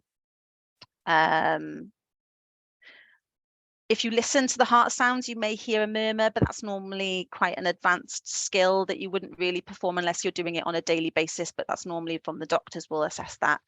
But basically what I'm trying to get at is that this full comprehensive ABCDE assessment of the patient in a cardiovascular state leads to early intervention and escalation of treatment, so it prevents further deterioration, and any acute changes or rapid changes mark the onset of acute heart failure. And that's normally referred to as decompensated heart failure, as the normal compensatory mechanisms have failed, and I'll talk about this shortly. So NICE guidelines are available on the internet, and we can see how the diagnosis of heart failure is made. So normally what can we do? So we can take a chest x-ray. There won't necessarily be changes that are linked directly to heart failure, but you may see things like pulmonary edema or cardiomegaly, so an enlarged heart, which is suggestive of heart failure. On ECG, there may be clues about the underlying cause of heart failure, like an arrhythmia or evidence of coronary artery disease or an MI. Bloods, so in patients with any type of heart failure, The key lab value is the brain natriuretic peptide, or BNP, and it's a hormone that's released from the heart ventricles when the cardiac muscle, so the myocardium, is stretched beyond its normal range. And the BNP action is it relaxes the smooth muscle in blood vessels, so it reduces the systemic vascular resistance and makes it easier for the heart to pump blood through the system. And it also acts as the kidneys as a diuretic to promote the excretion of water in the urine, so that decreases the circulatory volume and increases heart functionality. And BNP testing is sensitive, but it's not specific. So negative is usually useful in ruling out heart failure, but positive results can have other causes. For example, tachycardia, sepsis, PE, acute kidney injury, or COPD can raise the BNP. Echo is normally done, and this is normally the best thing that we can do. It confirms a diagnosis of heart failure, and it can also estimate the ejection fraction, as well as measure ventricular wall and chamber size, which helps to distinguish between systolic or diastolic heart failure. And it can also assess the heart valves and estimate the pulmonary arterial pressure, and it can also help to identify the causes and the effects of heart failure. So once it's diagnosed, heart failure is classified according to the symptoms and degree of limitation of physical activity. And there are two classification systems that you see here. One encompasses the severity of symptoms and limitations, and the other is more categorized on the basis of the amount of structural damage there is on the heart. So how do we manage heart failure? Well, good management of compensated or chronic heart failure avoids the patient reaching that decompensated acute stage, and it's mainly achieved through effective long-term management within the primary sector. And I'm not going to delve into that now because that goes out beyond the scope of this lecture. I just want to focus on the acute side of things.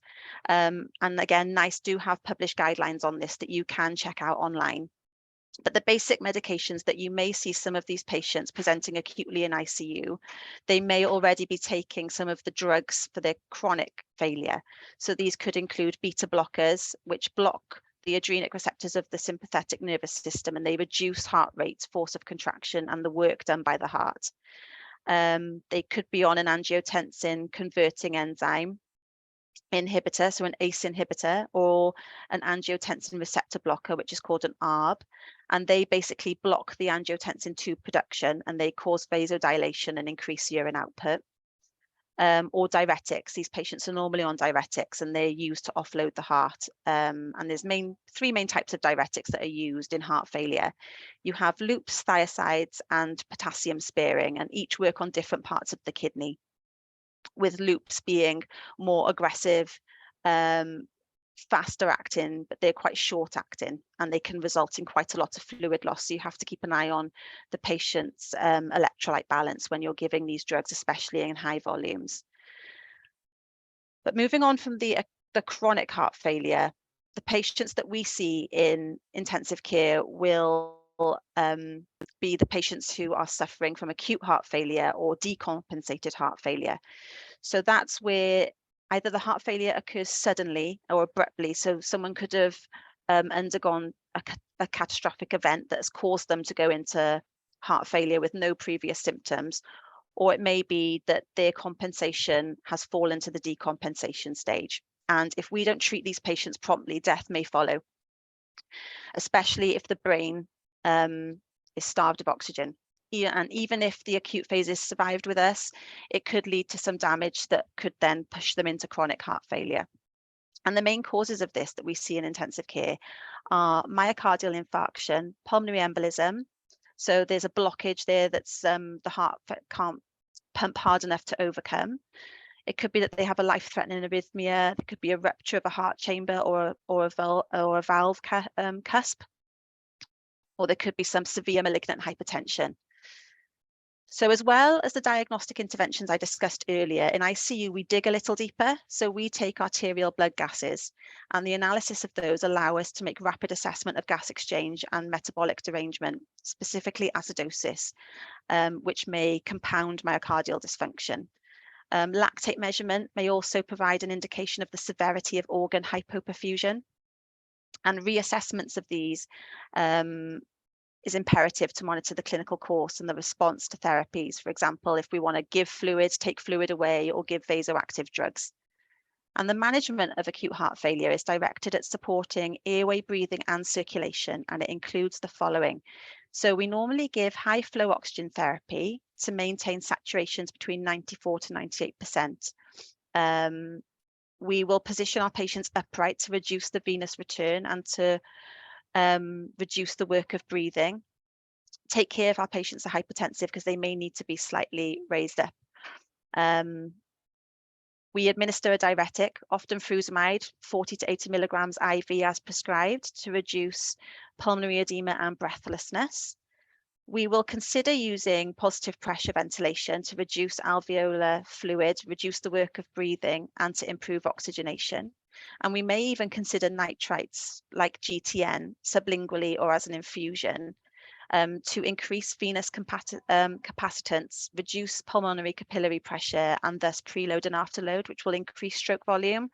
But the use of nitrites is patient specific, and it's indicated in hypertensive heart failure, but it's contraindicated in shock or if the systolic blood pressure drops below 90 millimeters of mercury. And if response to initial therapy is poor, then cardiogenic shock may be present, which requires a bit more support. And I'm not going to delve too deep into that because I know there's a cardiogenic shock presentation coming up, but basically we would consider intubation and ventilation. We would look at inotropic and or vasoactive support, which may be warranted to restore organ perfusion throughout through the optimization of cardiac output and blood pressure. But there's currently a paucity of evidence on which a firm recommendation for the choice of the first line vasopressor or inotrope is in patients with low cardiac output. We normally find that in clinical practice, it can vary between physician and it depends on their preference of what they like to use. Local guidelines also impact on this, and it can vary between health boards, and also the individual patient presentation and their history may warrant a different approach. So if I go through all of the possible drug choices and their actions, I think it's outside the scope of this lecture, especially in the time frame that I have. So I'm really sorry to cut in, Nicola, but I think we are going to have to wrap up because of time. I'm so sorry. To be 5 minutes, not even that.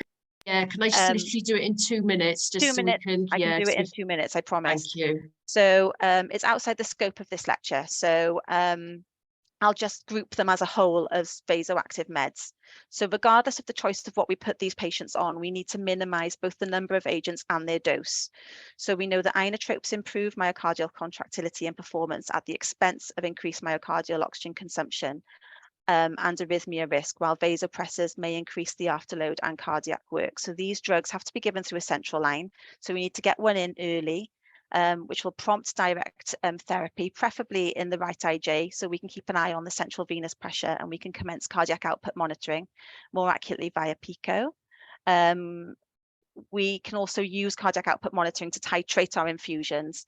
And obviously, if there's prolonged low cardiac output, it will decrease the renal perfusion. It may push our patient into acute kidney injury, and we may have to consider continuous renal replacement therapy if our diuretic failure therapy fails and our urine output drops significantly. I won't go through my last slide because it was just an overview of what I've just spoken about, but thanks for listening, and I'm sorry I went over, and I'm sorry about the mix-up of my slide there. No, thank you so much, Nicola. I'm just sorry to cut you off. You started late, so you literally just under 20 minutes over. So bear in mind you started 15 minutes late. You've done a fantastic job, and thank you so much. Obviously, we haven't got time for questions. No problem. But if anybody does post, if anybody does post anything in the chat, we'll pass them on to you and get back to them. So thank you so much. What I will say to everybody now is, because we are running late, we were due back at 1:20, but that's not very long for you to get some lunch. So if you can come back by 1:30, and we'll restart in 30 minutes. Leave yourselves long. I don't expect you to remember every single detail that I've said, but hopefully it'll just give you an idea of what's going on, why we're doing certain things when we do them, and why things sometimes seem a little bit topsy-turvy compared to what we're used to on intensive care. What's the normal physiology? So in a normal sense, you want your cardiac output, and it's based around your heart rate and your stroke volume. So your heart rate makes sense, doesn't it? You can appreciate that if someone's heart is beating very, very slowly, then they won't be able to generate the cardiac output that we're used to. Equally, however, if your heart rate's going very, very fast, then your heart won't fill with blood correctly, and then that affects your stroke volume. So despite the increase in heart rate, the stroke volume goes down, and that's why your cardiac output is poor. We're very lucky in intensive care that we have the ability to use fancy drugs to augment these numbers to improve people's cardiac output. So we can augment the stroke volume by adjusting the contractility, the preload and the afterload. And people throw these terms around in intensive care, left, right and center, often incorrectly, often without any strong explanation as to why they think that. And I think a lot gets lost in translation. So just briefly, contractility, fairly self-explanatory, is how well the heart can contract. And that's going to be one of the big problems of cardiogenic shock. Preload is what we call the end diastolic filling pressure, and that's basically at the end of diastole, so at the part where the heart is the most relaxed, what kind of volume of blood is within that ventricle. And if you have it, as the preload gets higher and higher, to a point, it improves your contractility, and that's kind of likened to blowing up a balloon. So if you blow up a balloon a little bit, it pushes that air back out when you take your lips off the balloon. If you blow it up a lot, it pushes back with a little bit more force, and that's how preload can affect contractility. But that's only to a certain point, which is beyond the scope of today's talk. And the final part is afterload, and that gets thrown around a lot. And I think this is the most difficult concept to understand. And personally, I'm an ST6 in intensive care medicine. I've only recently really started to appreciate how complex this topic is. If you imagine a heart pumping, if you've got a very high blood pressure, you think, oh, that heart's doing really well. It's able to force out a lot of blood to create this high blood pressure. However, alternatively, if you imagine those blood vessels are constricting very hard to improve that blood pressure, the force that heart has to overcome is significant. And patients who've got cardiogenic shock, or it's specifically an injured heart, will really struggle to overcome those high blood pressures. And that's why patients in cardiogenic shock, we actually do things like give vasodilators. So we give drugs like GTN. What that does is reduce the afterload, so it reduces that vasoconstriction, and it means the heart can pump more readily. Now, all of those things are very, very complicated, and I don't expect you to remember all of those, but it's just an understanding that this is a very complicated topic that needs a little bit of reading around. And I'd like to just reiterate that sometimes these terms get thrown around erroneously in ITU, and sometimes they might need to be questioned. So what is shock? So shock in the kind of textbook definition is a failure to deliver and or utilize adequate amounts of oxygen, leading to tissue dysoxia. The system on the right demonstrates this well. You've got your heart in the middle, and it's pumping blood around the body to go to all of those wonderful organs to deliver them oxygen. And you can understand that there's a whole manner of ways why this wonderful circuit might collapse. And the ones we encounter most frequently in intensive care are hypovolemic, distributive, obstructive shock, fairly rarely, and then cardiogenic. That's the four main categories of shock. I'm going to very briefly talk about these three. And although it's out of the subject, it's not even talking about cardiogenic shock yet, just to briefly understand these really emphasizes the importance of knowing when a patient's in cardiogenic shock and how the treatment is very, very different. So hypovolemic shock, and forgive me, I'm going to oversimplify it for this talk, but if you've lost a lot of blood, you need that blood replaced. If you've lost a lot of fluids, you need that fluid replaced. In the diagram on the previous slide, if you imagine the heart's pumping away absolutely fine, but there's not enough fluid to go around, then obviously you're going to develop shock. And in a simple sense, you just turn off the tap, fluid resuscitate, and your heart's still pumping away, and you can get yourself hopefully back to normality if there hasn't been too much organ damage. Again, oversimplifying it, but distributive shock, of which there are many causes. I'll talk only about septic shock here because we probably encounter that the most on intensive care. That's a vasodilatory shock. So your blood vessels are dilated because of the ongoing inflammatory response. They're not only dilated, but they're also becoming leaky, so the fluid's going into all the wrong places. So you can see how in a patient with septic shock, when they come into ITU with a low blood pressure, we give them fluid to, combat that fluid loss. And we give them drugs to vasoconstrict, to tighten up those blood vessels and improve that blood pressure. And that makes sense. That's the right thing to do in distributive shock. Obstructive shock, arguably the easiest to comprehend, but also the most terrifying. So if someone's got a cut tamponade, which is in the picture there, the sac that the heart sits within is filled with fluid for whatever reason, the heart will not be able to pump as the pressure in that sac gets greater and greater, and you have to drain that fluid. That makes sense, doesn't it? There's no real problem with the heart itself. It's something externally is causing compression of a normal heart. In a tension pneumothorax, the same thing's happening. You're getting pressure on the heart, but that's due to build-up of pressure within the thoracic cavity as air is leaking out of one of the lungs. And finally, a PE. If you've got a massive blood clot that's sitting within the pulmonary vessels, it's similar to how I explained about afterload. That would massively increase the afterload. So the heart is really struggling to press blood out of the heart against this blocked vessel. And you need to manage the specific conditions. In tamponade, you stick a needle in there or open the chest. In a tension pneumothorax, needle or open the chest. And with a PE, you either thrombolize to break that clot down, or thrombectomy to have it removed. And only one centre in Wales does that currently. Okay, so we've got a bit of background now. Okay, so now we've talked for 7 minutes. We haven't even got to the mainstay here, the reason we're all gathered round. So cardiogenic shock. Cardiogenic shock is a low cardiac output state resulting in circulatory failure, results in end organ hypoperfusion and tissue hypoxia. So that's kind of linked our definition of shock, and it's because of the heart. Fairly simple. It's pump failure. The pump has failed. It results in a rapid life-threatening state that can rapidly lead to multi-organ failure and death. It's fairly terrifying. None of that system works without a functioning pump, okay? It's failure of the pump itself, as I've said. And if we think about what's actually happening, the pump has failed. So those usual things that we do, someone rocks up to intensive care, we think, oh, this is septic shock. I know exactly what I need to do. I need to give fluid because all the fluid's in the wrong places. I need to give vasopressors to tighten up those blood vessels. If you think about a failing heart that's really struggling to pump blood around, if you then increase the volume that heart has to pump, it's stretching even further. There's even more strain on the heart. Then you're giving vasopressors to tighten up those blood vessels. It's now got more pressure that it has to pump against because of the increased systemic vascular resistance. So the usual things we do can be extremely detrimental to these patients. And it's scary when that happens. And it's happened to me many times. Someone's come into the unit, they've been told they've had septic shock. They haven't managed to get a good history from the patient. And we do all those usual things, and very quickly things spiral and can fall out of control. And that's why we're having this talk today. So what are the causes of cardiogenic shock? It doesn't just happen. There has to be a reason.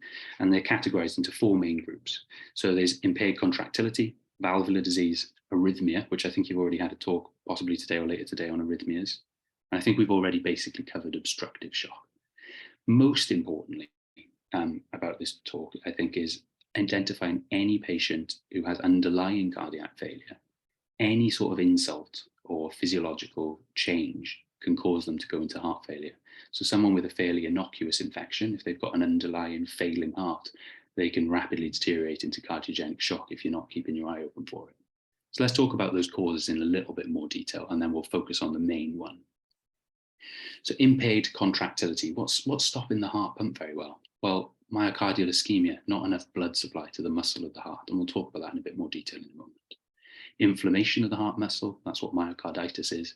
Cardiomyopathies, there's lots of reasons why you'd have them, but that's someone who's already got a poor heart, and whether it's known or not, there's a problem with the heart itself. Myocardial contusion, we see that sometimes in trauma.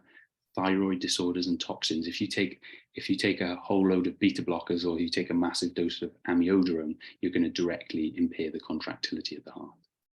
Further to that, the next category is valvular disease. You need the valves in your heart to make sure the blood goes the right direction, so that every time your left ventricle squeezes, the blood goes up the aorta. If the mitral valve isn't functioning, whether it be the native valve or prosthetic valve, when the heart contracts, a lot of that blood will be going the wrong direction, back into the lungs. And you can see why that would give you pulmonary edema and cardiogenic shock, because the heart's having to beat twice as hard to get any sort of forward flow. Arrhythmias, we touched on right at the start of this presentation. If your heart's going really, really slowly, you're obviously going to struggle to maintain the cardiac output. And those are patients in complete heart block, for example. Or conversely, as I mentioned earlier, if your heart's racing, if you're in VT or fast AF, your heart doesn't have the proper time to fill with blood. So every one of those beats, although there's many of them, they're poorly functioning, and that leads to cardiogenic shock. And then finally, obstructive, which I won't mention again because we've already talked about it, but it does lead to cardiogenic shock because in that time, whilst the heart is under pressure, it's damaging the heart, particularly with a massive PE, for example. that right ventricle is going to be in a lot of strain and it's going to have difficulty recovering. So those are the main kind of causes of cardiogenic shock. So cardiogenic shock as an entity has lots of different subfactors. So it's not a diagnosis in itself. You have to work out, why is the patient in cardiogenic shock? Just like if someone's in septic shock, we need to determine what the source of infection is. So let's talk about myocardial ischemia. This is the big one. This is the one that's the most important. This is what we encounter the most. So what is that about? So it's due to a narrowed or blocked coronary vessel. So the heart, as we keep referring it to, is a pump. It's the myocardium itself needs a blood supply. And on the left-hand side of the screen, that's a normal vessel with blood flowing through it to oxygenate that myocardium. As you know, we get older, and if you smoke, particularly if you've got diabetes, if you've got a high cholesterol diet, or you're familial, if you've got a familiar risk factor for it, you get thawing of the coronary arteries, and you get this atherosclerosis, which these yellow plaque lesions represent here, and less blood flow goes through. The third one along is fairly narrow now, and only the odd blood vessel, the odd red cells getting past. And this is what we often encounter in intensive care. So someone who's got underlying atherosclerosis, and then for whatever reason, they have a drop in their blood pressure, or they have a hypoxic episode, or they become anemic from a bleed. And then you can imagine, if they're already struggling to get enough blood to their myocardium, any one of those things could then give you ischemia of the heart muscle. And that would be called a type 2 MI, because it's underlying atherosclerotic disease, then compounded by an insult that isn't directly cardiac, causing a heart attack. Now, the final one, this is where we really start to get, well, they start to get excited in cardiology, is a rupture of a plaque. So these plaques get bigger and bigger, and eventually they become unstable, they rupture, and they cause local inflammation, which leads to an entire occlusion of a coronary vessel, which is a disaster. This is an ECG, and I know you've done ECGs today, so I won't dwell upon it too much. It's an ECG showing ST elevation in the inferior leads. So that's the lead 2, 3, and AVF. And as you can see in AVL there's reciprocal changes. That ST depression is kind of the mirror image, it's the reversed image of the ST elevation in the other leads. Now that's a kind of barn door STEMI. You can see quite easily that massive lump after the QRS complex in the ST region. So what does that represent? That represents an inferior MI. That represents occlusion of the right coronary artery. And you don't need to know the specifics of what it means. You just need to be able to identify that that's a troubling looking ECG. This is, in fact, an angiogram from a patient that we saw last week in Cardiff. What you can see there, and it's a little bit difficult to interpret, is you can see obviously the ribs, okay, and you can see the spine. And what you're looking at is an X-ray image of the heart.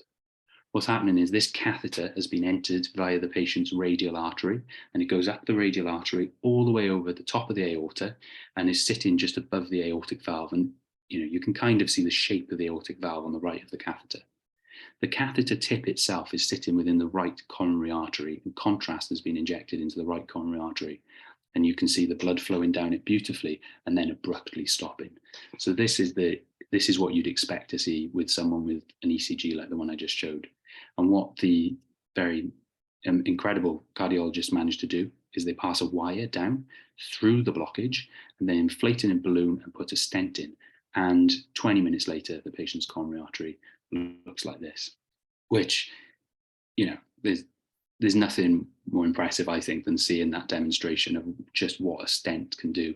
There is now blood going back to all parts of that heart, and that shows the importance of identifying the patients who would benefit from PCI, which is what this is called, primary percutaneous intervention. So myocardial ischemia, it's the most common cause of cardiogenic shock. And this fact genuinely blew my mind. 1 in 10 patients develop cardiogenic shock after a heart attack. That is absolutely unreal, isn't it? Think about all the people we know, the friends, the family, the acquaintances who we know have had heart attacks, the people we see walking down the beach who've got sternotomy scars when we were on holiday. All of those patients, there's a 1 in 10 chance that they would have had cardiogenic shock. And more worrying than that, half of the patients who develop cardiogenic shock will not survive to hospital discharge. It's a very serious condition. The echocardiogram that hopefully you can see beaten on the right-hand side of the screen is showing a patient's left ventricle after an anterior infarct. And what I like to do, and I'd recommend you do this at home now, is you can see the valve beating up and down, yeah? Where the valve's beating, just above it, you can see the muscle contracting perfectly normally, because that's always had a nice blood supply. If you put your thumb over that, as you're looking at the screen now, and just cover up the bit that's contracting normally, at the top of the screen, the apex doesn't really look like it's moving at all. It's just kind of quivering around. And that's the bit of the heart that's had no blood supply. And you can imagine quite easily, you know, if there was more of the heart involved, how quickly that heart would fail to pump. This is why we do echocardiograms, it's important. Okay, so that's myocardial ischemia. What does the patient look like in cardiogenic shock? So we've talked about the physiology of it. We know hopefully a little bit more about that now. We've talked about myocardial ischemia and one of the intervention routes, which is PCI, to try and prevent that in the acute MI. What does it look like? So the patient with cardiogenic shock, unfortunately, is subtle, okay? They can be very, very subtle signs, and they can be misread and interpreted as the wrong thing. So they have cold, clammy extremities, okay? This is signs of hypoperfusion. So they might well have a blood pressure. They might well have a decent blood pressure. But if there's not any blood getting to those extremities because they've vasoconstricted to try and combat their heart not working very well, they get these cold, clammy extremities. They can be dizzy, they can have a narrow pulse pressure, a raised JVP, which is the vessels in your neck that you see are engorged, and that's because the blood's not passing out of the heart and it's backing up into the venous system.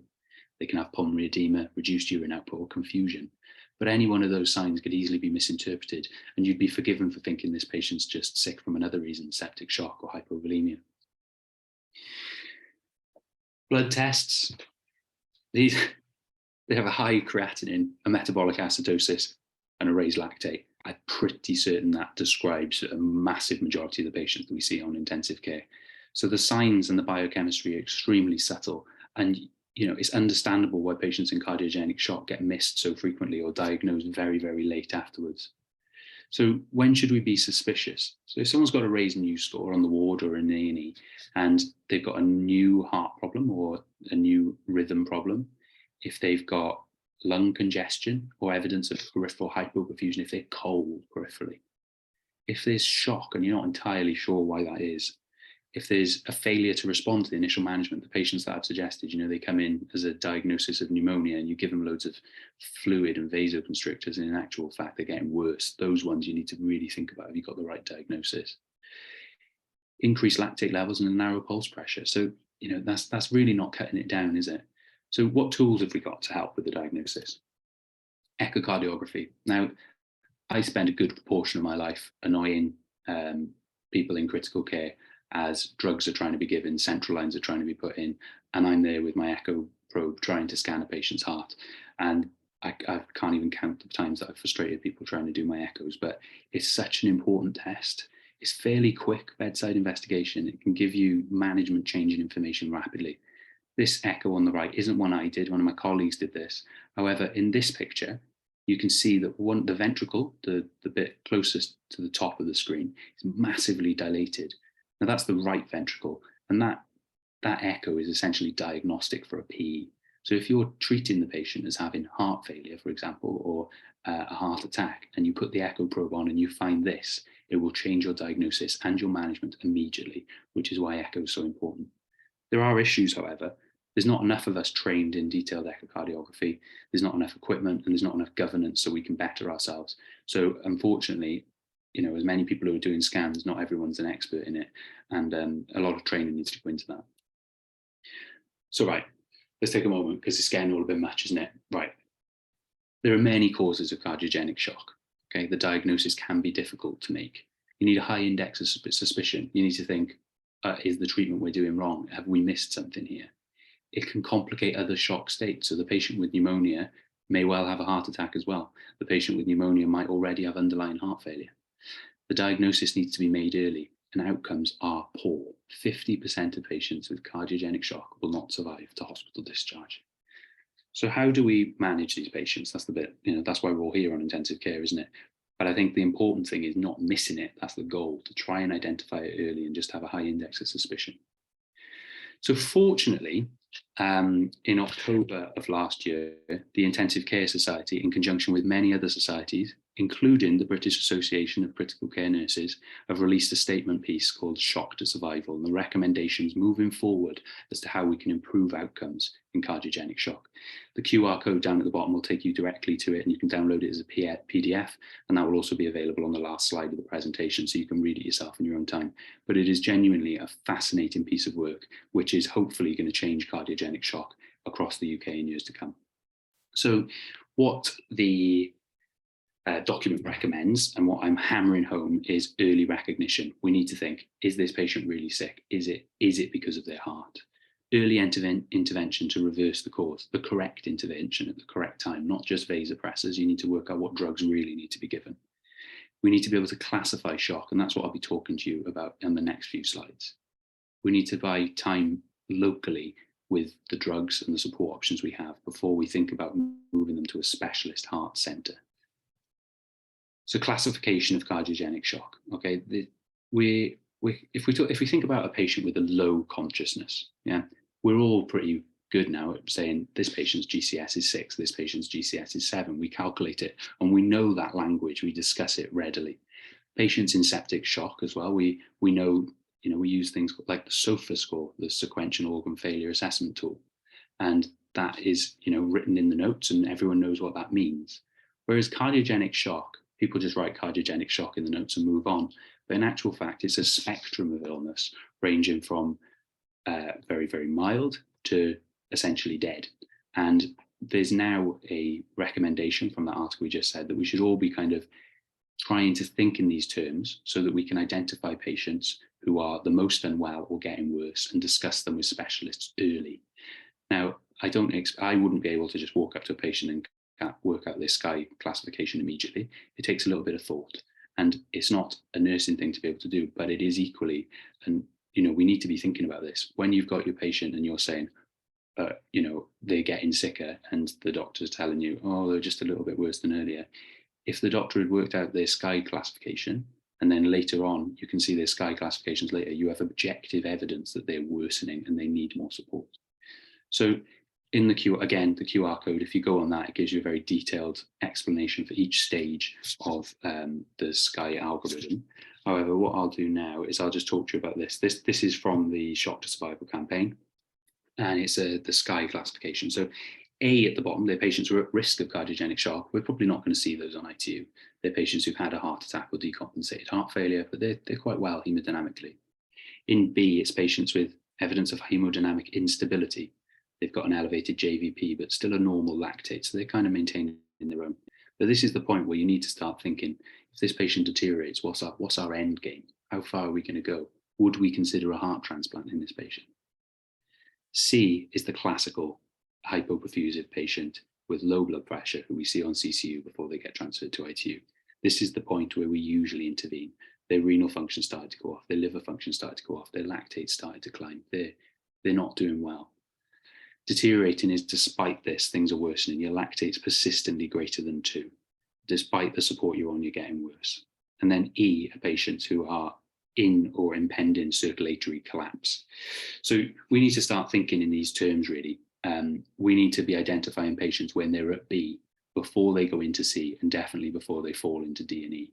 We need to be getting there when the MET call goes out, earlier than we would usually see these patients, because by the time they're at C and they're being referred to ITU, there's already multi-organ involvement. They're already deteriorating. So there's a recommendation in that guideline, and this hasn't been set up yet, is for a cardiogenic shock network. So when those patients get to a score of B on the SCAI criteria, we need to be thinking, do we need to speak to a specialist in another centre? Would they be for advanced organ support? Would they be for a heart transplant? Do they need ECMO? And I think we're quite bad at that. I think we're used to managing really sick patients, and sometimes we can't, appreciate that there's other people elsewhere who might be a little bit better than us and have more tools at their hands. And hopefully in years to come, there'll be a network where we can access MDT advice readily 24 hours a day for advice on echoes, ECGs, and hemodynamic monitoring. What support options do we have? Okay, so we're finally on to how do we actually treat cardiogenic shock. Now, it's hard. I've mentioned that cardiogenic shock is tricky, it is hard to manage. So let's talk about the drugs. So simply, there's 3 different types of drugs, essentially. There's vasopressors, and those are drugs, and these terms get thrown around incorrectly a lot of the time. Vasopressors cause vasoconstriction. That's the kind of drug that we'd want in a septic shock, really. Inotropes, they improve the pumping action of the heart. And then inodilators do improve the pumping action of the heart, but they also cause reduced peripheral vascular resistance. So they drop your blood pressure, which seems counterintuitive. So the drugs we've got, and the ones we're used to, we're all used to these, aren't we? Noradrenaline, it's the first drug we put out. We all know it, double strength, quad strength, double quad strength. You know, it causes vasoconstriction. It doesn't cause a degree of increased contractility, but vasoconstriction is predominantly what it does. And that's helpful in a lot of patients. It's often used as an adjunct, in fact, in cardiogenic shock, because dobutamine, the next drug, causes an increased heart rate, increased contractility, but it also causes vasodilation, which in pure cardiogenic shock is helpful because you're reducing that blood pressure and the pressure that the heart has to overcome to beat. So dobutamine can cause reduced blood pressure, can cause arrhythmias. The more complex drugs that we sometimes use are enoxamine and milrinone. They're phosphodiesterase inhibitors. They improve the pumping function of the heart. They get it to pump harder. They reduce the, they improve the relaxation of the heart, but they do cause vasodilation. So these drugs often have to be run with noradrenaline to prevent that massive vasodilatory effect. And sometimes when you put up your milrinone, they will dump their blood pressure if they're not adequately filled. So it seems counterintuitive, and sometimes we can put the up and we're not able to offset it, and it seems a bit strange. We're adding in another drug and then we're going up on the NORAD, but in actual fact, it does help with that heart pump. Then levosimendan, we use it very, very rarely, don't we? It's a calcium sensitizing agent. And the way I get my head around thinking about this is if a patient's got a high blood pressure, we give them calcium channel blockers. What levosimendan does is it makes the heart more excitable by the calcium that's already there, and it increases contractility, improves the pumping function of the heart. But it also causes vasodilation, which can drop your blood pressure. So there's not many, is there? As far as drugs are concerned, there's a few other bits and bobs, but that's the mainstay of the drugs. And I think the main take-home point is that sometimes we give drugs that cause the blood pressure to drop, in fact. Sometimes we do want the blood pressure lower, but we have to be aware that of the pathological process of cardiogenic shock, and thus the drugs are very, very different to what we're comfortable with on ITU. So mechanical support devices, I've got like maybe 2 minutes left here. So I'm just gonna whiz through these because we don't have these readily available. We have intra-aortic balloon pumps in Cardiff and Morriston in Wales, but we don't have these other devices. But it's having an awareness of them that will allow us to refer to specialist centres. So mechanical support devices, the intra-aortic balloon pump. Again, this baffled me until I saw one actually in action. And what it is that it is literally a balloon that's inserted through your femoral artery. It goes up and it sits just beyond the left subclavian artery. So the blood is going off to the head absolutely fine, okay? What happens is the balloon inflates as the heart relaxes. Okay, so it's just pump blood out of the heart and then it's starting to relax and the balloon inflates. What this does is this pushes blood further down the line, so it gives it a bit of a nudge, but also it pushes blood backwards towards the heart, which means those coronary vessels that sit just above the aortic valve get extra perfusion. Then what happens is just before the heart's going to beat again, it deflates. And what this does is this reduces the afterload, so the heart has less pressure to overcome when it contracts, and it forces blood out. So you've got a double whammy effect. The balloons, as it drops down, it's helping suck blood out of the heart. And as it contracts, as it expands, it pushes both directions. There's a few good videos of these online on YouTube that are really worthwhile watching if you haven't had much interaction with a balloon pump. The impeller device is a catheter-based system, also comes up through your femoral artery. What it does then, it sits within the ventricle and it spins really, really quickly, like an Archimedes screw, you know. Anyway, they've got them at kids' playgrounds, haven't they, where you spin something really, really quickly and blood will shoot out of the heart. And what this does is it reduces some of the workload on the heart. We do have these in Cardiff, we don't use them frequently, and they're short-term devices for patients who you've got an end game, by which I mean transplant or a long-term left ventricular assist device. And then finally, ECMO. We've just been through a pandemic. We all know a bit about ECMO now. We know about respiratory failure. We're hopefully good at that now. But VA ECMO is not is different. So it's from your venous system to your arterial system. So not only is it oxygenating blood, but it's allowing your heart time to recover, essentially. And these are bridging devices towards transplant, essentially. So we don't have them readily available in Wales, and they have to be transferred to the Brompton. And that's the end game. You know, I think patients in liver failure come in, the first thing we think is, are they for transplant? Are they for transplant? The amount of times I've seen people on gastro will say, would this patient be for transplant? Whereas we don't think about that with heart, do we? We just think, oh, well, their heart's failing. You know, we'll try some drugs and that'll be that. But we need to think bigger sometimes. You know, would this patient be for transplant? If they're otherwise fit and well, and if they've got an underlying cardiomyopathy, for example, they might well be. So we need to make sure we don't write them off. Now, I appreciate I'm getting on now. I've talked for a little while. There's going to be a bit of time for questions. I'm just going to finish these last few slides. I'll be very quick. Okay, so a 52-year-old man presents with chest pain. He's a smoker. He's got hypertension. He's got high cholesterol. He has a history of significant chest pain.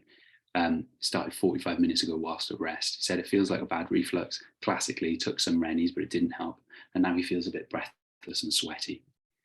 So he's talking to us. You know, he's got normal sats, his respirate's up a little bit, his blood pressure's okay, his heart rate's up a little bit, he's got cool peripheries, he's clammy. You know, we're already a bit worried here. And now if you think about the SCAI classification, he's in A or possibly leaning to B if you think this is related to his heart. And I think starting to think like that early, where is he on this trajectory? Where is he towards specialist advice and transplant potentially? Bloods have been sent, including troponin, they're not back yet. The blood gas analyzer inevitably is playing up, so it's not giving you any results, so someone's run one of them down to the lab. Chest x-ray has been requested, but hasn't happened yet, but someone's done an ECG and it looks like this. That's the anterior leads, and that is obvious ST elevation. So that ST is lifted way above the baseline. So this patient needs to go to the cath lab. Yeah, they've got a STEMI. We found the diagnosis. Give them the antiplatelet, cath lab's activated. They go in, and this is someone from last week, actually. It's a bit tricky to see this. I'll get the other one up. So this is before on the left side. You can see there's quite a few vessels. That's your left circumflex that's being well perfused. But on the next one, there's a big vessel that's going right down the left-hand side of the screen. That's your left anterior distending artery. That's what's occluded in an anterior STEMI, and that's now reperfused. There's blood going back to the heart. So good, we're done. We've done it, we've cracked it. Patients had an ST elevation MI. We're all really happy. We've treated that with PCI and everything's been done properly. However, they've gone back to CCU. Now they're lethargic. Their SAT have dropped a little bit. Respiratory rates up and they're struggling to breathe a little. Their blood pressure's on the lower side. And now they've definitely got cool peripheries. They're clammy. This patient now is slipped into SCAI class C. You know, they're already at the point where there's evidence that their heart's struggling to recover from the event that's happened. They're in cardiogenic shock now. Okay. And I think one of the take-home messages from this talk is that it's important to try and identify these early, and we should be having early conversations. So at this point, we're already getting into a worrying state. I hope after my talk today, this patient maybe seems slightly less daunting, and maybe you'd understand the things we need to do moving forward. We discussed a little bit about the drugs, and this patient really needs to go to ITU, or they need good CCU care. So, take-home messages. I've talked a lot. Cardiogenic shock can be very difficult to identify early. And this is all of our jobs as doctors and nurses. And you know, you guys are always fantastic at saying, I'm worried about this patient. And sometimes, you know, you can't even put your finger on it, why you're worried. And I wonder if some of it is obviously just knowing these clinical signs, because you've seen these patients 1,000 times before, okay? If they're cold and they're clammy, if their lactate's climbing, and despite everything we're doing, things are getting worse, we need to think, is this related to a pump problem? Is the heart involved? Do they need an echo and further information gathered? We need to think about the SCAI classification early. All of us do. And if a patient, if one of the doctors comes around and writes cardiogenic shock in the notes, up the dobutamine, I don't think that's suffice anymore. I think we need to be thinking of SCAI classifications, and we need to think about, you know, if things deteriorate further, or even now, do we need to speak to specialists in other hospitals about complex device involvement? The drugs we use are complicated, and I know I whizzed through them, and I'm really sorry about this, but it's because there's so much in this topic to cover. But the usual things we do, reaching for the NORAD and giving the fluids, may not be the right thing to do. And the drugs that we use, the correct ones, have negative side effects. They cause low blood pressure and arrhythmias, which is not what you want in someone in ITU, obviously. And then there's many advanced support options, and I know I skimmed through them quickly, but we don't need to know them in detail. We just need to know they exist. We need to know there are other things we can do. We can support the heart better than just the drugs, and we should be thinking about it early. I don't think we're very good at it in Wales. I don't think we're very good at it across the UK, actually, from looking at that report. And there's definitely room for improvement. And that will take all of us. That takes doctors, nurses, and obviously the people at the end of those referrals, the people who know their stuff about cardiogenic shock. Okay, but if we don't think about it, we're never going to refer those patients. So that concludes my talk. I know it's heavy. It is really heavy, and there's a lot of information in there. And I apologize that if it's fairly complicated, but I think it's very difficult to make such a complicated topic palatable. And I hope that you've taken some learning points there. And, you know, the main goal is to have a high index of suspicion of cardiogenic shock or heart involvement in our patients on ITU who aren't responding to treatment. On the left-hand side there, that's the QR code for the shock guideline that's been released by the ICS in conjunction with yourselves. And on the right-hand side, that's the SCAI classification, and it gives you in more detail about what that specifically means and how we're meant to utilize that. I think those are my two main take-home points, and if you read them in your own time, you'll probably be more well-versed in cardiogenic shock than a lot of intensive care doctors. Excellent. Thank you so much, Drew. I think that is a lot of information covered in a very short time. And I think for me, really poignant, you mentioned, you know, about the patient that comes in and we always think they're in septic shock and we treat them and they get so much worse. So I think that really is so important to think, you know, about whether we are doing the right thing by our patients and we've identified the right cause of shock. And then I was also interested about, you know, you mentioned the drugs very briefly, and I think we are very nervous sometimes of the negative effects of some of those drugs. And interestingly, we've had a question popped into the chat, and somebody is asking about what is the best drug to use while they're waiting for a patient to be transferred from a DGH to a cardiothoracic centre. And they've said they tend to always go with dobutamine. Yeah, so there has been recent trials looking at dobutamine versus milrinone, and ultimately neither drug is better. It's what you're used to, and it's also important to be aware that using either one of those drugs, you might need a conjunction of NORAD, and finding the happy balance is really, really difficult. It's not easy. What you need is repeated echocardiograms. You need invasive blood pressure monitoring. It's tricky, and I'm sorry that's a difficult answer, but that's the answer that you'll get given by anyone you ask. Yeah, and I think it is very difficult, isn't it? You know, it's about experience, and it is about the individual patient as well. So yeah, it is very, very hard. Yeah. It does also come down to the specific cause of the cardiogenic shock as well. Because if it's right ventricular failure as a consequence of a PE, for example, you know, you'd be thinking adding in low dose vasopressin earlier. And there's lots of these different things, but ultimately it's not just continuing to go up on one thing. You have to go up and down and find a happy balance. And sometimes you will make things worse as you endeavor to make things better. Yeah, it's interesting as well. Somebody's just popped in there. They work on a cardiac unit and they never use dobutamine because of arrhythmias, and so actually they say they change it straight away if a patient comes to them from another unit with it. Yeah, it's interesting, that should be said, and we've had the same feedback in Cardiff as well with the cardiac ITU. However, the most recent study didn't show any increased arrhythmias in the dobutamine group. In fact, it was fairly equal and consistent across them, and it also didn't show significantly lower blood pressure in the enoxaparin or milrinone group, which we usually think that they drop their blood pressure anecdotally. And I think a lot of it, as you say, is down to experience rather than, you know, different units will do different things, and it's what you're used to. Yeah, fabulous. So thank you ever so much for that, Drew. That's and very good, very informative talk for us. I hope the rest of your shift goes okay for you, and thank you so much. That's a pleasure. Right, thank you. Sorry I can't hang around for the rest of the day. No, that's okay, thank you. Bye now. So next we're going to move across to Steve Hancock. So Steve has joined us. He's going to do a session this afternoon on cardiac output monitoring. And Steve is a clinical project manager in acute care therapy. So he's very kindly going to give our next talk and take us through the PICO. Okay, guys, hopefully you can hear me. We can, yes, I can see. Can you hear me? Yes. And I've got the slideshow. Can you see the slideshow? Yes, we can. Okay, guys. So my name's Steve Hancock. I work for a company called Gettinger. I'm the sort of PICO man.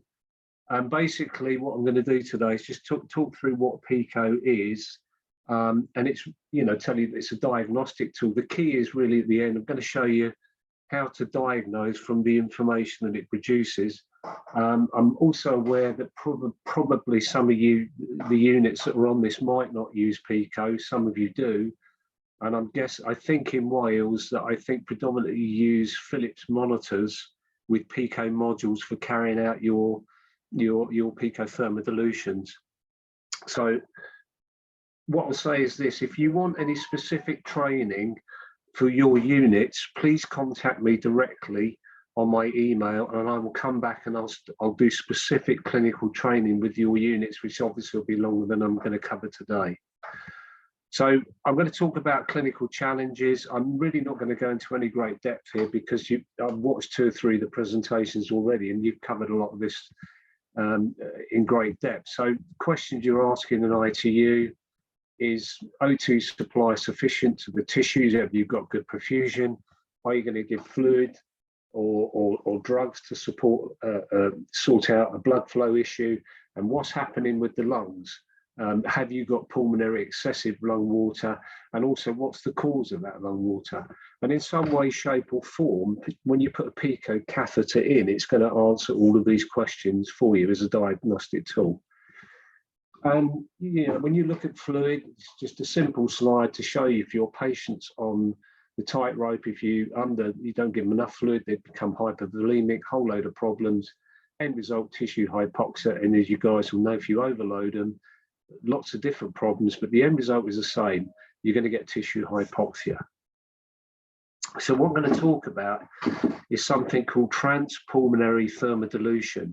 And that's what PICO is. And all that basically means is you are injecting cold saline down the central venous line, and the PICO catheter will pick up the drop in temperature from that cold bolus of saline, and it's going to give you lots of information about the patient. So it's just injecting cold saline down the neckline. So again, I'm not going to go spend any great deal of time on this because I've already watched a couple of the presentations and you've covered a lot of this already. So basically, we know that cardiac output is stroke volume times the heart rate. However, the stroke volume, as you just heard, can be affected by the speed of the heart. It can also be affected by the preload, so how much accessible blood is available for the heart to pump around the body, because if there isn't enough of it, it can't pump it. The afterload, the pressure the heart's pumping against to get the blood around the body, and cardiac performance contractility, how well is the heart performing to do that task? And effectively, PICO is going to answer all of these questions, including lung water levels, and it's going to indicate the type of lung water that you've got. So effectively, we call this iceberg slide because if you haven't got a PICO catheter in, you can't see a lot of this information here. So it's below the waterline for you. However, when you put a PICO catheter in, all of this is going to become visible to you. So what do you need to do PICO? Well, the patient must have a central venous line in, either it could be femoral as well, because this is where you're going to attach your little temperature injectate sensor. So it's just a little sensor that goes onto the distal end of the CVP line. So normally most people will have their pressure bag for their CVP there. You just disconnect there, put a 3-way tap in, reconnect the pressure bag, and on the side port, you put a little injection sensor. You need to place a specific arterial catheter. That's the PICO catheter. That can, in most cases, will go femorally or brachially. There's different sizes for each of those areas. And what happens is when you inject cold saline up here, it's picked up by the tip of the catheter down here. And from that, it builds a transpulmonary thermodilution curve. So there's 2 things at work here. When you carry out an injection of cold saline, you're carrying out transpulmonary thermodilution. When you calibrate, you're producing actually a thermodilution curve. That's where all the information is coming from. And for example, if it says that your blood flow, your cardiac output is 5.8 litres, that is exactly what it is. It's calibrated. However, it can go up and down beat for beat by looking at the arterial waveform. So we call it arterial pulse contour analysis. And effectively, here you can see an arterial waveform. There's dicrotic notch, which is the aortic valve closing. This area under the curve is the systolic part of the curve. And if you measure that, you can get a cardiac output. So if here it says it's 5.8 litres a minute as a starting point, every single beat of the heart, it will go up and down depending on what it measures down here. So that's, and quite simply, this is just, it's a bit patronizing, but it's just a physical explanation of what I've just said. Here you can see your CVC catheter going in. Here you can see your PICO catheter, let's just say in the femoral artery. And you give a nice cold bolus of saline, it goes all the way across the right heart, across the lungs, back into the left side of the heart. It's pumped out, it hits the tip of the catheter. From the drop in temperature, it builds the transpulmonary thermodilution curve over here. So for people that are using it, you need to do some key things. Firstly, you need saline that's really cold. It should come directly from the fridge just before you start your thermodilutions. You need to inject between 15 to 20 cc's for an adult. 15 cc's is good for patients with an actual body weight up to 100 kilos. If their actual body weight is more than 100 kilos, you need to go to 20 cc. So again, some units with their monitors, mostly Philips, will have their thermodilution screen set to 20 cc's to cover all of the patient sizes, so you don't even need to think about it. When the monitor tells you to do it, you need to just do it quickly and smoothly, so the monitor will direct you when to do it. And if you do it quickly and smoothly, you'll do it between 1.5 to 7 seconds. And if you do these top 2 steps correctly, you will get a drop in the core temperature of the patient's blood of more than 0.2 of a degree centigrade. So all the little triangle means is delta temperature. That's the difference between where the core temperature of the patient's blood was before the bolus got there and how much it dropped by. And if it drops by more than 0.2 of a degree, you will build good thermodilution curves. But again, the monitor will tell you how much it's dropped by. Okay, so here's the calculation for cardiac output. We don't need to, all of this stuff when I'm teaching, you don't need to remember this, it's just building credibility, because when you look at this, if you guys can read that date underneath, it says 1897. So they knew for a long, long time the principle of doing a thermodilution, you could work out the cardiac output. And then in the 1970s, along came something called a pulmonary artery catheter. Another name for it is a Swan-Ganz catheter. They still use them in cardiac ITUs, not so much these days in general ITUs. And that's, if anybody's not used it, is a transcardiac catheter. It floats right the way across the heart. And because it's in the organ it's measuring, the pulmonary artery catheter, or Swan-Ganz, is considered to be a gold standard against which every other device that works out cardiac output is measured against. And the reason I'm telling you all this is because what you're doing with PICO, which is transcardiac pulmonary thermodilution, and you compare it to the gold standard, it compares incredibly well, simply because you're using the same technique of thermodilution. I'm just going to move, I'm just going to move this down the bottom out of the way. Okay, so, and realistically, what PICO is, because it's working on a proven system, of thermodilution, which has already been proved scientifically, everything in it is really just a mathematical calculation based on this thermodilution curve. That's all it is. And I'm not going to go through these in any great detail. But when I teach on this, it's really just to build credibility, because people often say, well, where do all these numbers actually come from? And they come from the measurements that you make of the thermodilution curve. So for example, you measure the first part of the curve, you get something called interthoracic thermal volume, which is everything. It's the blood in the right and the left side of the heart at the end of the diastolic phase, or in other words, just before it pumps. the pulmonary blood volume and any extravascular lung water the patient may have. And quite simply, you can measure the second part of the curve that's called pulmonary thermal volume. That's this bit here. It's the pulmonary blood volume. It's any extravascular lung water the patient may have. And it does not include the blood in the right and the left side of the heart at the end of the diastolic phase. And quite simply, first part of the curve on the top here, second part of the curve on the down here, you subtract one from the other, and what you're left with is the blood in the right and the left side of the heart at the end of the diastolic phase. Okay, and that is a volumetric preload marker. How much blood is available for the heart to pump around the body? And it's there, it's actually a number. And the only way you can get this number is to carry out a thermal dilution. Okay, and there's normal index values for it. So everything you're doing in all of these numbers are going to be indexed to the specific patient that you're working with to give them meaning. And the normal index value, the global endostolic volume index, should be 680 to 850 mils per patient. So if it's a long way down from that or a long way up from that, it's telling you something clinically about the patient. Okay, and how does it work out lung water? Well, it's exactly the same. It's mathematical. So on here, we have the top part of the curve, which was everything. And then we're able to work out the interthoracic blood volume simply because if we know the global endostolic volume here, the pulmonary blood volume here, and they did lots of scientific, lots of clinical studies on this, this bit is always about 25% of what this bit is.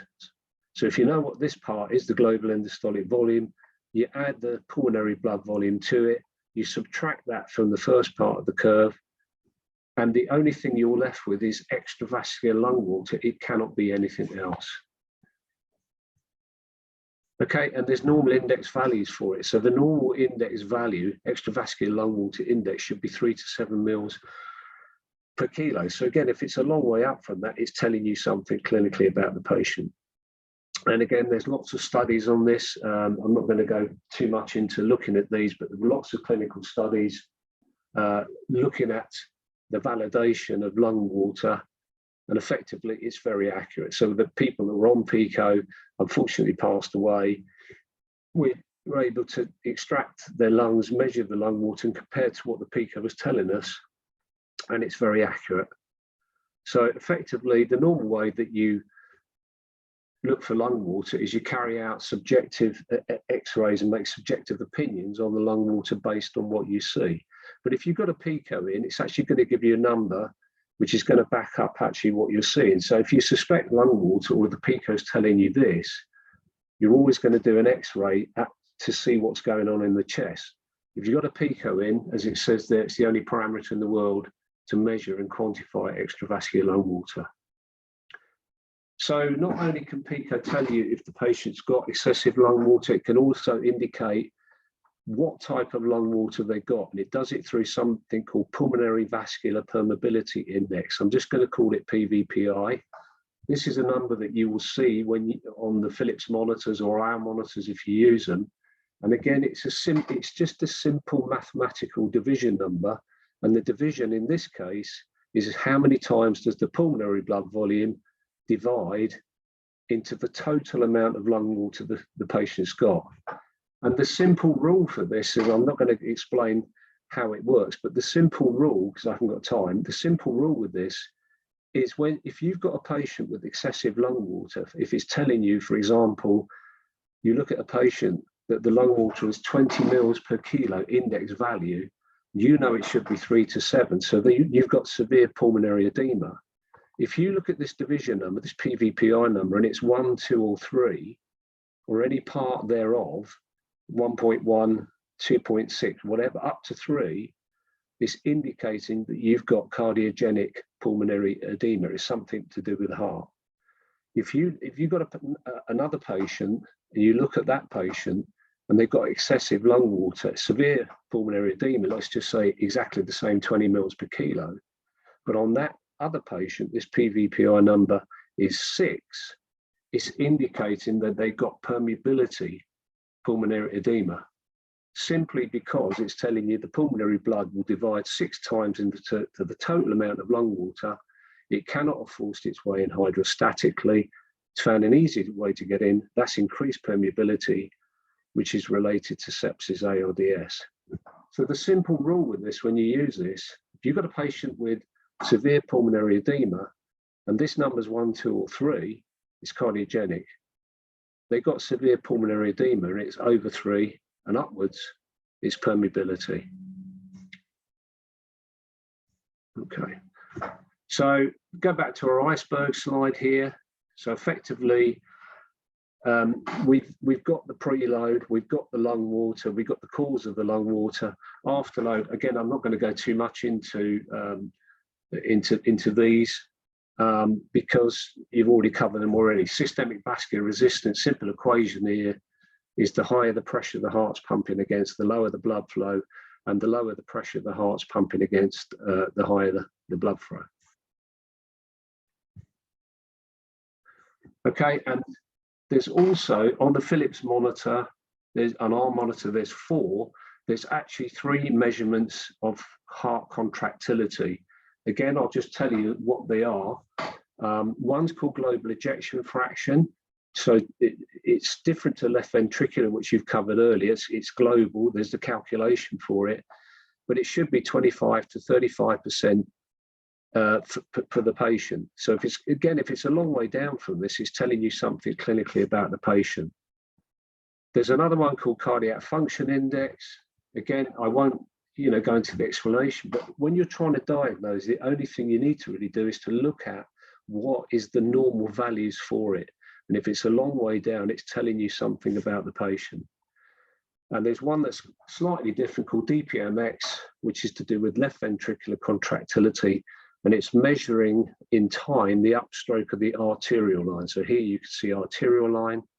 And what you're doing is measuring how long the upstroke is. So obviously, if you've got a nice vertical upstroke, it means the ventricle's pumping more efficiently. It's going to do it quicker. So here it might be 500 milliseconds. And the patient down here, if you can hopefully see, I've got something in front of my screen. I don't know if it's the same for you guys. You can see it's not as steep. It's going to take longer. And you just trend this over time. So if this same patient, it might be 500 milliseconds here. And down here, it could be 800. So looking at the other contractility measurements and this will give you an idea what's happening with the heart. Okay, so the key to diagnosing now is really, and this is the bit I want to get onto, is the key to diagnosing is down here on the left. So when you're diagnosing, the top of the iceberg is always to look at the blood flow. Then you look at the 3 factors that affect the stroke volume. So the preload, available blood. There's a thing called volume responsiveness. I'll just touch on that in a second. You look at the afterload, and then you look at the contractility. And lastly, you look at the lung function. And if you've got pulmonary edema, you're interested in that PVPI number.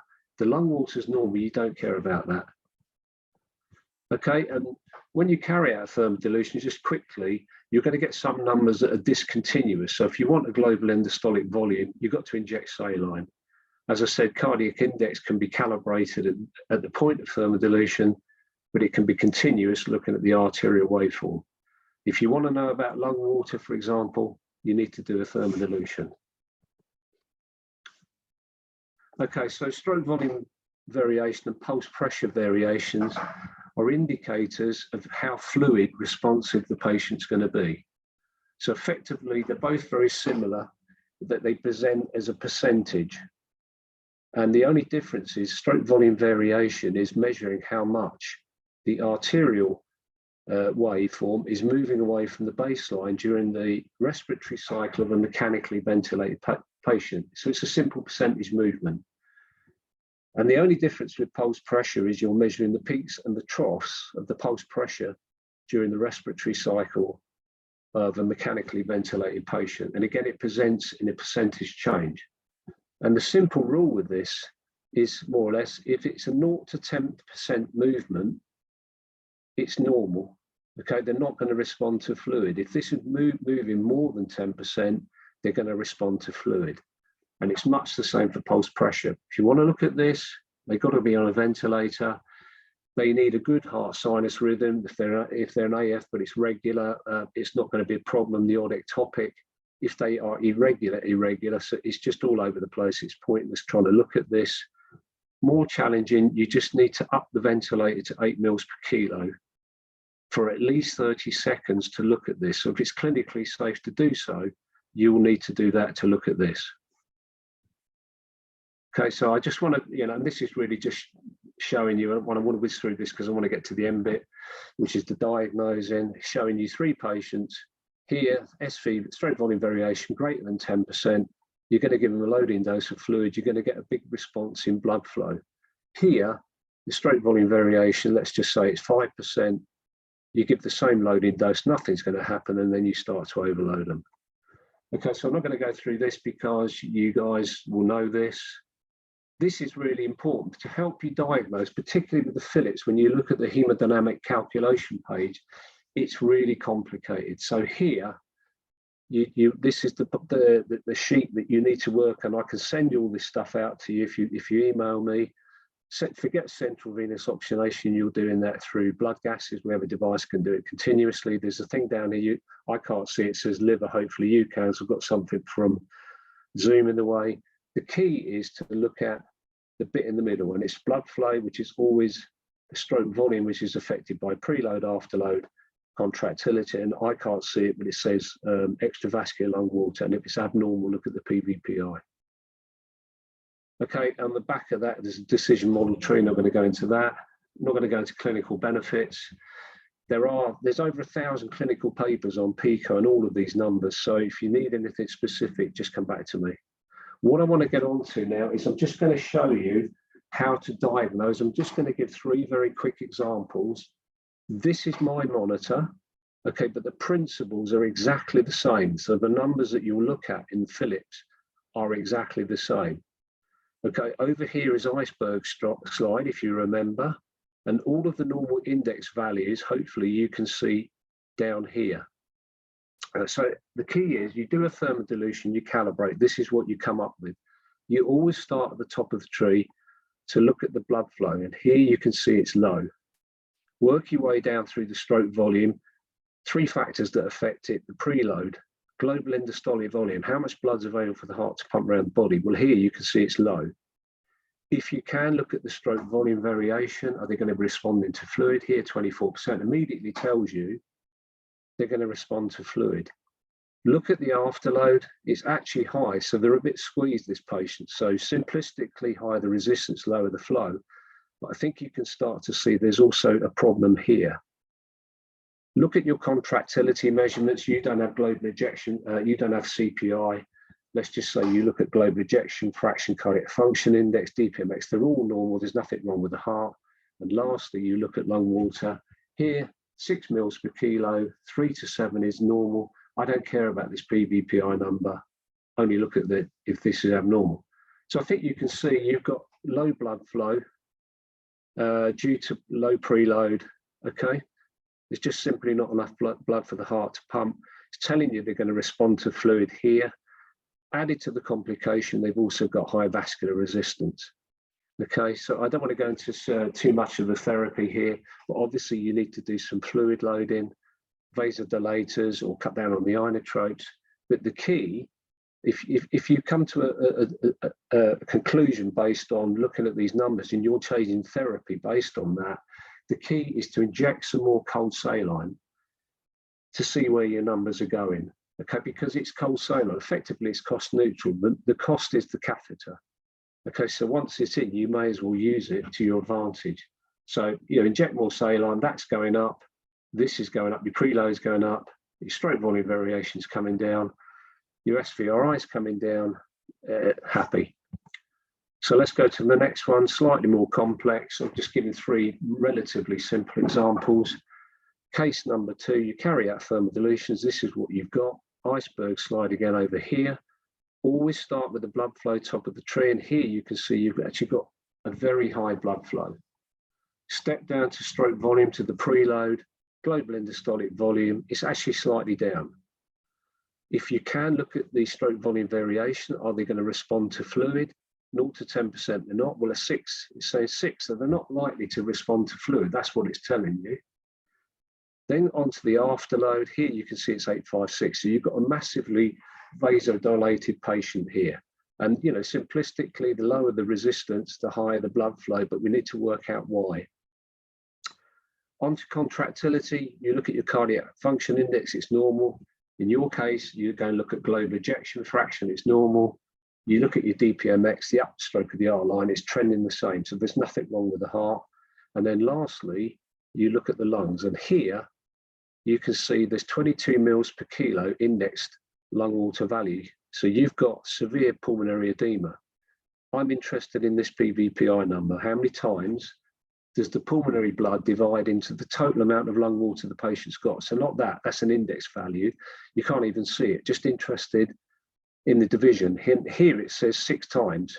And the simple rule, the golden rule, if you've got excessive lung water, severe pulmonary edema here, and it's 3, 4, and 3 and upwards, okay, you've got sepsis, ARDS. Okay, so you've got high blood flow due to low vascular resistance. Okay, they're in hyperdynamic circulation, which is possibly explaining the contradiction here that the preload is down, but they're not going to respond to fluid. But the clincher is, you can see it's permeability damage, sepsis, ARDS. So again, I won't go too much into these because sepsis is difficult, but you know, people on the ventilator, nurse and prone, lung support, ECMO. I think your nearest ECMO centre is going to be Bristol soon. Drugs, but whatever you decide to do, just inject more saline to see where your numbers are going, because you might want to change your therapy based on what's happening with your numbers. And this is the very last one, and I'm almost done. So, last case, thermodilutions, you calibrate, this is what you've got. Again, always start with the blood flow. Here you can see it's really down. Work your way down through stroke volume to look at the preload. Global endostolic volume, 1174. You've got a massive preload here. Look at the SVV. Are they going to respond to fluid? Well, no, they're not. Hardly surprising when you look at the size of the preload. Look at the afterload next. And there's a lot of vascular resistance here, and simplistically, the higher the resistance, lower the flow, but we need to look at all the numbers to diagnose. Go to contractility. Your cardiac function index is down. You look at global ejection fraction, it's down. Your DPMX, the upstroke of the arc line, is just trending longer and longer over time. And lastly, look at extravascular lung water. And here you can see it's 27 mils per kilo. Really severe pulmonary edema. Interested in this PVPI number, if it's 1, 2, or 3, it's cardiogenic. So this is cardiogenic pulmonary edema. You can see that, you know, you can see the contractility measurements are down. The patient is fluid overloading. They've got, it's forcing its way hydrostatically into the lungs because they've got too much fluid. There's increased vascular resistance, which is also not helping. So therapeutic recommendations, obviously get fluid off, inotropic drugs, mechanical support if you have that luxury, depending why the heart's failing. But again, the key is to do more thermodilutions, you know, being careful because you're putting fluid back in this particular case, just to see what's happening with your numbers. So there's over 1,000 papers on PICO. Again, this is me. So if any of you guys in particular units want to organise some training, come to me directly and we can organise it to a greater depth and, you know, the more practical work for you. So any questions? Thank you so much, Steve. That's a really helpful session, I think, and so much to cover in such a short space of time. Yeah, it's very difficult, sorry. No, don't apologise at all. I think you've done a fantastic job with the time that we gave you. And for me, I think I would say to everyone, you know, if you've got PICOs in your unit and you're not confident with them, is do put yourself forward and get involved in them. Use your educators, you know, use the resources that are there, because when you understand them, they tell you so much about your patient. And thinking back to Drew's last session as well, they really help us in correctly diagnosing the problem and then obviously being able to deliver the correct treatment for our patients. So thank you so much. Yeah, think and as I said, reiterate, if anybody wants to arrange training for their individual units, please come back to me directly and I'll come back to you and we'll arrange it, yeah? Yeah, thank you, Steve. I think in the interest of time, I'm going to go straight to the break because I know that you're very happy for people to directly contact you Absolutely. if they've got any questions or any help they need with training or access to resources. So thank you ever so much. Okay. Fantastic. I think I had about 3 presentations open then, and I just had to choose the right one. Okay then, so coming back to Morgan, who I introduced this morning, and I'm just going to summarise what's going on with Morgan as I go through the presentation. So just as a reminder then, Morgan's a 48-year-old and he had an aortic valve replacement 3 weeks ago, which was complicated by pneumonia and sepsis, and he's just been transferred to your ITU now from a cardiothoracics unit.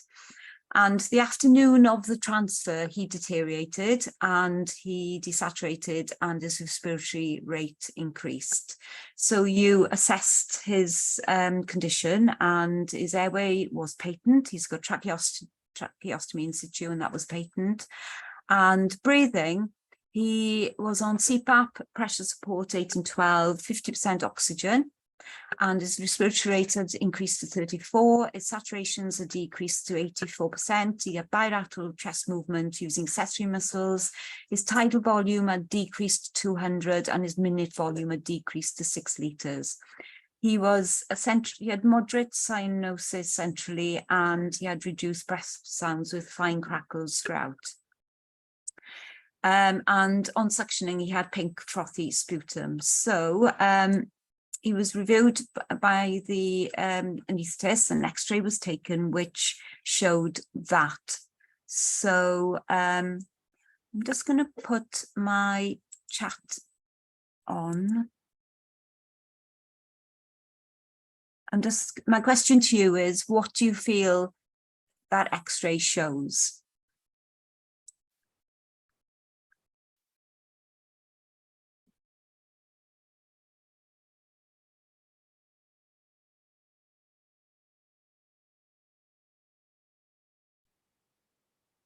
Let's see my chat.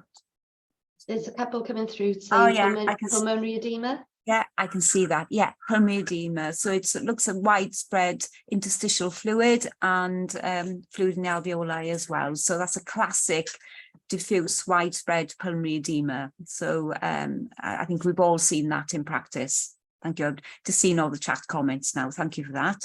So let's look at his blood gas then. So the blood gas was taken and it had changed quite dramatically from his admitting blood gases. So again, if you can put some comments in the chat, what do you think is going on with this blood gas? What do you think it shows you?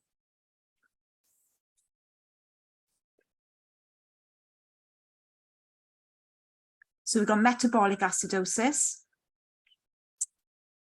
Anything else? Metabolic, respiratory, metabolic and respiratory. Metabolic and respiratory. And yeah, so what I'm getting here is that some of you are saying mixed, some of you are saying respiratory, some are saying metabolic. So let's go through this.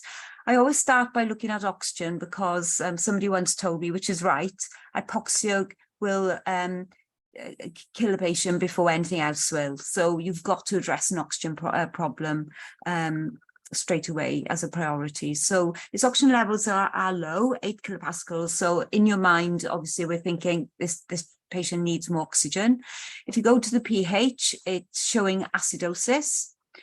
And if we go to the CO2, it's elevated. So an elevated CO2 will cause an acidosis. So this gas has got an element of respiratory acidosis.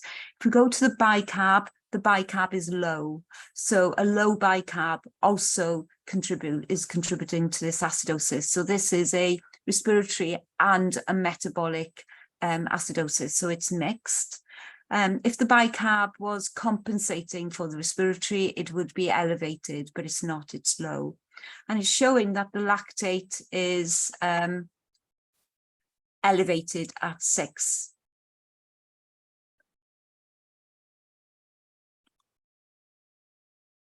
Can I just check you can still see my slides, because my slides have disappeared. Oh, they are. I'm back. So what do you think? My question then to you is, why is the lactate elevated? What do you think is responsible for the elevated lactate?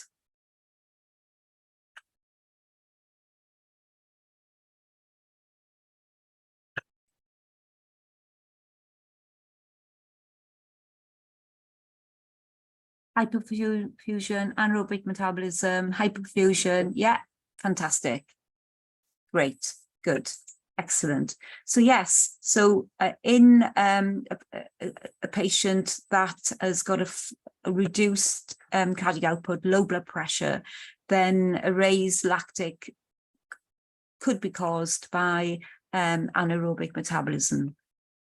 And that then can contribute to the metabolic component of this acidosis. Great. So if I was to say to you, no, I don't think I'll ask you this question yet. We need to think about how best to manage this patient respiratory wise. But you've just told me he's got pulmonary edema. Obviously, he's in type 2 respiratory failure, so he needs more respiratory support. But let's look at the cardiac component first, and then we'll come back to talk about the respiratory management, because there's a bit of overlap here between respiratory and cardiovascular management. So let's move on to the next slide. So this gentleman then, heart rate increased to 160. And when an ECG was taken, it showed to have an ischemic ECG. And I think he was complaining of some chest pain as well. So again, over to you. What rhythm do you think this rhythm strip is?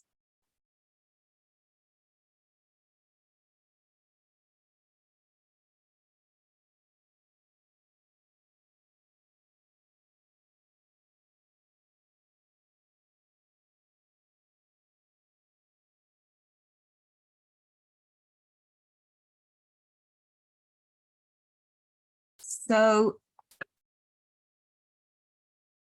this is showing AF, it's irregular, and there's a fibrillation wave, and there's no P waves. So this is AF at a rate of 160. And this patient's got a history of aortic valve replacement, but he hasn't got a history of coronary artery disease. So, but the fact that his heart rate is increased to 160 increases myocardial oxygen demand, which could explain why now he's got an ischemic ECG and is complaining of some chest pain. So moving on to his blood pressure. So his blood pressure's dropped to 80/40. He feels cold peripherally. Colours poor, he's got prolonged cap refill time, his pulse volume is weak, and his urine output has reduced. So this has been displayed, I think, in most of the presentations today, with cardiac output times SVR equals blood pressure. So we got here a patient whose blood pressure is falling, and I just want your thoughts of why would it be falling?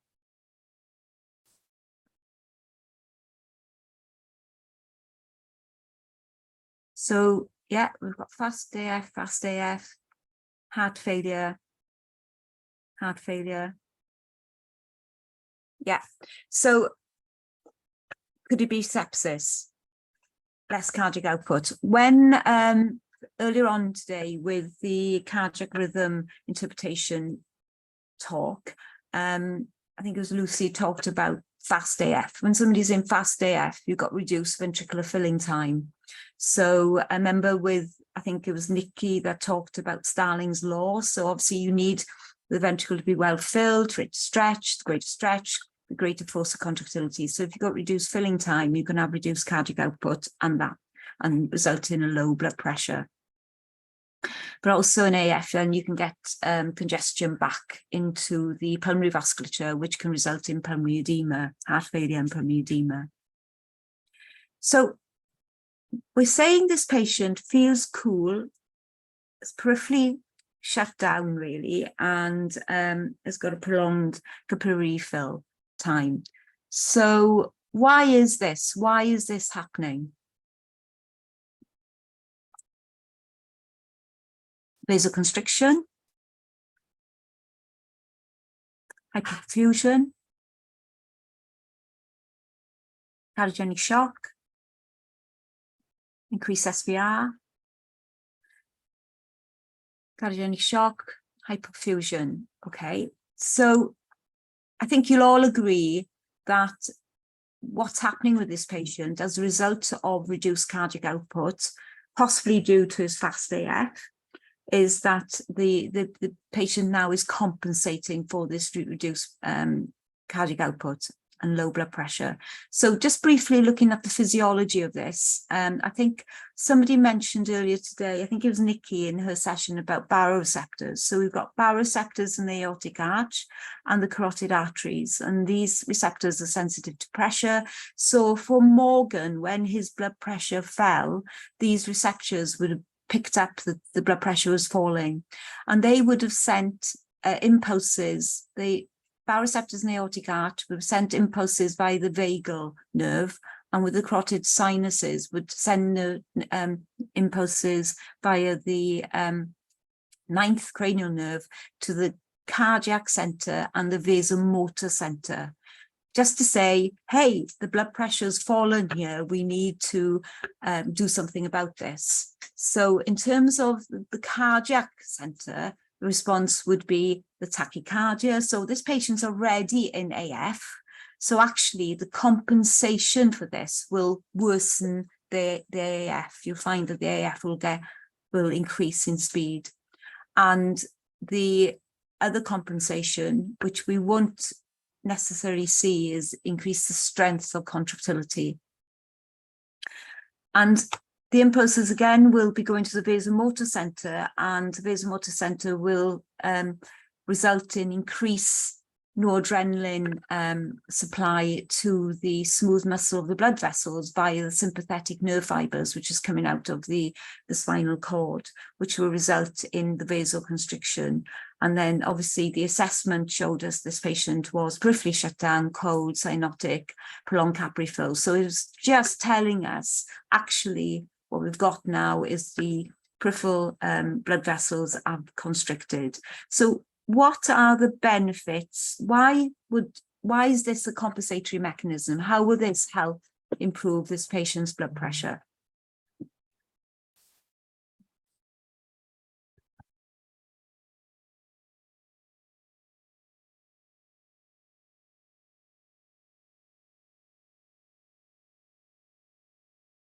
So keep vitals. So yes, so we can redivert the blood from the peripheries to the major organs to aid perfusion.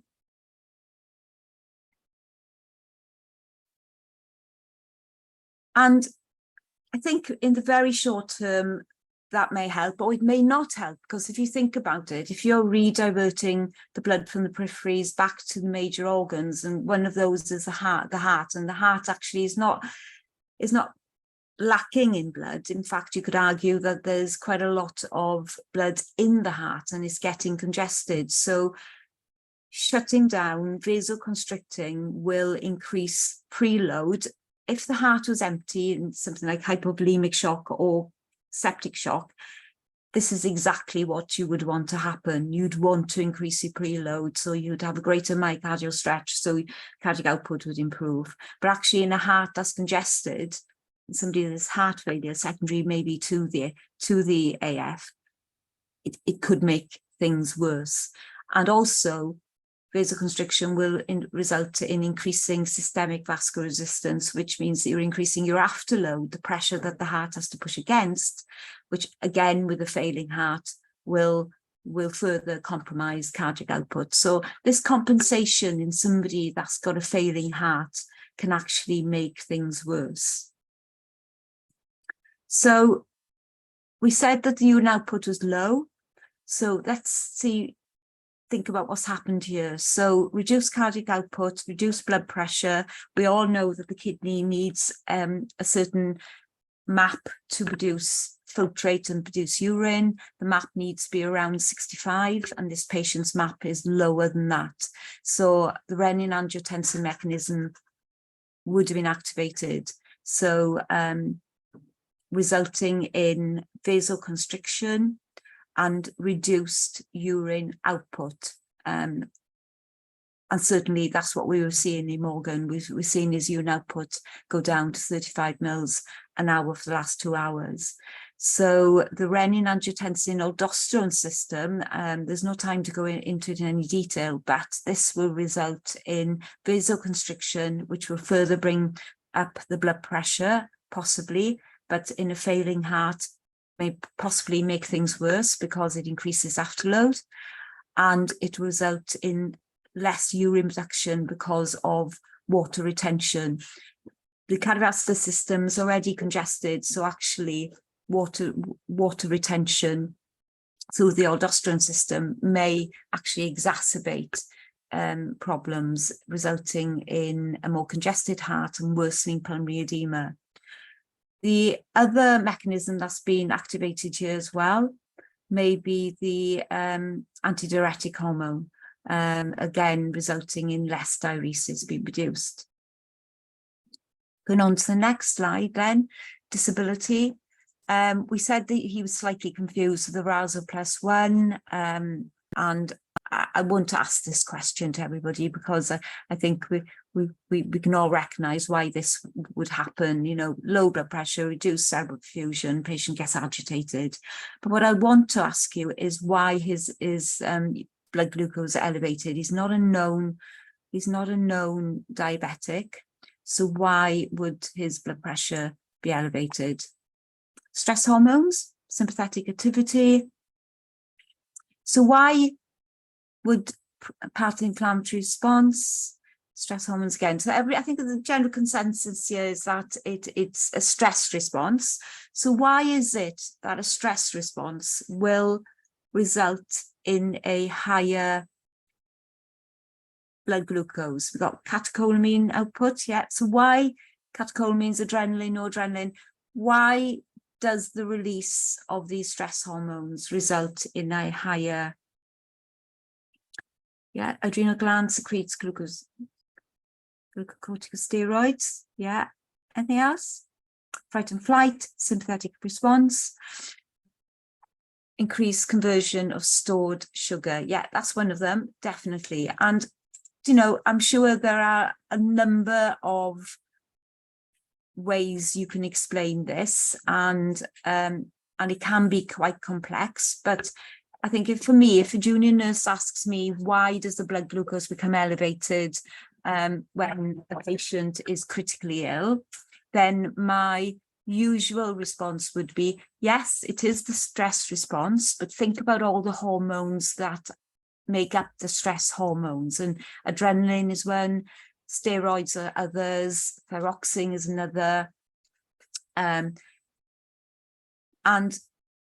adrenaline in particular cause insulin resistance. So if you've got insulin resistance, then obviously the glucose that's in the blood is not going to be able to get into the cells.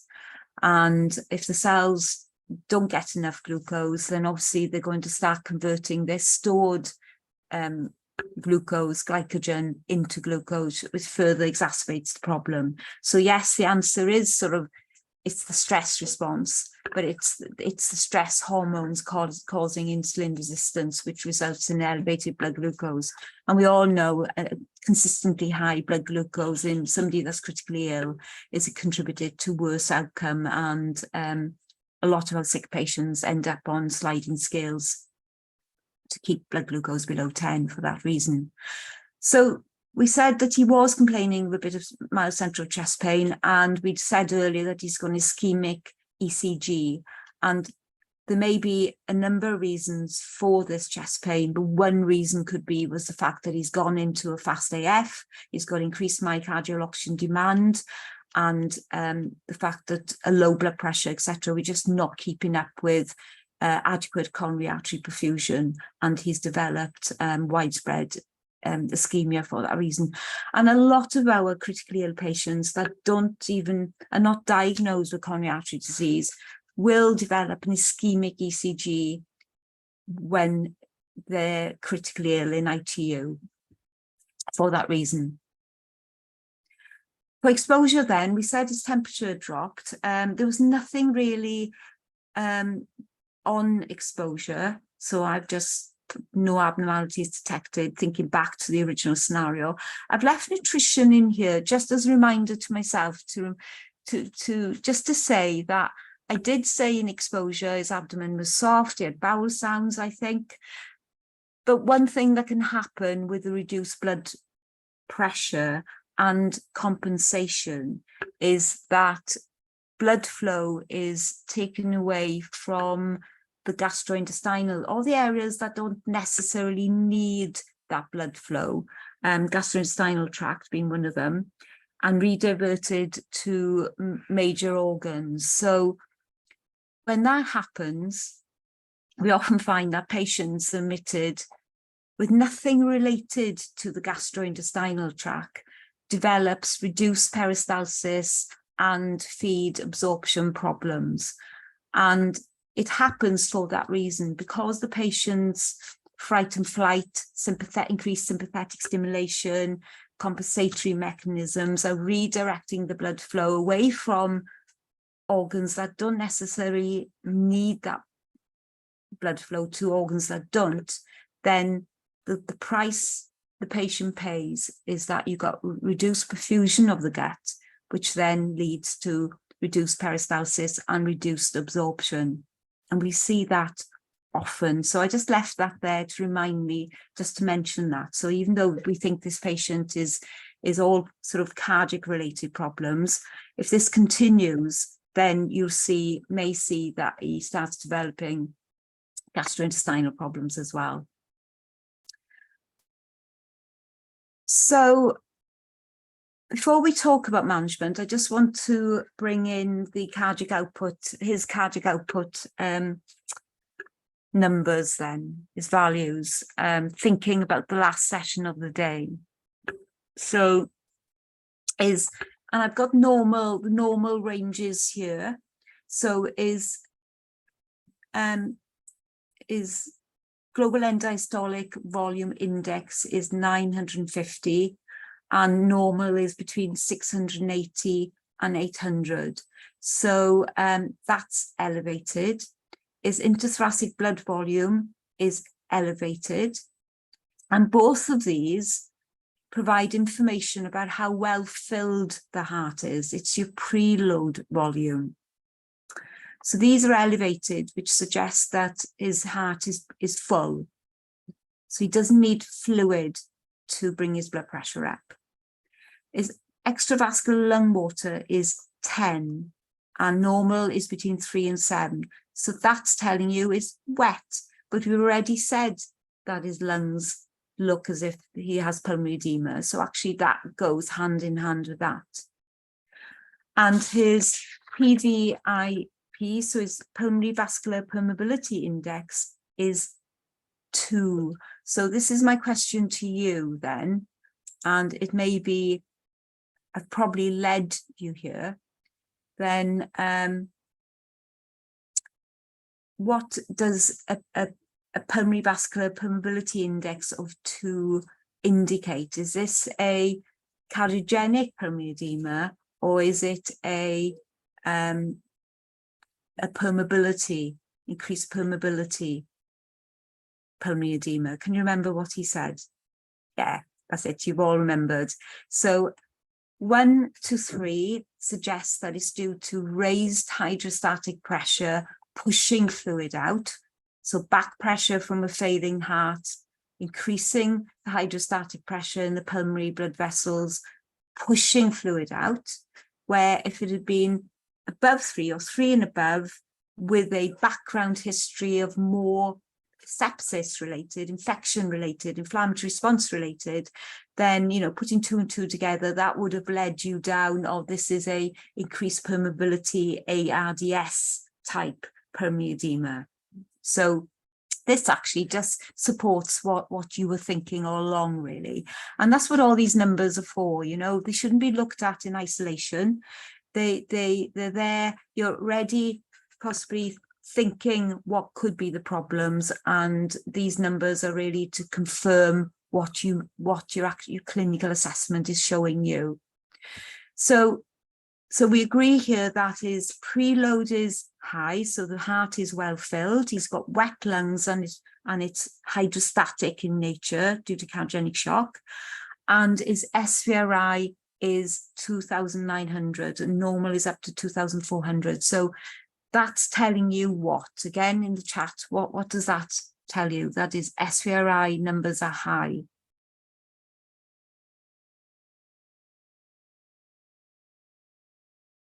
Yeah, he's vasoconstricted and he's got a high afterload. So in a failing heart, that's actually telling you then that the pressure that heart is pushing against is too high. That heart has to work really, really hard to eject blood out against that increased resistance. And then sort of the icing on the cake here is the global ejection fraction of 18. Normal is 25 to 35. So what is that 18 telling you?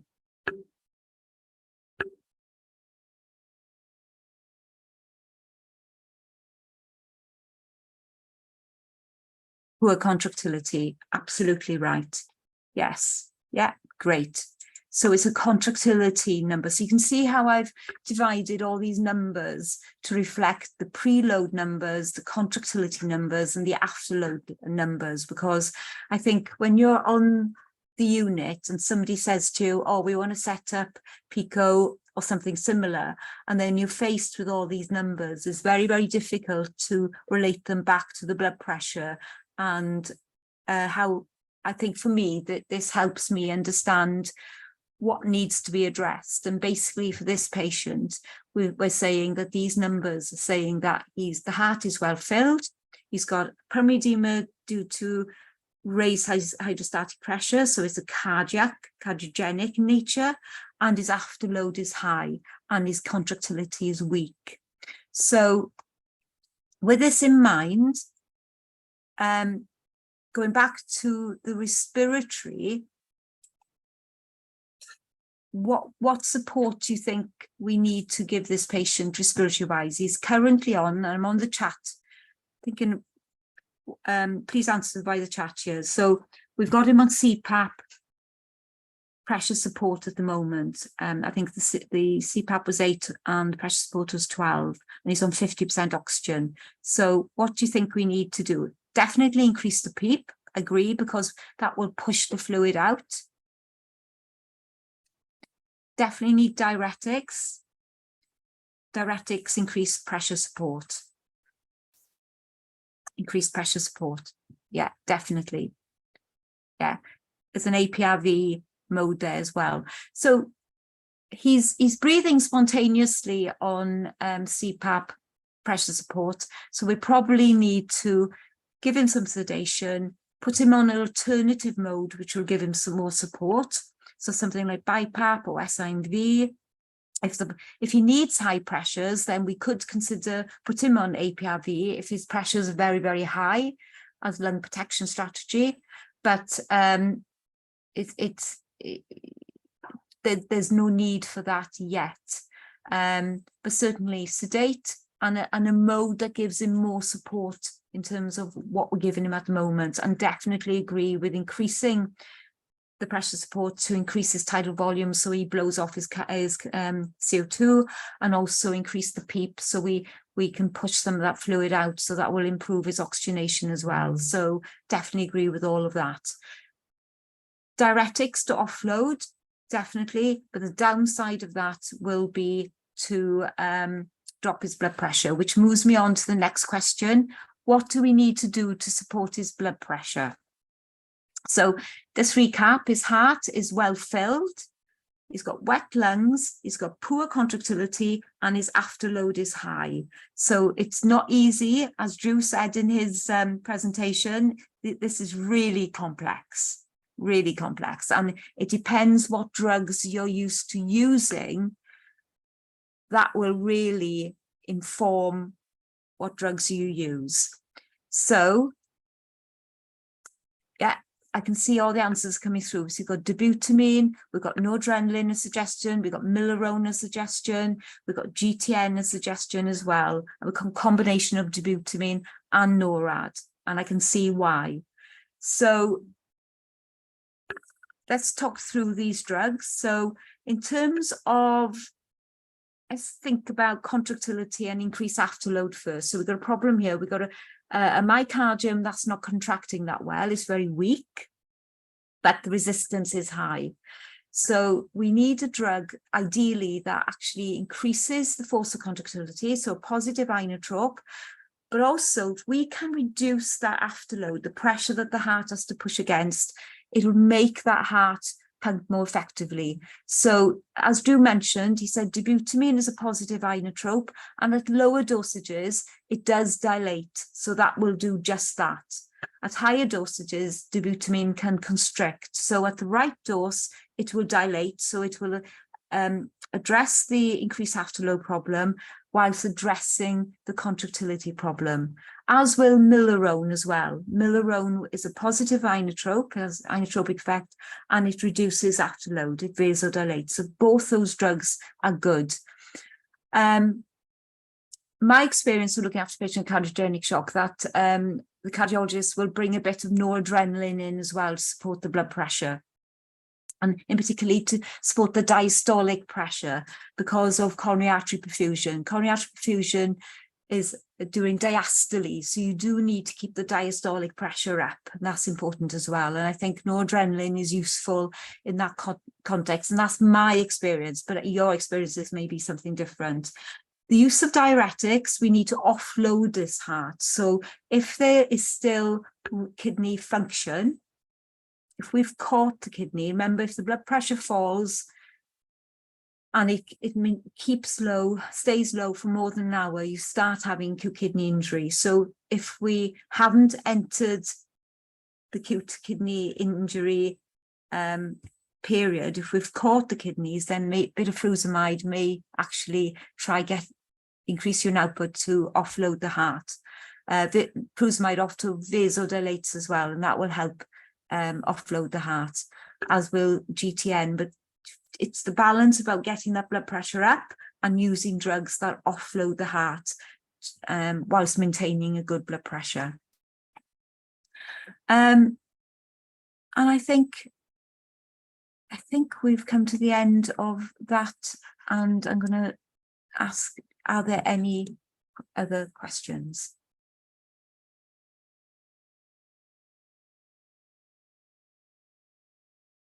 I think that was really good, Sandra, a really good way to pull together our learning, and particularly, you know, relating it to things that other speakers have mentioned over the course of the day was fantastic. So I'm not sure, it doesn't look like we have got any questions coming through based on that. Yeah, I was just thinking, actually, one thing I didn't cover was AF. I didn't mention controlling the AF. And obviously that may be one of the major causes of the reduced cardiac output. So, and I didn't mention the management of it. And again, you know, I guess different units manage fast AF in this situation in different ways. So it depends on the urgency of the situation, whether, you know, whether they'll give amiodarone to control the AF or even Cardiovert to control the AF. But in the unit I work, that's generally what we would consider, and obviously correct all the electrolytes as well, to make sure that they were within normal range. So yeah, apologies for that. I completely missed out the AF. Oh, no problem. Thank you ever so much, Okay. Sandra, for rounding up our day.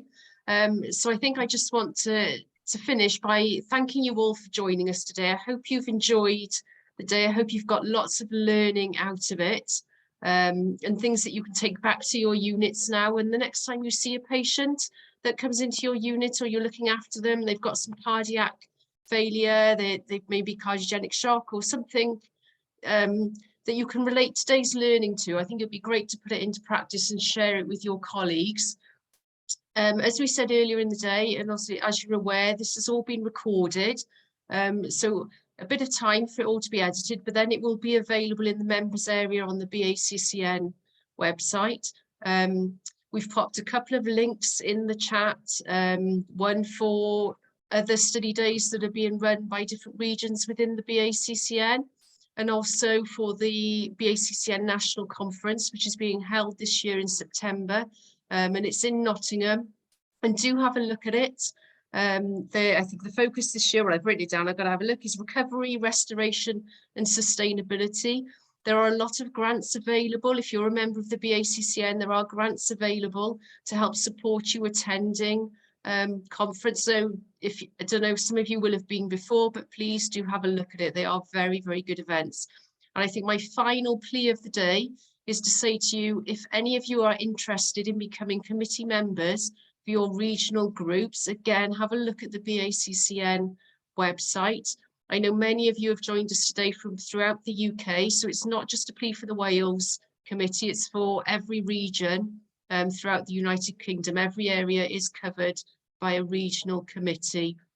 So thank you very much. Keep an eye out on the website because we will be running more study days. As you leave the session now, you should get a link to fill out an evaluation form. And as I said earlier, that link, once you've completed your evaluation form, you should then receive a certificate of attendance. But don't panic if it doesn't happen.